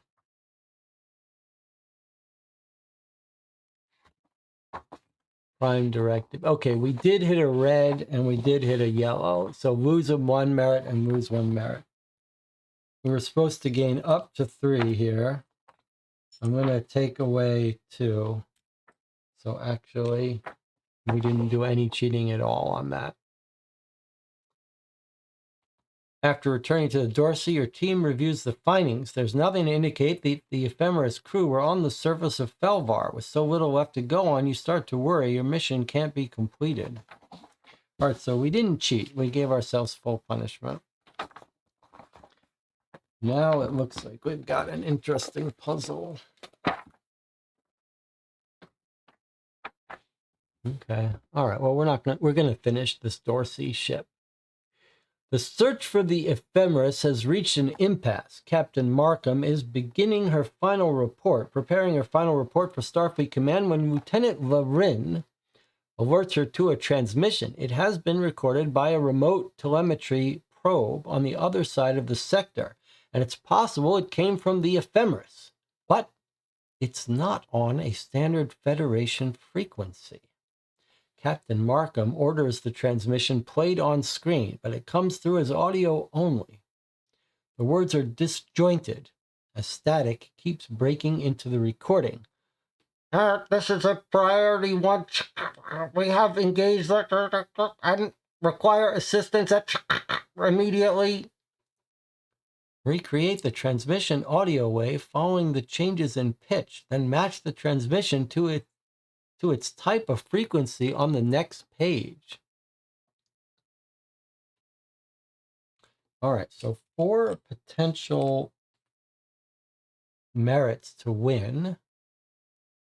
We're going to draw the frequency pattern here, and then we're going to match it to one of these, and that's our answer. All right.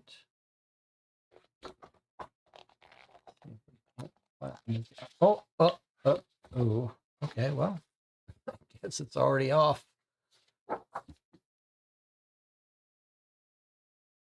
That was a little rough there. All right, so how do we solve this? What is it asking for?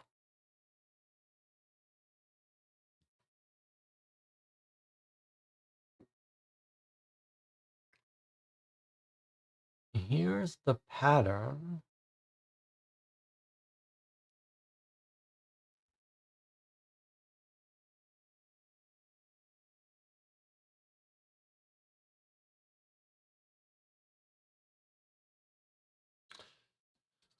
Okay, so this is the glitch. 3 glitches. So we don't know what that means. I guess that means we go 0, +1,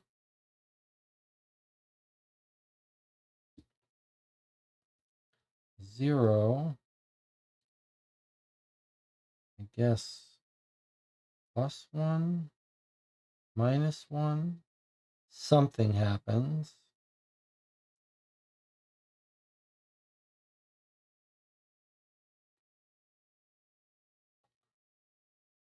We don't know. I'll just put it at 0 and we'll figure it out in a second. And then, so if we go 0, then we go +1, +2, -2, glitch. This doesn't quite seem right, does it?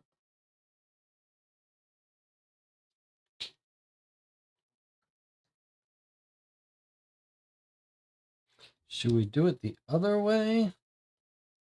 Can we ask what's consistent with that? It clearly wants us to draw in that, though. So 0, they're all starting at 0. Okay. So I guess the 0 is just our starting point. Okay. Then we've got a +1.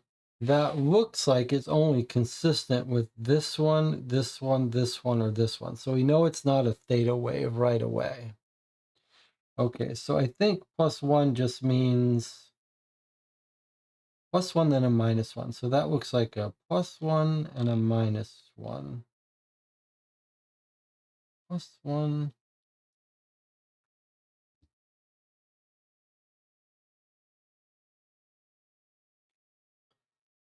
+1, -1.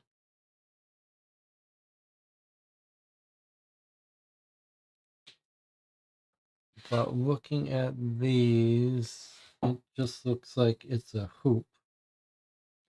So I guess +1, -1. Okay. Which is consistent with all of these. Okay, fine. And then we don't know what happens. Okay, so in this one, it drops down 2. This one drops down 3. This one drops down 2. This one drops down 1. This one drops down 1. You had to guess it's probably going to drop down 1. Let's just draw that in, but we know it could be wrong.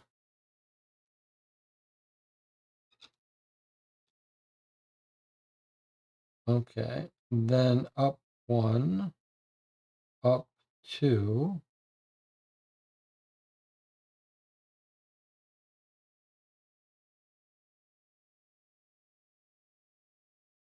Down 2, then something.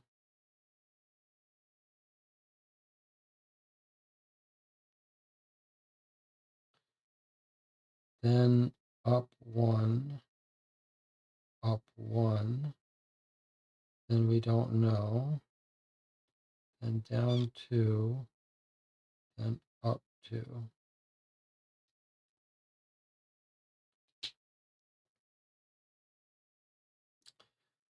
At the end, it goes down 2 and then up 2.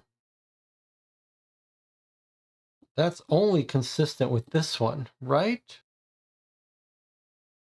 So I think it has to be this one. Just looking at the end, down 2, up 2. Down 2, up 2. There's no need to go anywhere else. That's the only one that's consistent with the end pattern.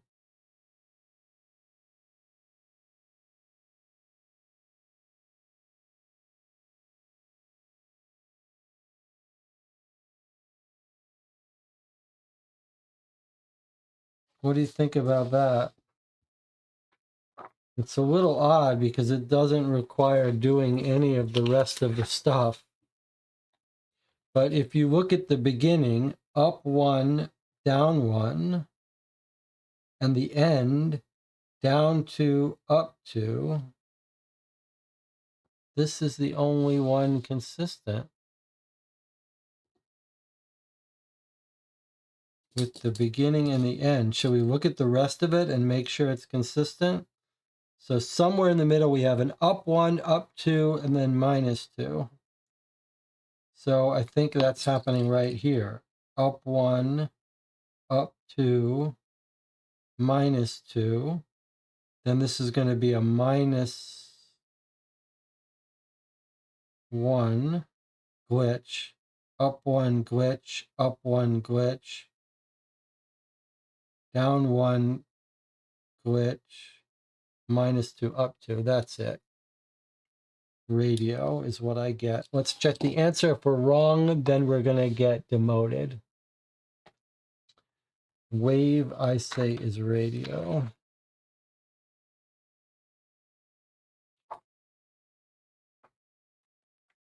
The correct answer is radio. Although Federation transmissions are usually on a subspace frequency, it seems the Ephemeris was transmitting their distress call on a radio frequency. Why would they have been using this outdated technology?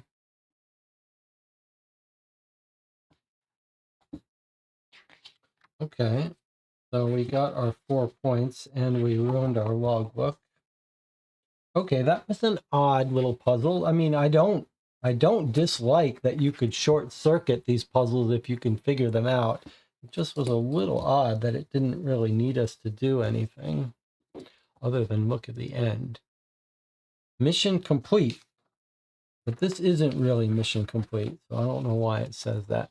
After tracking the transmission, the Dorsey heads straight for the source at warp 9. When you arrive, the ship seems fully operational, but scans show no life signs. A chill runs over you as you watch the Ephemeris floating in space on the view screen, empty. Where is the crew? Captain Markham sends you with an away team to beam on board. Follow the trail of evidence on the bridge of the Ephemeris on the next page to determine the cause of the crew's disappearance. Stray phaser blast, comm badge, piece of alien tech, and we're getting a 4-letter word.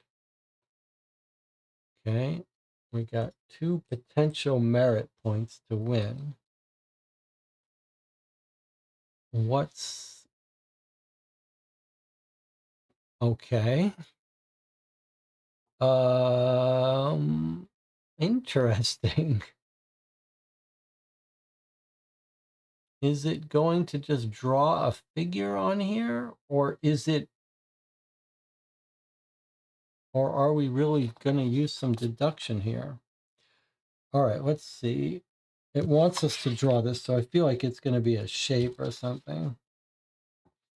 All right, let's draw this out. Phaser blast, follow the trail. All right, so we're going to draw like a path, and it's going to spell something or look at something. A phaser blast at the bottom of a wall left a large crack. Phaser blast at the boy, it's going to be hard to see all this, isn't it? Okay, so that looks like here. That's 1. Comm badge lays ominously on the banister, so that's 2. Piece of alien tech sits on the floor, that's 3. Doorway is disfigured by another stray blast. Where is that? Is this a doorway?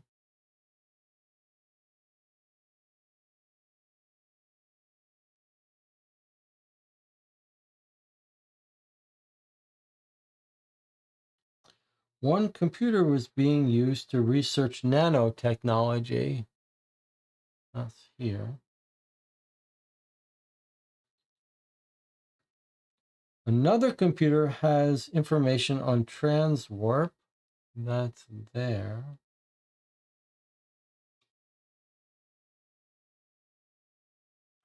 Blood, reading as human, is on the edge of a rail. Where's the blood on the rail? Is that here? Here.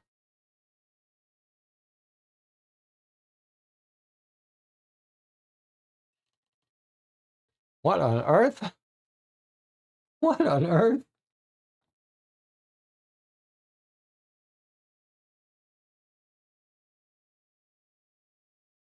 What's happened? What's going on here?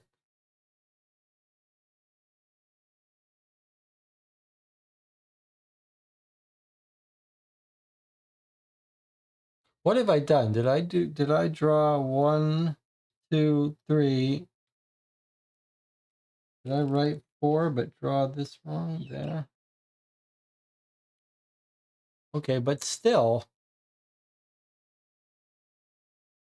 Door to badge to alien tech to doorway. That's the one I'm not so sure about.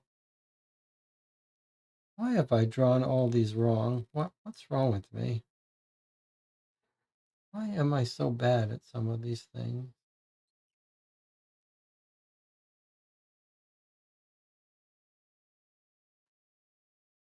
But still, what the hell is this? This is what we were talking about, these puzzles where there's multiple levels. You don't think that's the doorway? Where is the doorway? It says a doorway is disfigured by another stray blast. So there's one blast. Here's this one. Do you think maybe it's the opposite way around? At the bottom of a wall crack. Okay, so actually that is our 1.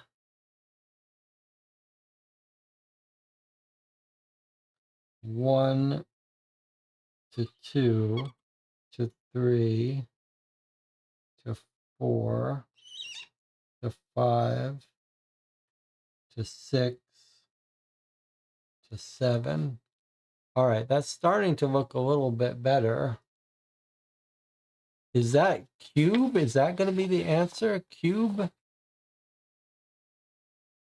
fact that we know the Borg is coming makes me think the answer is going to be cube. But look, is this cube? 1, 2, 3. 1, 2, 3, 4, 5, 6, 7. Cube. That's a little clever. The crack connects 1 to 6. Yes, I think that's clever. You mean unofficially the crack connects this way, and unofficially the rail connects this way. That's clever. And maybe you could say unofficially the shadow goes this way. Okay. All right. That's clever. All right, so we think the answer is cube here. We're going to look up reason. I guess we also know that the Borg is coming. That helps. Reason. The correct answer is Borg or cube. So the answer is cube, but you could write it. You could choose Borg. Okay.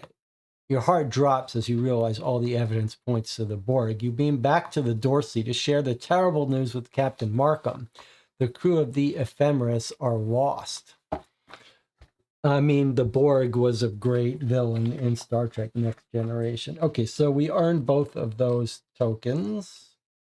In fact, we could trade 10 in. So that's 5, 6, 7, 8, 9, 10. Or 10. Okay.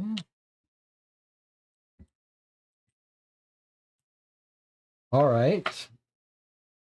Now it looks like we're encountering the Borg. Dun, dun, dun. The Borg are a highly aggressive species who operate with the singular mission to assimilate other species and add all of their knowledge to the collective. Those assimilated become Borg drones, losing all their individuality and sharing one mind. As if summoned by your realization, a large cube appears out of nowhere. The looming shape dwarfs the Dorsey by thousands of meters. They hail with a short, chilling message. Resistance is futile. Captain Markham acts quickly, calling for red alert as the Borg begin their attack. You go to your console and listen to the captain. We need to stall them. Target the areas on your screen before they adjust to our phaser frequency, then evade. Draw the start dot on the clear screen.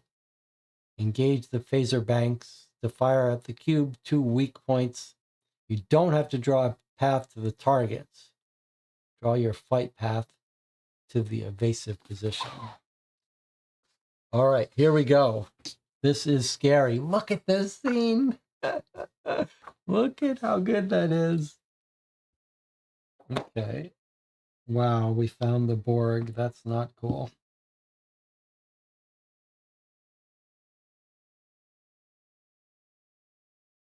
Okay, so here's our starting point, and we're just supposed to try to target here and here, and then get ourselves here.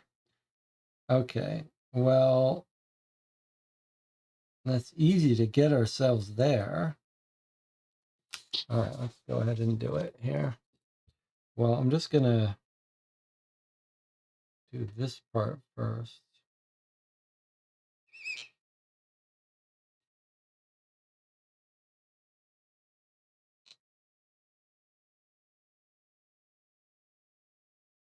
Okay, and then I'm going to target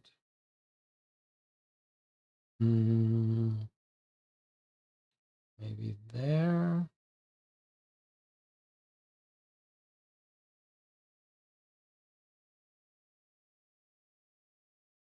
And there. All right, looks like I did it. I hit it, and I got us safe. It's a good thing, too, because the Borg don't mess around. All right, so it's a shame we lost that page. All right, 74 for the answer. All right, we didn't hit red. We didn't miss any of the green. Dorsey's taking heavy damage. Your efforts against the Borg cube have seemingly no effect at all. Gain any remaining merits and continue. Okay, so this was worth 4 merits. My piloting skills got us 4 merits. That's good. All right, here we go. This is our finale mission here. Finale puzzle. The captain turns to you. It's only a matter of time now. We don't have the firepower to take them head on. Take a team onto the cube to try and weaken them from the inside. Starfleet intel indicates they ignore intruders unless they directly interfere with the Borg drones. That readings of the EM radiation might indicate failings in their ship functions. Sabotage the cube and get back to us safely. You're beamed onto the Borg ship. Scan their systems to find a weak point. Okay, so we've got a 6-letter word. We need our tricorder, and we need the radiation filter, which is EM and polaric. This says it's the EM radiation that will have what we need. All right, so we're going to come up with a 6-letter word. We've got some letters that are right side up, some numbers, and some letters that are sideways.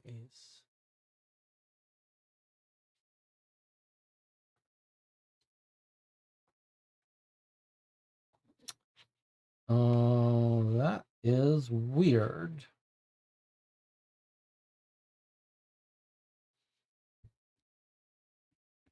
That is weird. I mean, there's no grid alignment.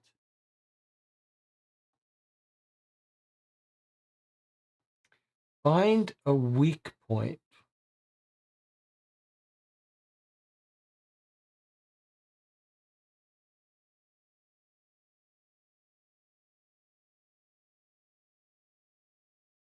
Hmm.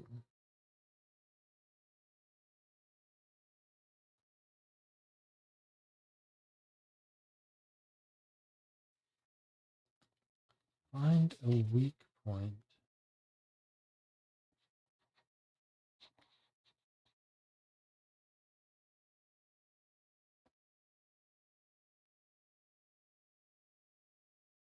Wow, this is weird. So 4 possible merits. We'd sure like these merits if we want to get promoted.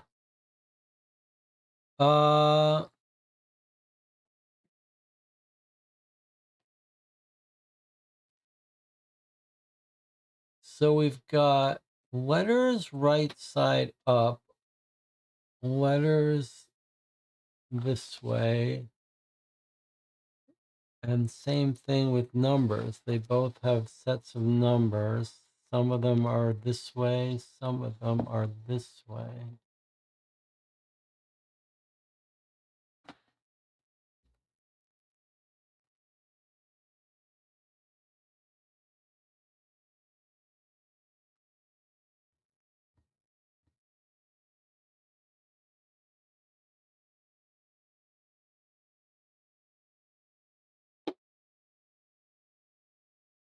What do we think we're looking for?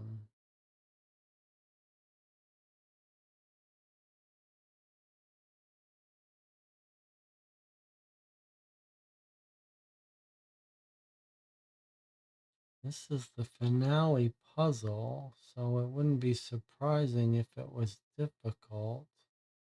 But what's the idea here?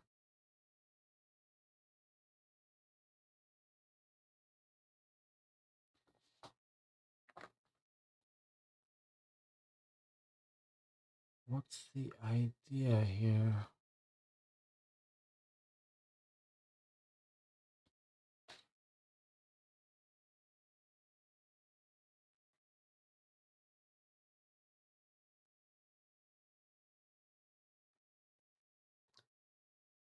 They ignore intruders unless they directly interfere with Borg drones. The readings of EM radiation might indicate failings in their ship functions. Sabotage the cube. Scan their systems, find a weak point.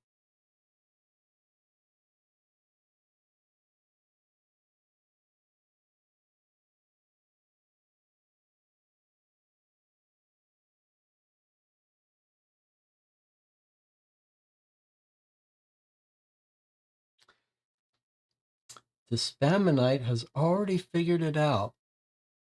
The shape, let's save the discussion. Would the numbers be where to put the tricorder and then see what letters it shows? The shape of the number to match the shape on the reader. Okay, I don't understand. Number matches the shape, that gives us the letters. The shape of the number to match the shape on the reader. Okay, well, that's an interesting theory, but I don't quite get it.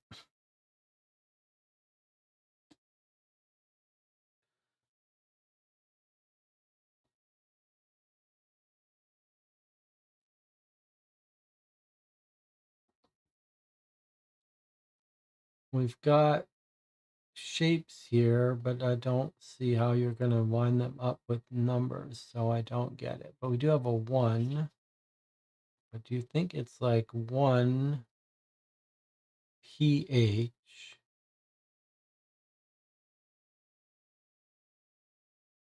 1 pH, 2 AS.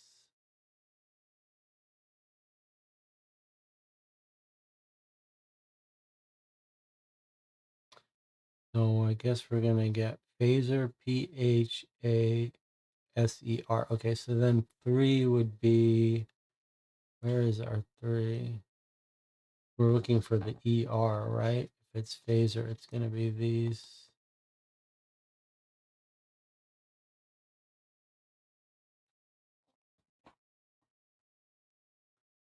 Phaser like that. Wow, that's tricky. But yes, 1, 2, 3 numbers makes sense. Well, that's clearly it. It clearly is phaser. PHASER.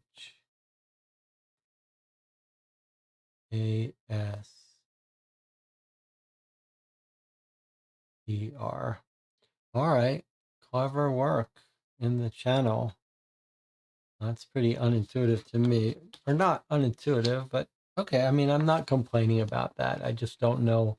I think that might have taken me some time to get it. But I like the idea that we would have figured out eventually that there's only 3 digits here. 1, 2, 3. Makes sense that they could be telling us in order. Okay, stealth phaser.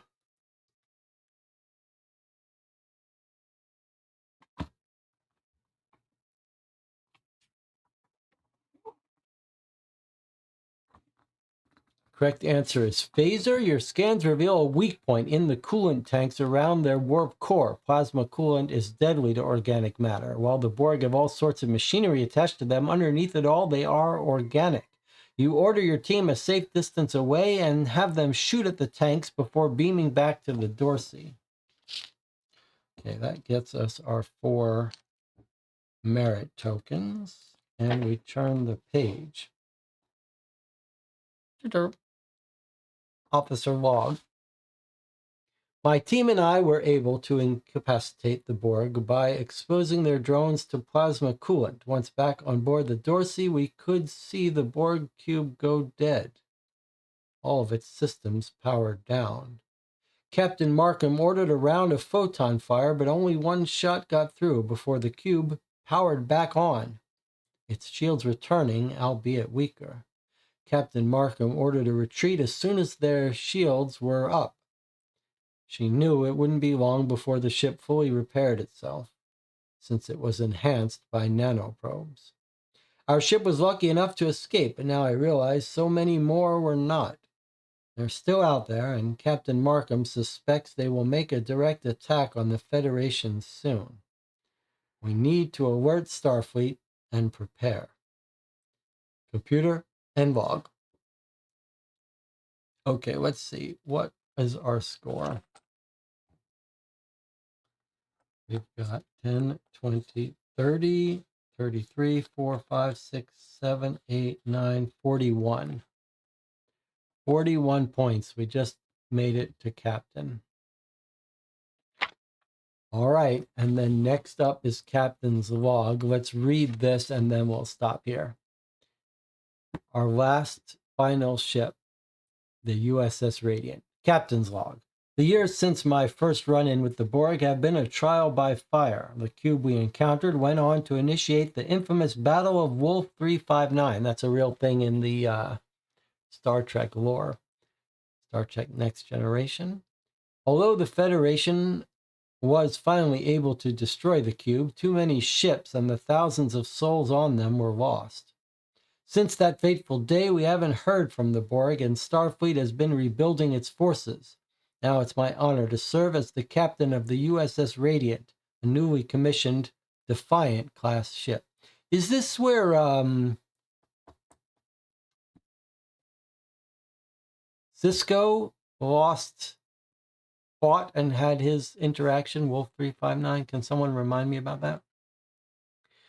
Okay, we're now captain of the USS Radiant. She has a modest complement of 40 officers, but an important purpose: to defend the Federation from hostility. Rather than a mission of exploration, ours is one of courage and hope. May the Radiant serve as a beacon for those who need her and a warning against those who would test her. Computer and log. Then we move on to our third and final ship. Okay, so we've progressed up the ranks. We've finished with our second ship, and we're moving on to our third and final ship, which we will not get a chance to play tonight. We've been playing for almost 6 hours. That was a real teamwork effort. I guess radiation can go back. That one can go in there. All right.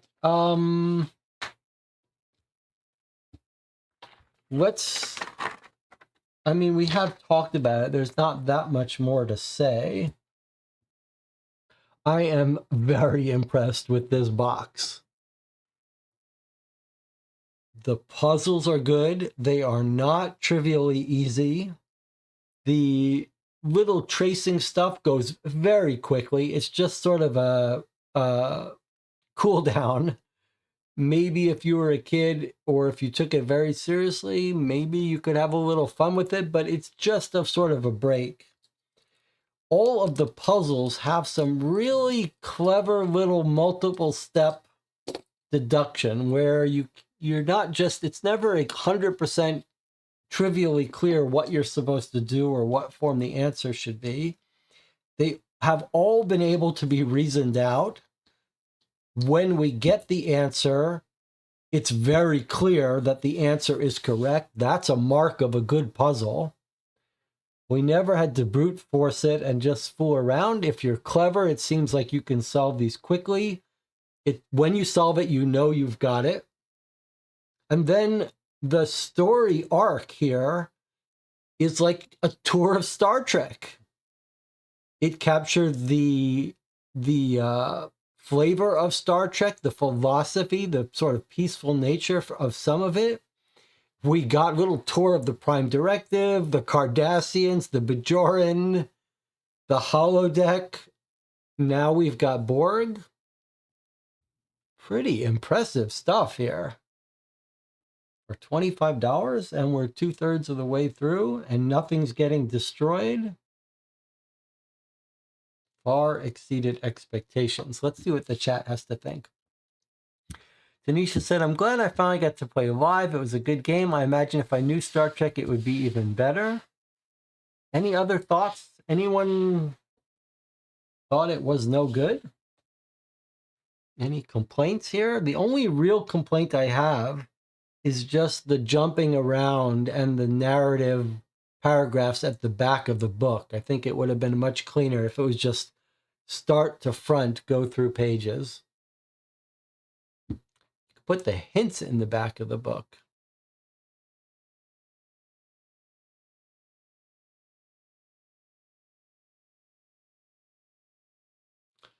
Spamonite says, for a franchise theme, it's thematic and the puzzles are fun and logical. I mean, there's a lot more narrative and theme here than you would expect in such a game.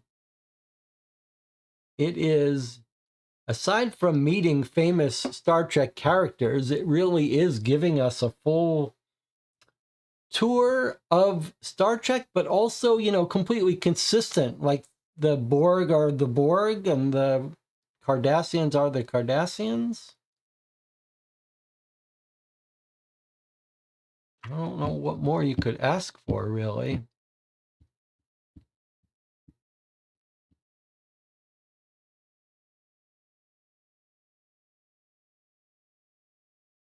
The Spamonite says, there's part of me that wished I played it on my own. Well, you still got the last ship. If you want to play it on your own, you could pick it up. Don't join us for the last one and try it.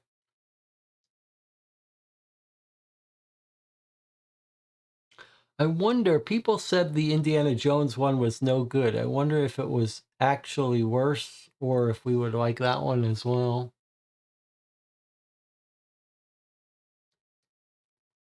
The Spamonite said, I would give this box a 4.5 out of 5.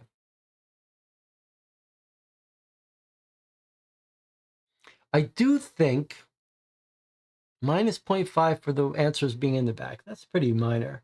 And then, right, the deluxe production quality of having the back of the box have this stuff. There's something else at the bottom we haven't done yet.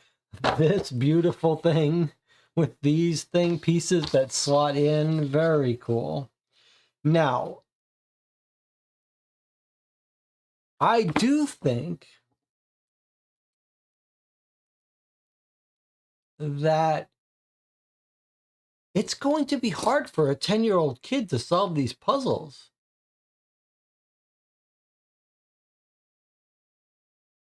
I don't think this is quite going to be a game that a 10-year-old would be able to solve. On the other hand, there are hints in the game. At every stage, you could take a hint that would nudge you through it. I still think it's going to be on the hard end for a young kid, but a mixed group of a young kid and an adult. The combination of the narrative lore, the fun tracing puzzles, and the rest, I think that could be a real winning combination. Okay, the Spamonite says, can we look at how some of the hints are for some of the puzzles we solved? Okay, what do you want to try? How about the tablet one where we figured out you have to flip the things? The hint was tablet. Let's see what this says. Okay. Based on Vitara Rhett's research, 8 of the pieces should fit together into a tablet that will fit into the indentation in the wall, and the remaining piece will be the key to unlocking the artifact. Okay, and then you pay a little penalty, which is exactly what I think it should be. What about this weird one here? Hint was audio. Let's see.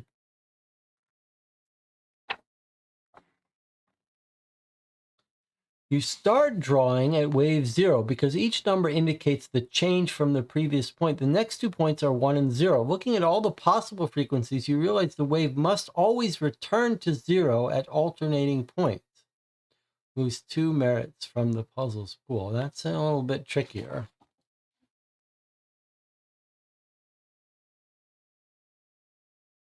I guess it's saying that these glitches always return it. I don't know what this is saying. Every 2 points it goes, so this would be a -1, +1, +2, -2, -1, +1, +1, -1, -2, +2. All right, we didn't even notice that.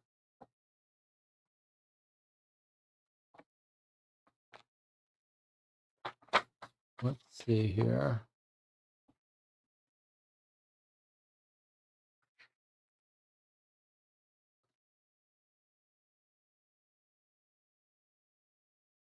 Okay, so yeah, it looks like we're 2/3 of the way through. We've got a third of the way left. All right, well, very impressive game. Highly recommended, especially a kid and a parent that loves Star Trek. All right. Thank you for joining me. We did get our Christmas marathon in these last 2 days. We've been playing now this game for almost 6 hours. Feels appropriate. I'm glad you could join me for this. It was a good team effort. I would have been in trouble without the rest of the group here. You all get promoted with me. Friday is the next time I'll see you.